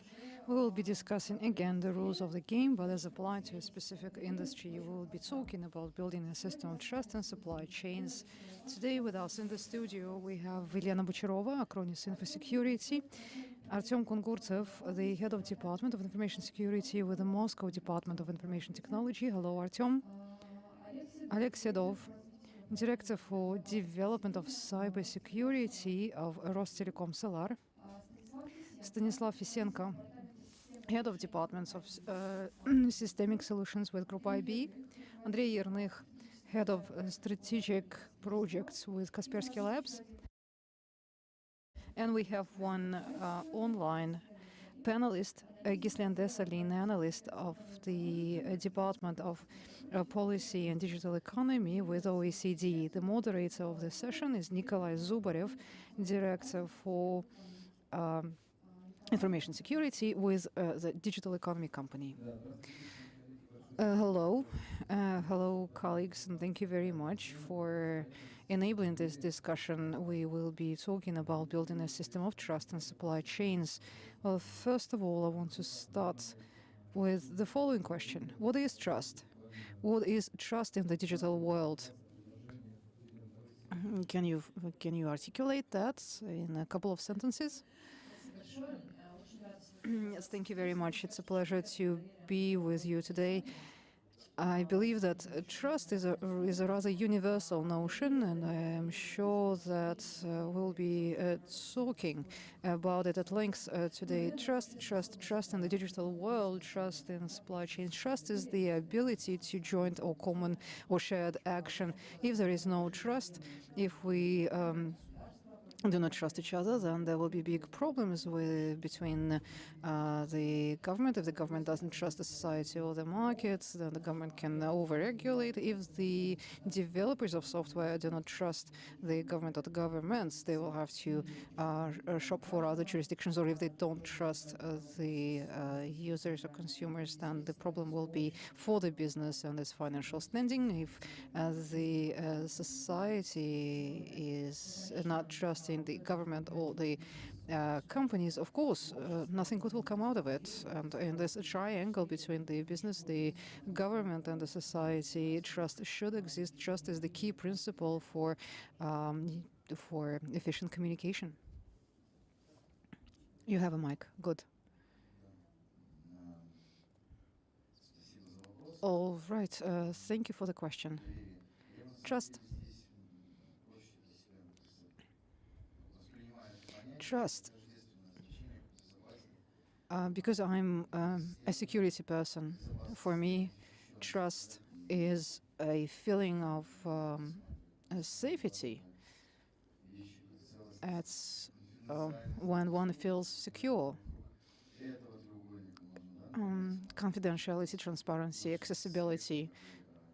These are perhaps the aspects of trust to me. I'm more an object-oriented person, so I would say that trust boils down to this feeling of security, of being protected. Thank you. Well, it's a good question to begin with.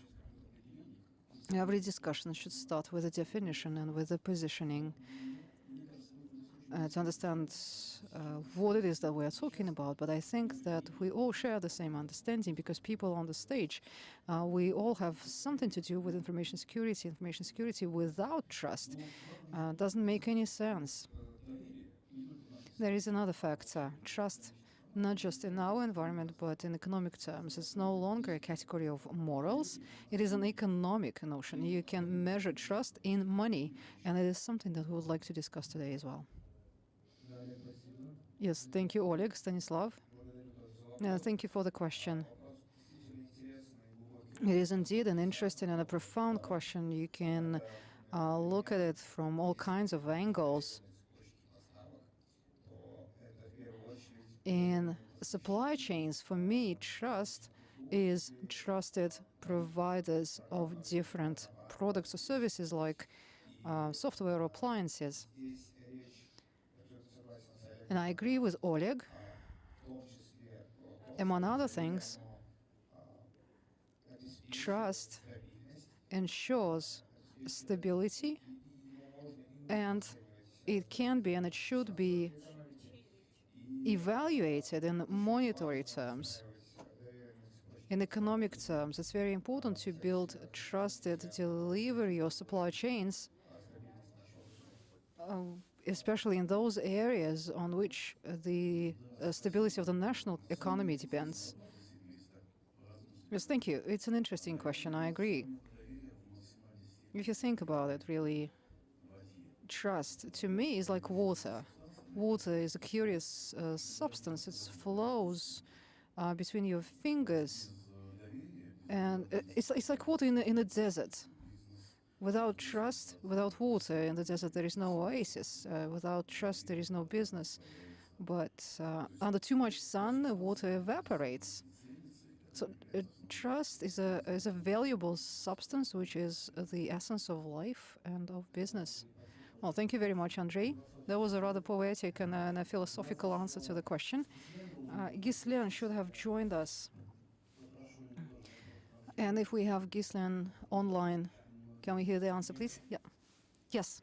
Thank you very much, Nikolai, and thanks for the question. I think it's a great question, and I must say I agree with the previous speaker. You know, I think trust is the ability of stakeholders to count on each other, to count on the expected positive behavior of each other. And as it was said before, trust is really key to build partnerships, right? So without trust, you cannot cooperate with each other. So trust is key for cooperation. In cooperation, it can be supply chains, but it can be any other kind of cooperation. And I'm thinking here, for instance, of the cooperation between security researchers or white hat hackers and organizations like the government or private sector. Well, for this cooperation to work, you need trust. So trust is clearly very valuable. But you know, it was said that trust is a bit like water. It's maybe true. I think trust is a bit also like love, you know. And there's an expression in French that says that there is no love, there is only proofs of love, evidence of love. And I think the question here is, how can you have proofs of trust? How can you make sure that trust is, there's evidence enough for trust? And I think to achieve that, you will need some tools like, from an economic perspective, tools like certification or labels, things that can really prove you that you can trust the other person. So that's my definition. Thanks. Yes, Ghislain, thank you very much.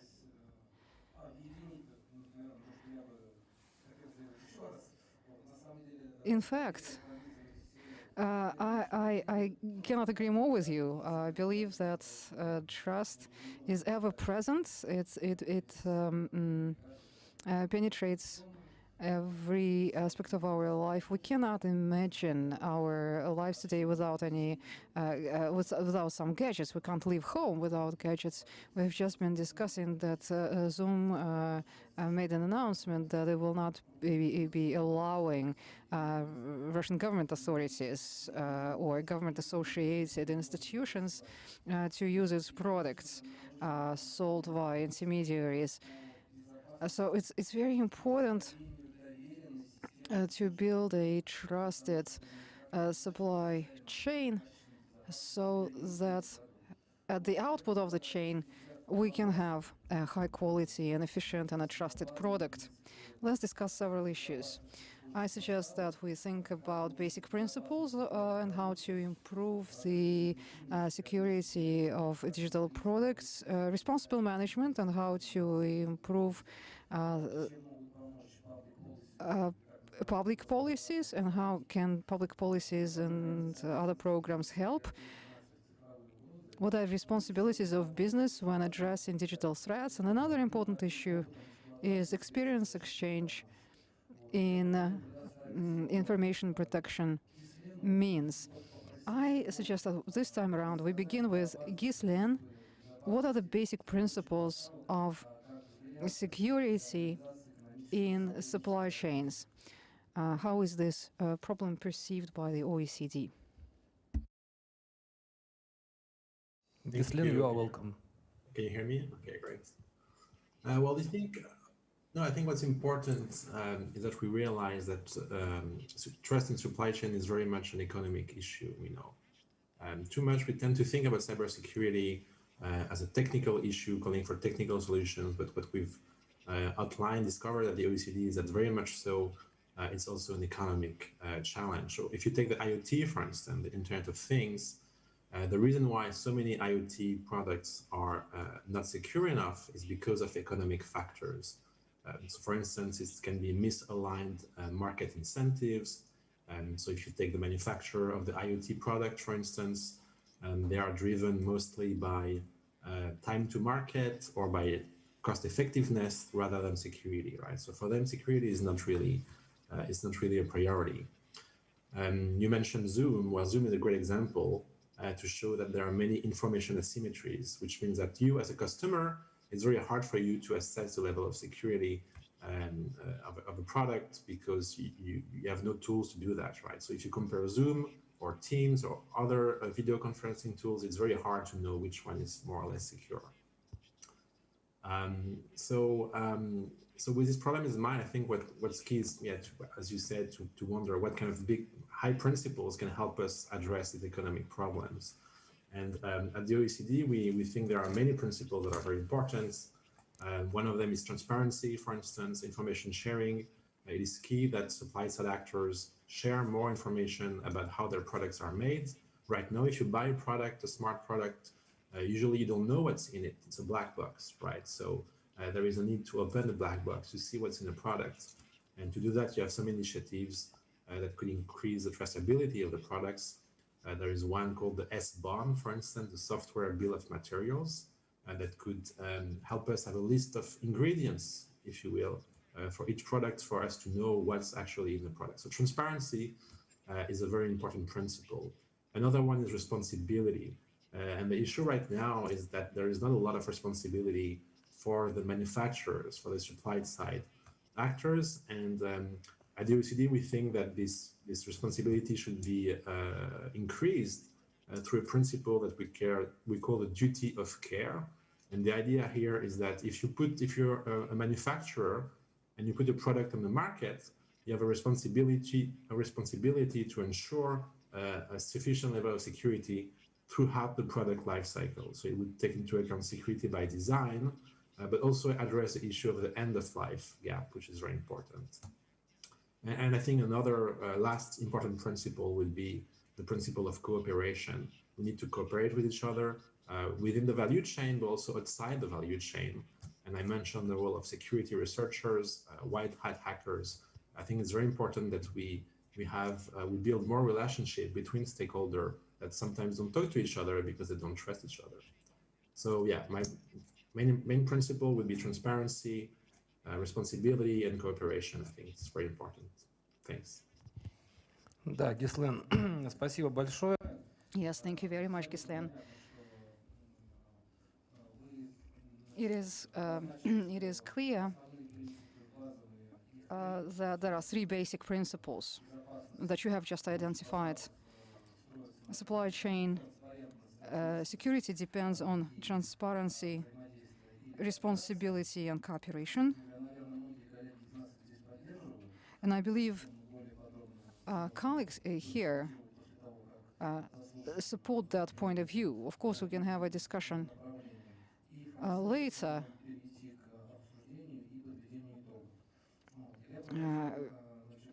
But before we proceed to the Q&A session and an exchange of opinions, I wanted to address another question to Andrei Yernych from Kaspersky Labs. Is there a way to improve the security of software products?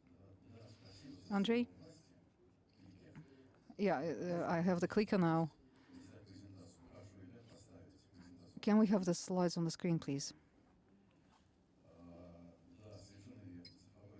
That's right, digital trust.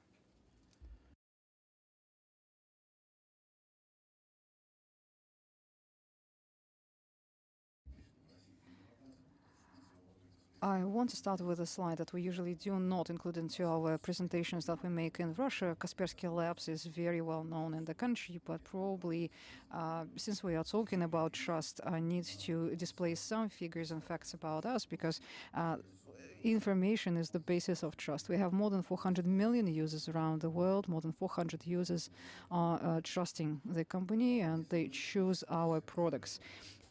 As to what Kaspersky Labs is and to personalize the company, we start with Evgeny Kaspersky. There are more than 40 people in his team. They are virus analysts, for instance. They are the greatest potential and the asset of the company. So basically, they are the people who you see now on the screen. They are the ones who are intellectually developing the software product. They are the ones who maintain the products and keep the products relevant. Overall, there are 4,000 people in the company, and 1/3 of them work in R&D. They are developers. They develop the software products. The geography of our presence, in many countries. In many countries, we have partners. In 34 countries, we have representative offices. And if you would look at the blue dots on the map. The blue dots on the map are the so-called transparency centers or trust centers. We started opening them since the question of trust became very relevant in the world since our company started receiving a lot of questions whether our products could be trusted. And we wanted to be more transparent for audits. We wanted to become more open, and all these questions addressed to the company actually became the starting point for an internal improvement. We started with Switzerland, with Zurich. We opened our first transparency center there. Switzerland and Zurich in particular is a major financial center, so we thought that all the users who are there, or the stakeholders like the governments, if they would like to see the source code, then they would be able to do it there at this transparency center to see with their own eyes that there aren't any malicious code inside, and they can make their own judgment if they could trust our company or not. We believe that yes, our products can be trusted, and after we opened our first center, we started receiving more requests. Could you come to our country and open a center in our country? Well, for the language purposes, for the geographic presence, we opened another center in Madrid, in Spain. In Brazil, another center is already running, and one more center is functioning in Kuala Lumpur, in Malaysia. In 2020, we expect a similar center to start operating in Canada. So you see, we're trying to cover different continents, different territories to become closer to customers and potential customers around the world. We don't want people to travel half of the world to get to Zurich, for instance, to take a look at our source code. So once again, they're all data centers, obviously, these transparency centers. You can review the program, the code, you can run audits there, and we use every opportunity to win the trust of our users. There are several other principles on which we build our trust chains. These are our transparency principles, and the greatest priority of them, and an absolute priority, is the company's commitment to protect customer data. The data that we somehow process is not personalized. The data is protected, and we do everything to protect the data. We also cooperate with the governments and law enforcement agencies to investigate cybercrimes. We do not believe in identifying code as malicious or benevolent. Just like we're against cyber weapons, even if it's in the interest of some states, we don't think that there is such a thing as a good cyber weapon, because any cyber weapon is destructive and potentially a threat to the integrity of the internet. That's why we are fighting all bugs, all malicious software, regardless of their territorial nationality or origin, we would be identifying and destroying this malicious software. And we also cooperate with Europol and Interpol and other law enforcement agencies that fight cybercrime.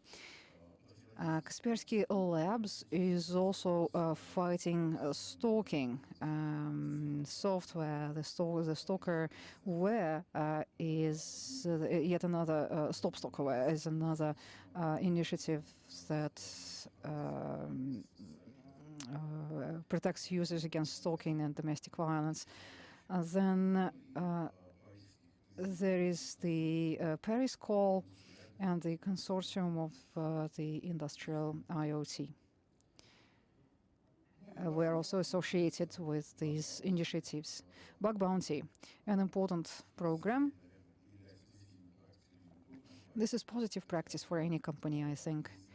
This is when some bugs, some vulnerabilities, some error in the code or the wrong functioning of a newer software in an old, antiquated environment doesn't become a nightmare. Instead, they become a bounty. They become a jewel, a treasure that can be hunted.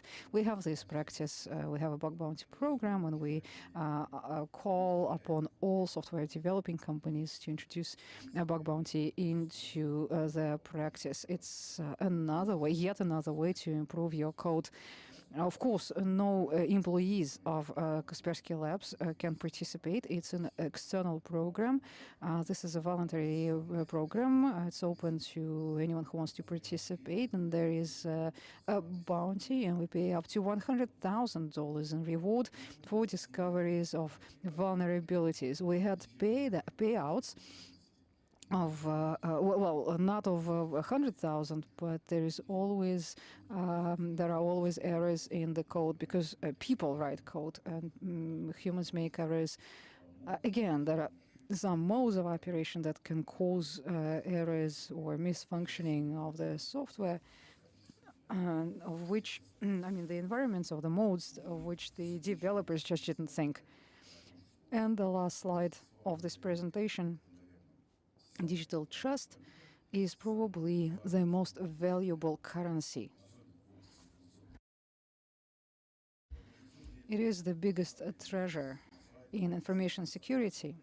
People understand it. Here we are quoting from a study or a poll that we carried out.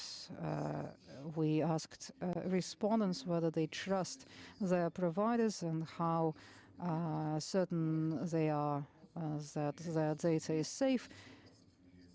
I am worried that not 100% of the respondents said that they are concerned about losing their data or data leakages, but the numbers are quite high, and I'm sure that sooner or later we will reach that 100% figure because there is more and more digital data. The digital data is channeled via different services. The data leaks. And it should be a concern. It should really worry people that they might lose data. Thank you. Thank you very much, Andrei. It was a very detailed presentation. Thank you. I have a question to our panelists. Do you have bug bounty programs in your companies? No, we do not have such a program. Oleg? I know. Artyom, I think. Can I ask a question to Andrei? Is this legal in Russia? If the developer permits, yes, with the permission, with the consent of the developer. What if it's a nuclear power plant? What if it's a business? Well, we have to understand all the risks. And of course, we are not running bug bounty programs on some critical infrastructure, and this is done on some isolated platforms. But it's just that we found a solution, a quick ad, a cyber sandbox. in order to test an attack and countering of an attack. Of course, a nuclear power plant will never allow yourself to use a production environment to test bug bounty. Well, yes and no is the answer from me. Bug bounty, just like Andrei was saying, bug bounty is part of security analysis. It's part of security analysis in terms of, well, sales, in terms of the market, the way the market sees it is seen the way you presented it in your presentation. Thank you very much, actually, for doing this. But from the perspective of the law, this is part of the security analysis, security review, security audit. So yeah, it fits in the law very well. As to the cyber sandbox, I wonder if this is possible given the agile and this very intensive and quick cycle. Once it's not bug bounty. If you do it just once, no, it's not just it's not a one-off exercise. It's done constantly. Group IB, of course, develops software products too. Bug bounty, in fact, meant something different originally. It was a search for any errors, not only security errors, not only vulnerability management errors, any errors. So for us, bug bounty is a rather broad notion, and we have a bug bounty program, but it's an internal one. Group IB is a big company. We have a lot of people, and we have an internal program for our staff. It's a rewards program if people manage to find some bug anywhere, even some, I don't know, grammar error in the text published on our website, anything. So this also fits under our bug bounty program. We help R&D, we help marketing. We are constantly looking out for mistakes, errors, vulnerabilities, bugs, you name it. I agree that sometimes we can deploy some kind of a test ground, some test bench, and sometimes we would also have training exercises with our customers. We have a group, a category of customers who've been using our products for many, many years and who are interested in the evolution of these products, and they are willing to share with us any problems that they encounter, and we would also reward them for providing us with these insights. Okay, I have another idea. There is a law now in Russia on experimental legal regimes. And we can apply this law to the cases whenever we want to test some capabilities or vulnerabilities. You can use the so-called legal sandboxes. And you will be protected by the law. I know that this year about 10 projects for satellites have already been planned to be carried out within this new regime. The next speaker is Stanislav.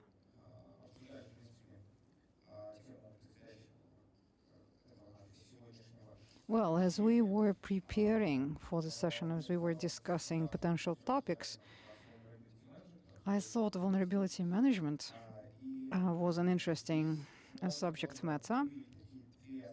And I believe that here you can identify two main dimensions.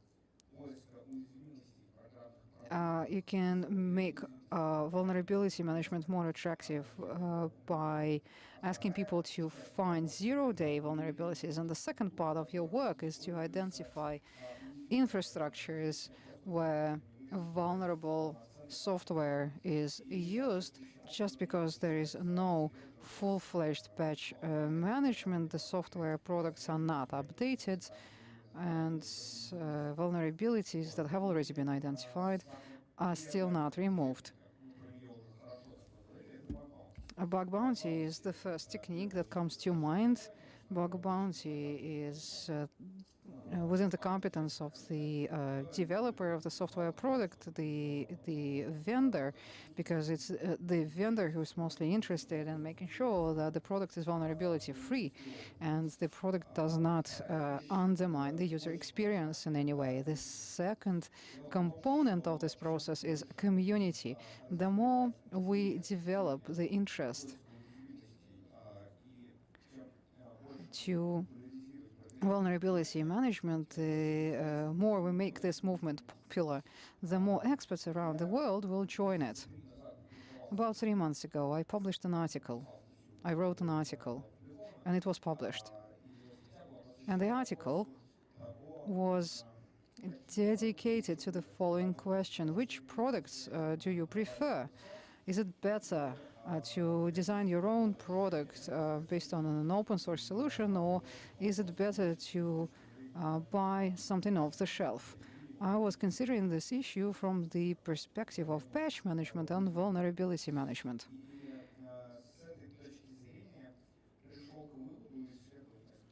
And having studied several resources, having analyzed statistics, I conclude that the more popular is the product, the more experts work to find its vulnerabilities, the more often patches are issued, and the higher is the probability that these vulnerabilities will never be exploited.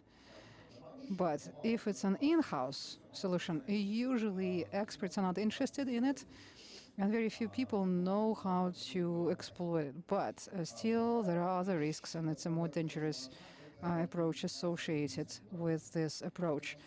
Another thing, gamification inside the products themselves. We are moving in this direction.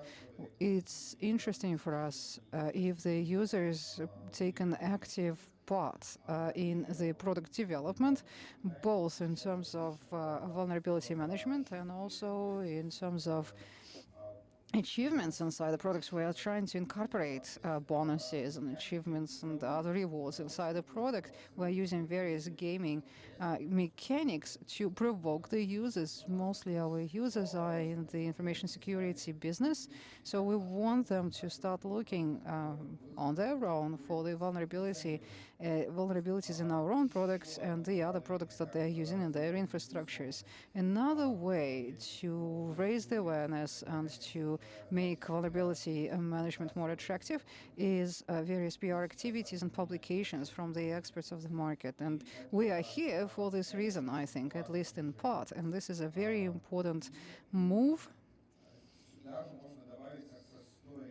Success stories from the market also do magic. When you tell a story of a vulnerability that was identified in time, that were patched in time, and how they protected them from some well-known threats, you can go back to the case of Petya, for instance. All the companies that updated on time the operating system on their workstations never had to meet Petya. Or you can think back to another case. It's a more recent case, and it's related to supply chains and the trust. Microsoft Exchange, when the vulnerabilities were published,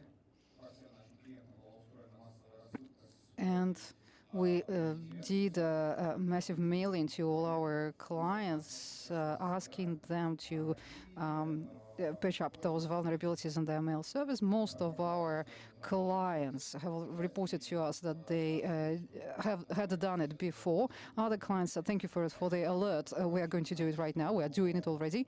And some clients wrote back saying, it's none of your business, basically. So it's the problem of patch management, and it's the problem of real risks.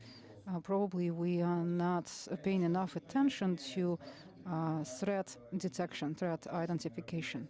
Besides You can also organize internal and external activities to find threats and vulnerabilities. There are experts in the market. There are different professionals who you can engage in your companies and ask them to audit your important information systems. And then there are various external services. For instance, you can buy a service to identify compromised nodes in your infrastructure or earn teaming when you use all the vulnerabilities, the well-known and established vulnerabilities, when you hire an external company and you ask them to penetrate your own company, to break through and use those vulnerabilities to get access to your company. There are vulnerabilities that haven't yet been identified, haven't yet been published. Of course, you have to be ready to respond to incidents, the incidents of information security, because these incidents are of highest critical priority. And in conclusion of this speech, let me just say that in information security, vulnerability management is of utmost importance, especially if the companies automate their production lines. Most of the products that are used in, say, IoT, they are of foreign make. Supply chains are usually quite complicated. The vendor often requires a remote channel to monitor the health of the equipment. It's a big question mark. What kind of what do the updates contain? Which old vulnerabilities are patched and which new ones appear? So when I talked about trusting the vendor, this is the main thing that I had in mind. Thank you very much. I got from you that bug bounty is an important element. Red team, blue team. And those initiatives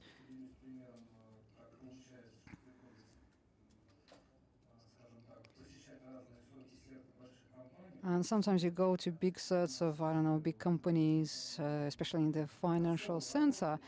People are working there, and I mean, everything is secure, but often you see a zoo, a real zoo. IB, Group IB, Positive, Rostelecom, Solar, Cisco, Acronis, anything that comes to mind, like anything, you will find anything there. And all of this works.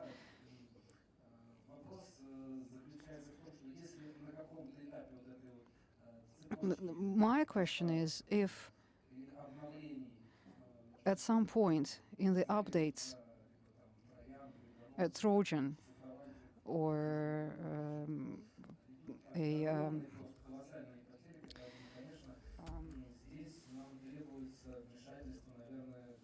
some kind of other malicious software penetrates the system, then what will happen? So let's ask Oleg, how can you help? And public policies, can they help in this context? Well, I'm not sure that I should take this question. Instead, I would prefer to go to the very beginning of this discussion. I will bore you with definitions for about a minute, if you don't mind. Yeah, it's very difficult to do without a definition.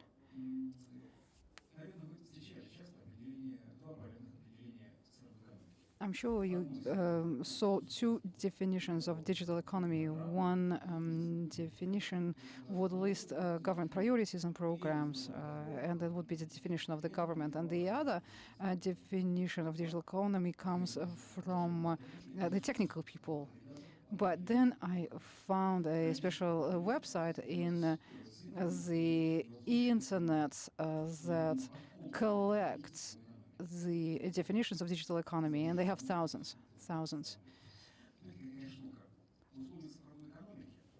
You see, My problem is, in digital economy, every marketing person invents something new. They invent a new place for their product in the world of digital economy. The big problem with a digital economy is we never heard a definition by economists. So what is the political economics of digital economy? Alexander Auzan, the dean of the economy faculty, School of Economy of the Moscow State University, he said that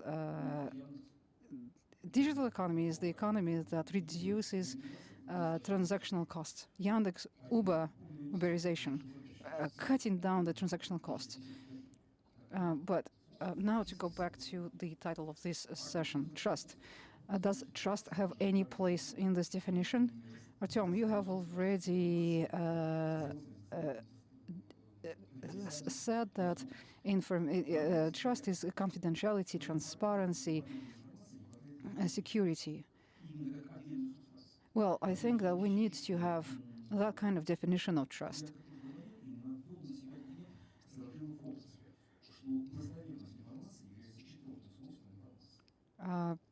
Trustworthiness of data or of information is an integral feature of data. Trust is not constant, it's a variable, and it has a shelf life. It has a best before date. Competence is in the same category. Competence is not forever. And trust is not forever, it's not a constant. Why people in information security discuss trust so much? There is still a lot of coronavirus cases around the world. When a year ago countries were shutting down, as soon as people were locked down in their homes, people started building their home infrastructures. They built them out of what they had. And we were forced to do it. Nobody asked you whether you wanted to be shut down in your home. You had to go there and work from home. And home infrastructures emerged, and this shadow IT went under an attack. Home infrastructures were under attack not only in Russia, but if I remember your statistics very well, only China was protected. But the Chinese statistics is a statistical anomaly. You see, why? Why? The question is why? Why criminals will start attacking home infrastructures? Well, because later people will be returning back to their offices with the same devices that they're using now in home, and the corporate perimeters will no longer be protected because the software and the hardware will be already inside the perimeter. The solution here is not to bring your own device to office, which is not possible, often not possible. And then the companies would be compromised. So what can information security do? When the threat is already inside the company, what can information security do? In our world, there is one rule. You may not be the target of the perpetrators, but you can be the victim in all circumstances. You are not necessarily the target, but you can definitely be a victim. So what to do? Which technologies can we use? We have some experience that helps us fight and fight back. In our practice, maybe 10-15% of code is written anew by hand. Usually, code is recycled from older products. Some time ago, we tested a real estate agent's application. People are renting out, people are trying to rent apartments. But some people are looking for renovation. The code was 15,000 lines only. 500,000 lines. Only 100,000 lines were useful, and the other 400,000 lines, the way we saw it, it was absolute nonsense. It was waste that was left there from older versions, and we didn't know how many vulnerabilities we would encounter. We found them after we scanned the code, but it's a matter of culture, and in this respect, we can probably appeal to the governments and regulators. It would be great if you would be able to shape cyber culture and motivate people. The idea is, of course, businesses want everything to happen fast. They want their applications to be out very fast, but fast is not everything. Maximum profit under maximum risks. Businesses accept that. You have a service, you have a product, you win the market, you do it fast. But fast doesn't mean secure. As well as comfortable or easy to use doesn't mean secure. We all know this very well. So I guess we should start talking about economics of trust. I do not have a definition, but I know the definition for economics of mistrust or absence of trust. The economics of mistrust or the absence of trust is when the number of certifying, controlling, and supervising authorities is excessive. Russia's two favorite games, the national sports, are certifications and revolutions. What is economics of trust? Your partner relations are not constant. They can change. Your trust to your partner can change, and you must trace it. You must identify anomalies. You should be looking for some unpleasantries. You should control the situation, should be independent of the situation. This is modern technologies and competencies. This is the culture of security these days, and this is how culture or the economics of trust should look like from the point of view of information security. Thank you very much, Oleg, for such an extensive answer. Thank you for giving us several definitions, especially, well, since I represent an organization which bears the name digital economy. We, of course, we asked this question to ourselves on many occasions. We think the digital economy is the data economy, the economy of data. And I can also agree with your definition from 90s. It's a digital economy is any economy that is aimed at reducing transactional costs.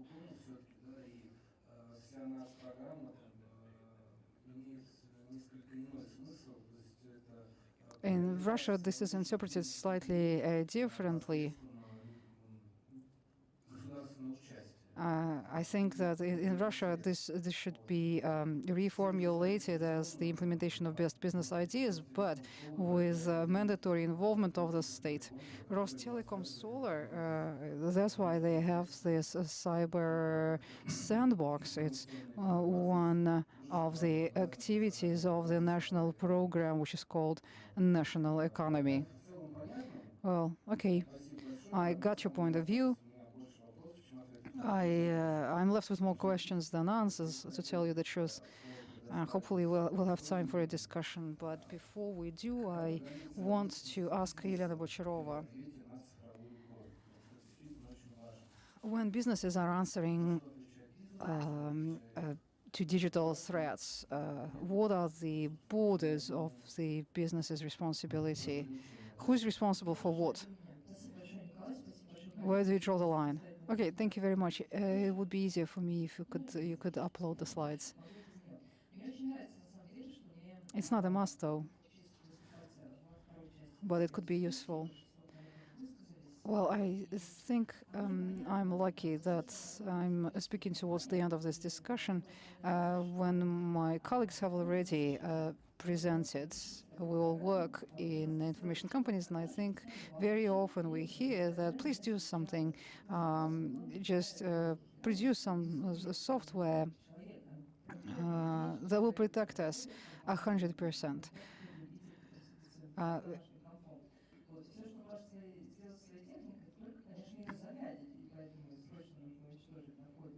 Of course, it is very easy to destroy a compromised device, but perhaps it would be more proper if we try to protect this device instead of destroying it every time that it is compromised. I believe that people acquire certain responsibilities as they acquire devices, and whether they like it or not, whether they are aware of it or not, still there is this responsibility. I work at Acronis InfoZащита. I'm the executive director. Clicker is not working. Oh, it's working. We operate in the market of information security, among other things. What we do is we produce a small component, the agents that collect data from anywhere, your data center, your smartphone, your laptop, in any amount, and they transfer this data somewhere safe. We do backup, basically, and our product is the best in the world. This is our narrow niche, this is our specialization, and we do it better than anybody else.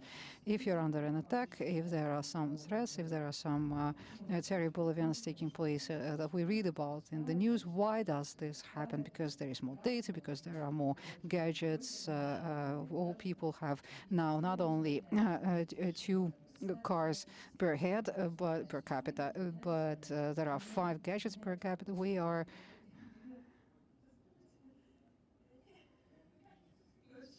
geometric. Geometric is the word I was looking for. So yeah, we are multiplying. It's a geometric proportion. We are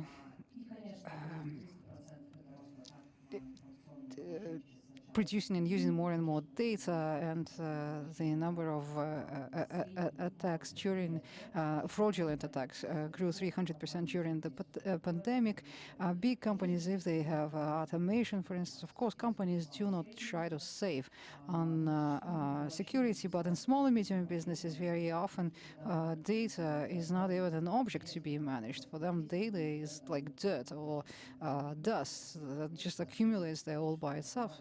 If you take a small company or even a medium-sized business, most of them not even thinking about data. And that's why 31% of companies come under attacks every single day. This is global statistics. We operate in many different markets. We are technology partners to many other operators. And this is another important idea, 0.1% that matters. Garmin, I wonder why haven't you quoted this example yet? Garmin is not just my favorite watch brand. My friends, triathletes, for 3 days stayed without synchronizing their databases.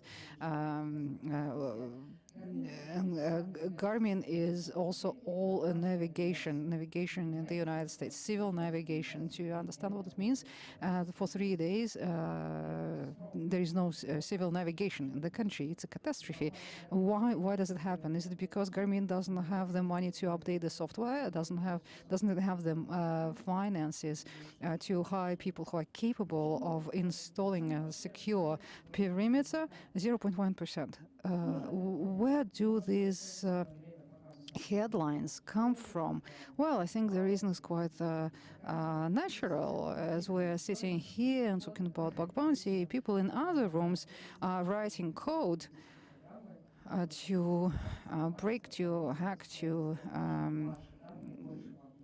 intrude into your data, to steal your data from you. How can you protect yourselves? What can you do? Forensics, there should be investigations, but it should not stop the operations of your company, shouldn't block your company, especially if you are running automation management systems. If you have a conveyor every hour of idle time, this is a lot of money. If your conveyor is manufacturing cars and the conveyor stops for an hour, these cars will not be produced. You cannot recover the lost time. You will never be able to produce those cars that were not manufactured in this hour of idle time. This time is lost. Another slide that I include into every single presentation that I make. You should have backup. You should have data accessible and available. Data should be secure and authentic. No one should tamper with it. And as your people are investigating some disruption, you should continue working. So backup and backup. There is no alternative to backup. Now, to the question of borders and responsibility lines. Who's responsible for what? The state. The state regulates, of course, it regulates this market, and very soon we already have the law on critical information infrastructure, CII, and soon it will be updated. What is a critical information infrastructure, a system? Anything, to tell you the truth. If you enter a dentist's office and the dentist's office is equipped with some equipment, it is critical infrastructure, but no dentist in Russia. And if there is such a dentist, please write to me. This is an internet forum. We're broadcasting online. The audience must be very wide.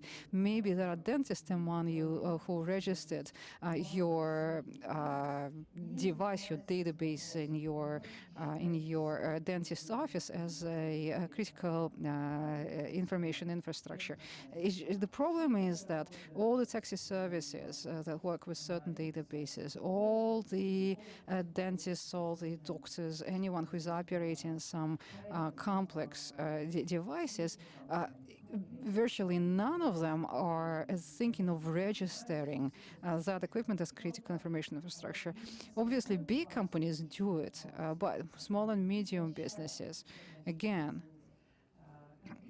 all the way to an end user, a consumer, someone who's sitting in this room or on the other side of the screen. Do they feel their responsibility for the data that they store, be they personal or impersonal? Do they feel their responsibility for securing the data? Well, I suspect their answer is no.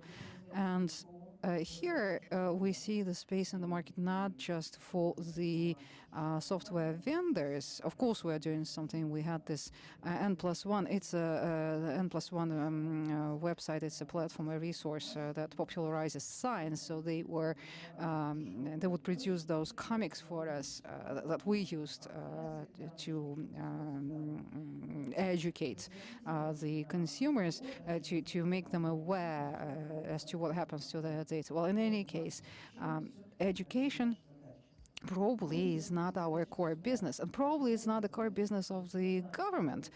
But who should be doing this? Well, Nikolai, I believe that not-for-profit organizations like the organization Digital Economy. I know that the last meeting of the Task Force for Information Security considered a specification for an education project that is called to spread the information among the population about safe behavior online, because these kind of conflicts will continue to happen. The attacks will continue to happen. And if you do not introduce the simplest hygiene, and the set of those rules is quite simple. There are like 10 rules and that's it. But if you comply by them, you will be much safer. But I think that one of the biggest problems today is education and not enough information security, literacy, and information hygiene. Well, yes, thank you very much. Елена.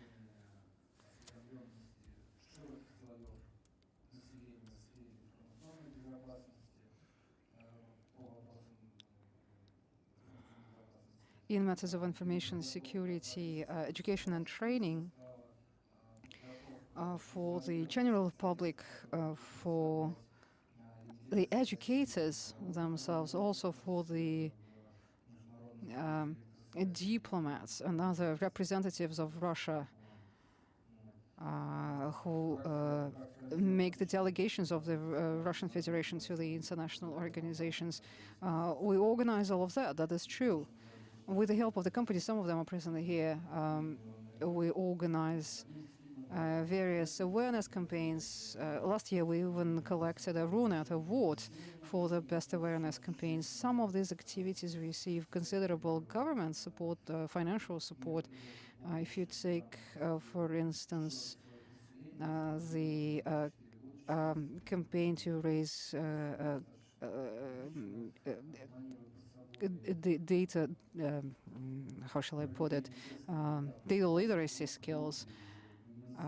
It's a program for 4 years. The Ministry of Economic Development, the Ministry of Trade, the Ministry of Digital Development, people in the IQ quarter here in one of the towers in Moscow City, where all these ministries are housed. Well, they've joined the efforts, and we have this extensive program. As to critical information infrastructure, probably we should ask Artyom.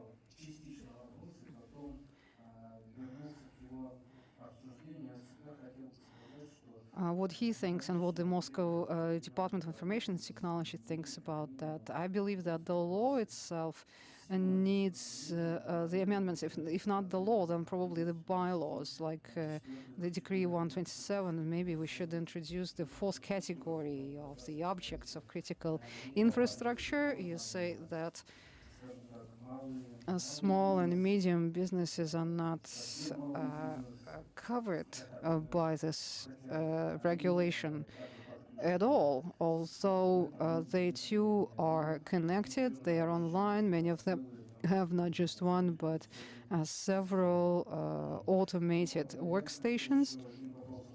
Many companies have, even if they are small, they have extensive information infrastructures. But there is another question. Operation of security mechanisms. Artyom. Thank you. Nikolai.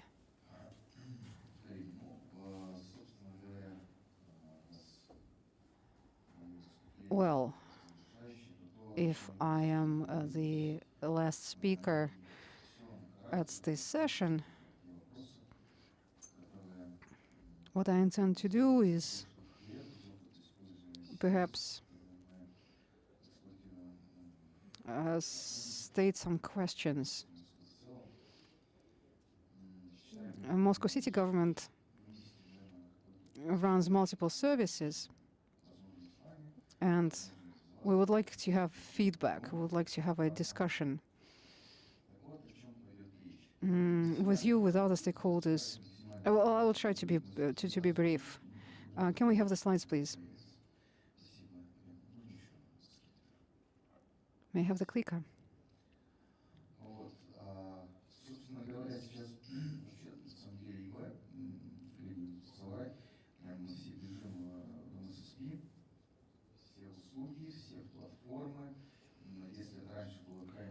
Everyone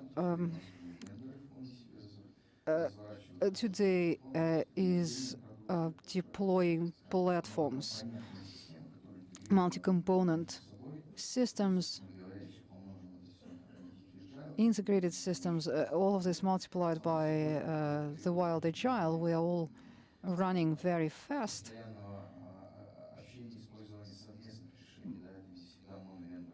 And very often our multi-component solutions are built out of components from different vendors.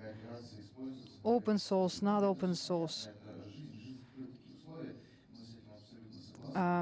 That's how life is. You can't really change that, and probably there is no need. And since our systems are built out of multiple components that are very varied, that come from different vendors, we expect that every vendor thinks about the security of these products and embeds security into them by default, by design.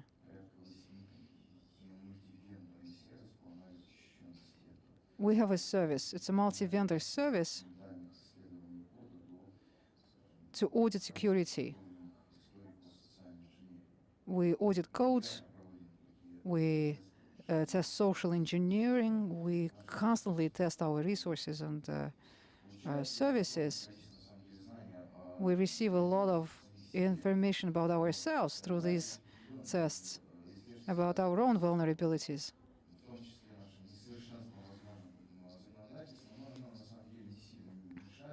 Of course, regulation is not perfect, and sometimes we run into problems because of this imperfect regulation. But our Kaspersky Labs and Group IB and Solar are all our partners.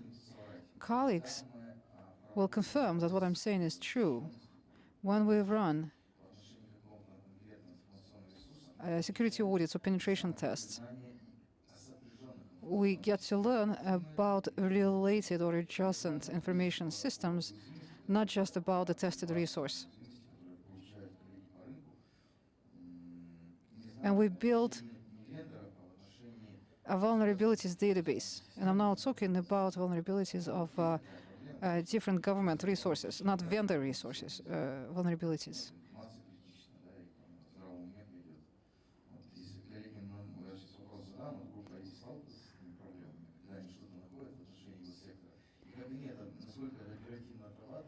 For instance, Group IB, do you see any feedback from the government when you identify a vulnerability in the government's resource? It's a problem. It's a problem. We do not want to have bug bounties. Being a public sector, we do not want to create a market around government information systems. It's wrong. But as the government sector, as the public sector, we should be able to hear and to respond to the vulnerabilities that are reported back to us. There is a prospective solution. We're discussing it with various regulators. I don't want to present it right now, but it looks like there is a solution. Now, on the subject of vendors, maybe we should amend government contracts, for instance, during the period of warranty. Maybe we can have bug bounties. I understand that all companies are different in terms of their maturity. Kaspersky Labs can afford it, but maybe smaller companies cannot afford bug bounties. We can think about it, and probably the social responsibility, and maybe it will affect the price of the product, but I think that we should think about it. I would like the products that we use in order to perform our functions, the functions of the government, to be protected during the warranty period, especially while we are paying for it. The market is making a lot of progress. Like Ilyana said, we are discussing here on stage, and people elsewhere are writing ransomware or some other malicious code. And thirdly, we people who work in information security in the public sector, we find it essential to establish contacts with the vendors and other users. We need to know the pros and cons of different solutions and products. The market is very dynamic. There are now new products that did not exist 2 or 3 years ago. Maybe we can have discussions without vendors at first, or maybe we should engage vendors from the very beginning, but it's an interesting question. A public sector to another public sector, and a user to a user, peer-to-peer, experience sharing, you see? To get a more objective picture, maybe we can engage the vendor to this dialogue, but maybe we can start talking with the vendor once we have already arrived at some conclusions. So these are the ideas that we are currently considering.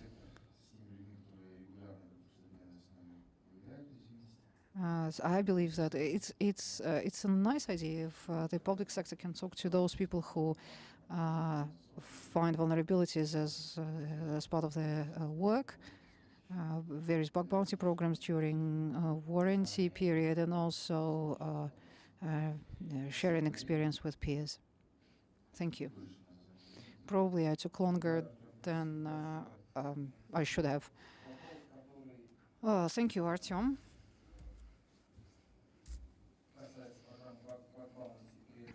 Now, to this idea of bug bounty program during the warranty period, I think that this is something to be discussed with the vendors, and if the colleagues are ready, not just the ones present here, but overall, why not? A discussion is always a good idea. Do you have any questions from the audience, from the chat?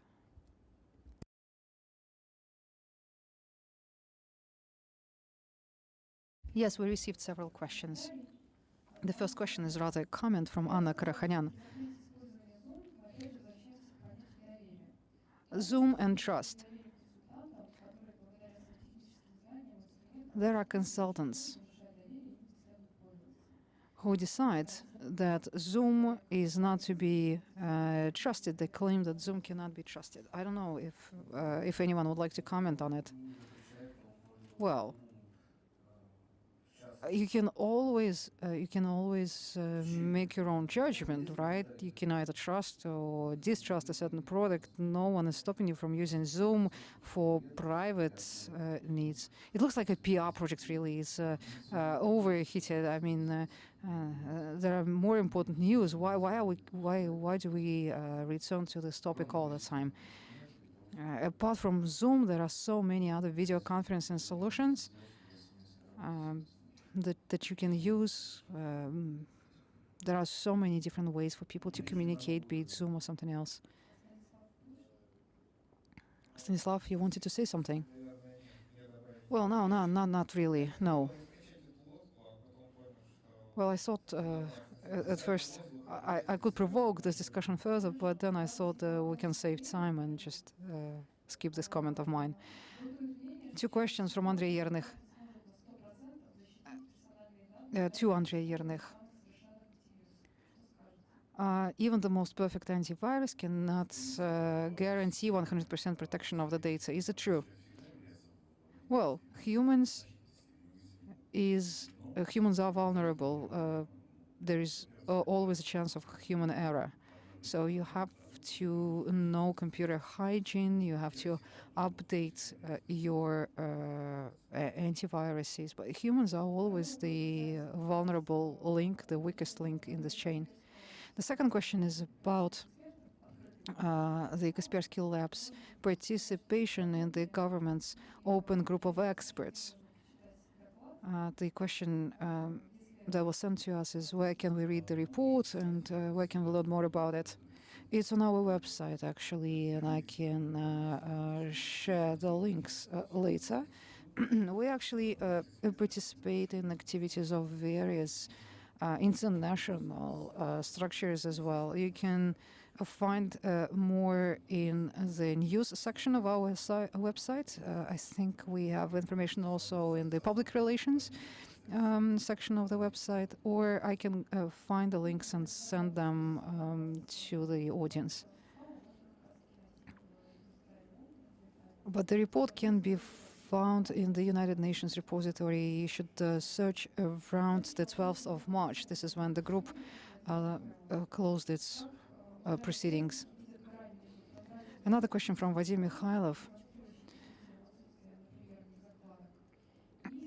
You can demonstrate the transparency of your products to your consumers, but at the same time, all vendors are trying to protect their know-how. Where is the balance? Well, it's a difficult question.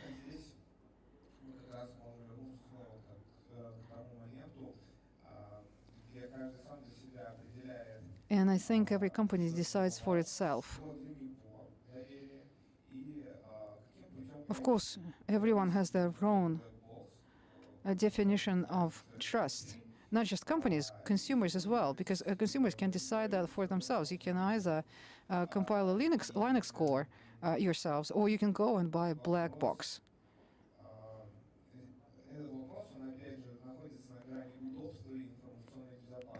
Again, this question is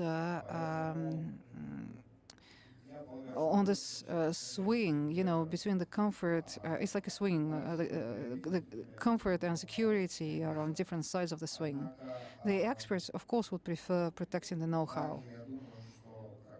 On the other hand, just like Andrei was saying today,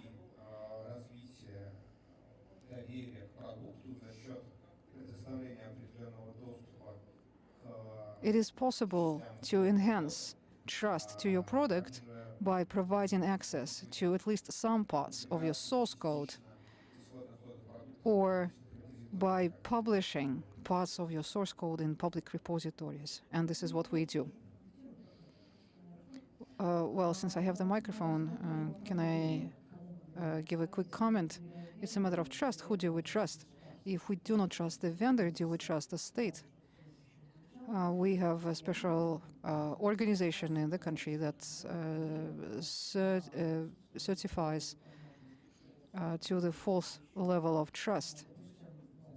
They're certifying that the software is not doing functions that it's not supposed to do. So if the government, if the consumer trusts the government, and if it trusts Stack, this special organization where you can buy the certified version, the version of the software that was certified by Stack. Well, I think the question was not about certification. It was not about recommendations of the regulator. I was thinking,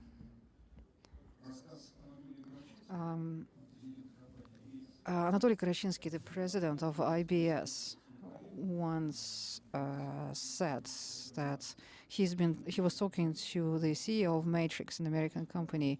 What is so special about his programmers? One half of programmers of this company are Russian.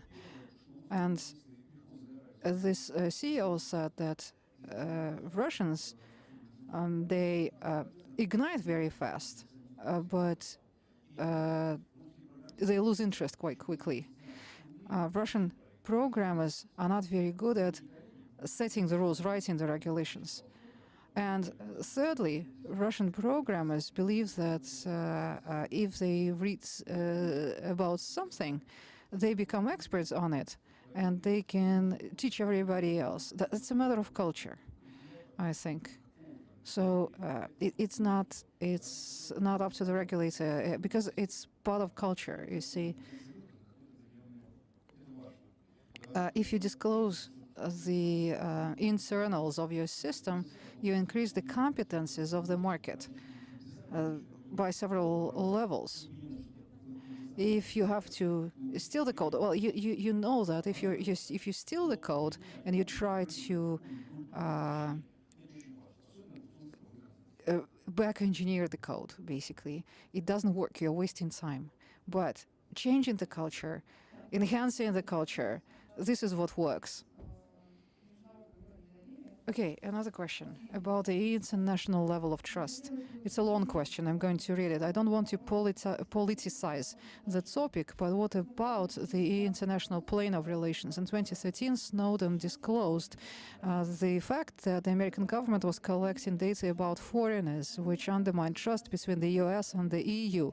Many countries in the EU required a new standard at the national level for data protection, and the European Court denied, say, the safe harbor provision.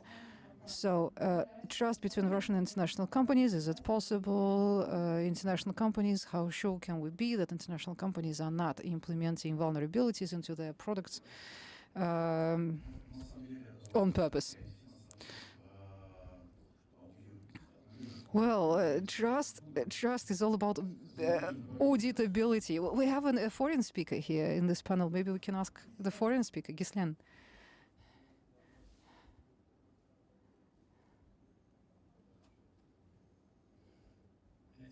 The question was about privacy and the fact that the safe harbor was dismissed between the EU and the US. I'm not a privacy expert, I'm a security expert, security policy expert, so it's quite different. You can have a privacy violation because of a security incident, but you can also have privacy violation have nothing to do with security incidents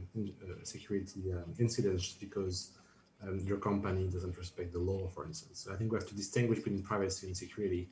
it can be related, but it's also something very different. But to come back to your point about how can companies, Russian companies, trust companies from other countries, I think your point is really key. You know, that's why we need to increase cooperation and to develop norms that really try to take the values and the regulation in each country to a higher level, and to see what the countries have in common, right? So to try to find a common ground, if you will, or a level playing field. And that's where organizations like the OECD really come at play, because that's a place where countries, governments, but also other stakeholders can talk to each other and build norms that would suit everybody. And so, so about that, I just wanted to mention that we published 2 reports on this topic at the OECD. You can find them on our website, oe.cd/security. And so I'm sure it's a good way to start. You know, you start with analytical reports to try to analyze the trends and the norms in each country, and then you develop recommendations in which countries can relate to. And so the OECD is currently working on a new recommendation on the digital security of products, and it would include a lot of language about how to build trust, how to build transparency, how to ensure responsibility of the actors. So I invite you to look at the reports. Thanks. Спасибо большое. And thank you very much. And can I add something? When I heard this question, I started smiling. The new law came into effect on the 1st of April in Russia. All all foreign vendors, the vendors of devices, they have to pre-install Russian software, and there is a list of this Russian software, which are usually the products of big Russian IT companies. The joke is that in order to promote these services and to collect statistics on the actions of the users for targeted advertisements, high conversion, all these services, they're still talking to Google, Apple, and Microsoft. They're still sharing the data with them. So do you think that we are trusting them too much? We're trusting the foreign products too much? Because the question is saying that, I don't know, I found the question quite peculiar. Well, since we're running out of the time, maybe Nikolai can summarize the discussion. Yes, thank you very much, colleagues, for a very productive and an interesting discussion. Gislian, thank you very much for being able to join us today, and that you took this provocative question quite boldly. Now, what are the takeaways?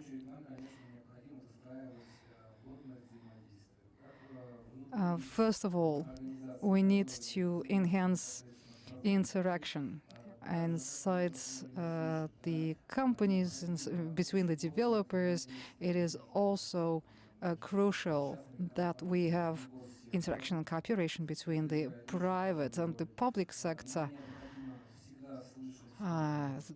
It is very important. We should be able to hear the voice of the expert community.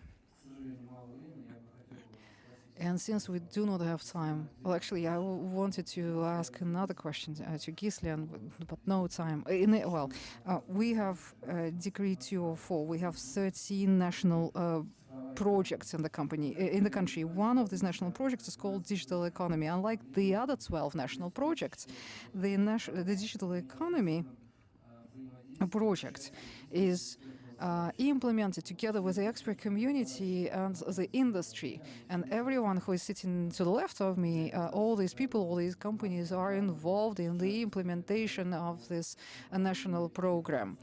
They are engaged on the track that is called information security of the digital economy national project. So everything that was mentioned here, like the industry expertise centers or the digital sandboxes or computer digital literacy and raising awareness. There is the digital economy not-for-profit organization. We try to focus on these matters. I understand that there are many nuances and specific questions, but on the practical level, we are in close cooperation with the business community and also the regulators, the Russian Securities Service, the Central Bank of Russia. Everyone is involved. And of course, the Moscow City Department of Information Technology is probably the biggest consumer of personal data anywhere in the country, more or less. A big one. You are big. You are consuming. You are storing. You are receiving. Okay, receiving, fine. Processing personal data. And we try to collect feedback and to improve our operations. And the mechanism is a working one. We ask everybody to join it, to participate in the process actively. We will definitely take on board all the feedback that we heard today during the discussion.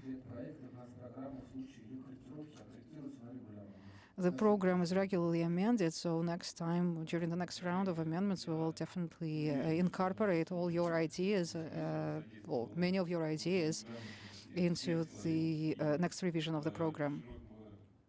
Well, we had a very good discussion today. Thank you very much to all the panelists. We enjoyed that exchange of opinions. You have given us a lot of food for thought.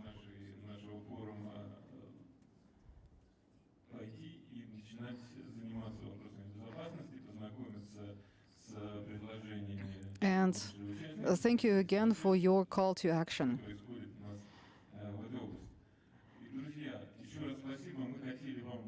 And in memory of this event, we prepared these souvenirs. It's a pin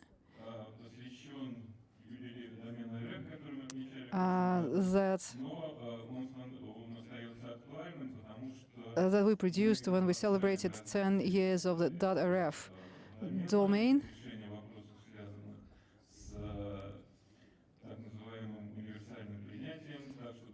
We are still pushing this domain forward. We are working on universal acceptance.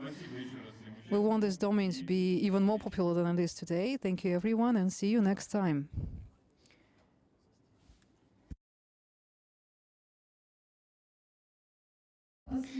Dear friends, now we conclude the second day of the forum. Tomorrow there will be 2 more sessions.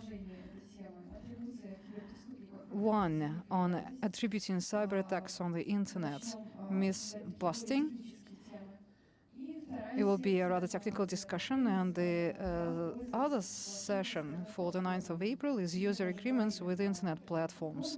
We talked about digital platforms, online platforms today. Tomorrow we will focus on how to protect the interests of the users and of the state. And we also planned a final session on youth projects. We will get to meet the team of the recently elected Youth Internet Governance Ombudsman, and there will be an open microphone session. So anyone who is listening to this broadcast online will be able to take the floor and share their opinions. Please be back tomorrow at 10 a.m. Moscow time. Thank you and have a nice day.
Все, сериалы свои смотришь? Вообще-то новости читаю, пап. Какие новости? У меня надежный источник. У меня проверенные. Разработаны новые правила дорожного движения. Для электросамокатов. Российская газета. Новости, актуальные для всех.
Все, сериалы свои смотришь? Вообще-то новости читаю, пап. Какие новости? У меня надежный источник. У меня проверенные. Разработаны новые правила дорожного движения. Для электросамокатов. Российская газета. Новости, актуальные для всех.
Все, сериалы свои смотришь? Вообще-то новости читаю, пап. Какие новости? У меня надежный источник. У меня проверенные. Разработаны новые правила дорожного движения. Для электросамокатов. Российская газета. Новости, актуальные для всех.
Все, сериалы свои смотришь? Вообще-то новости читаю, пап. Какие новости? У меня надежный источник. У меня проверенные. Разработаны новые правила дорожного движения. Для электросамокатов.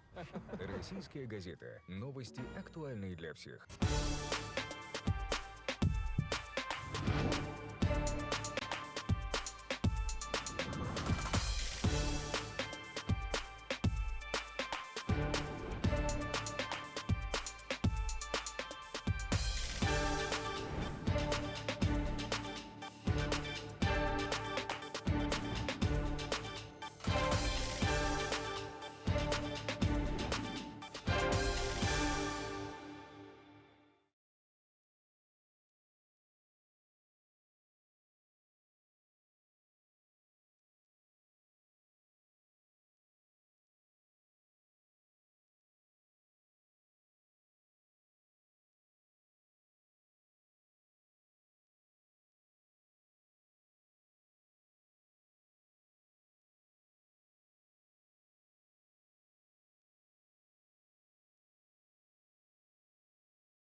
Все, сериалы свои смотришь? Вообще-то новости читаю, пап. Какие новости? У меня надежный источник. У меня проверенные. Разработаны новые правила дорожного движения. Для электросамокатов. Российская газета. Новости, актуальные для всех.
Все, сериалы свои смотришь? Вообще-то новости читаю, пап. Какие новости? У меня надежный источник. У меня проверенные. Разработаны новые правила дорожного движения. Для электросамокатов. Российская газета. Новости, актуальные для всех.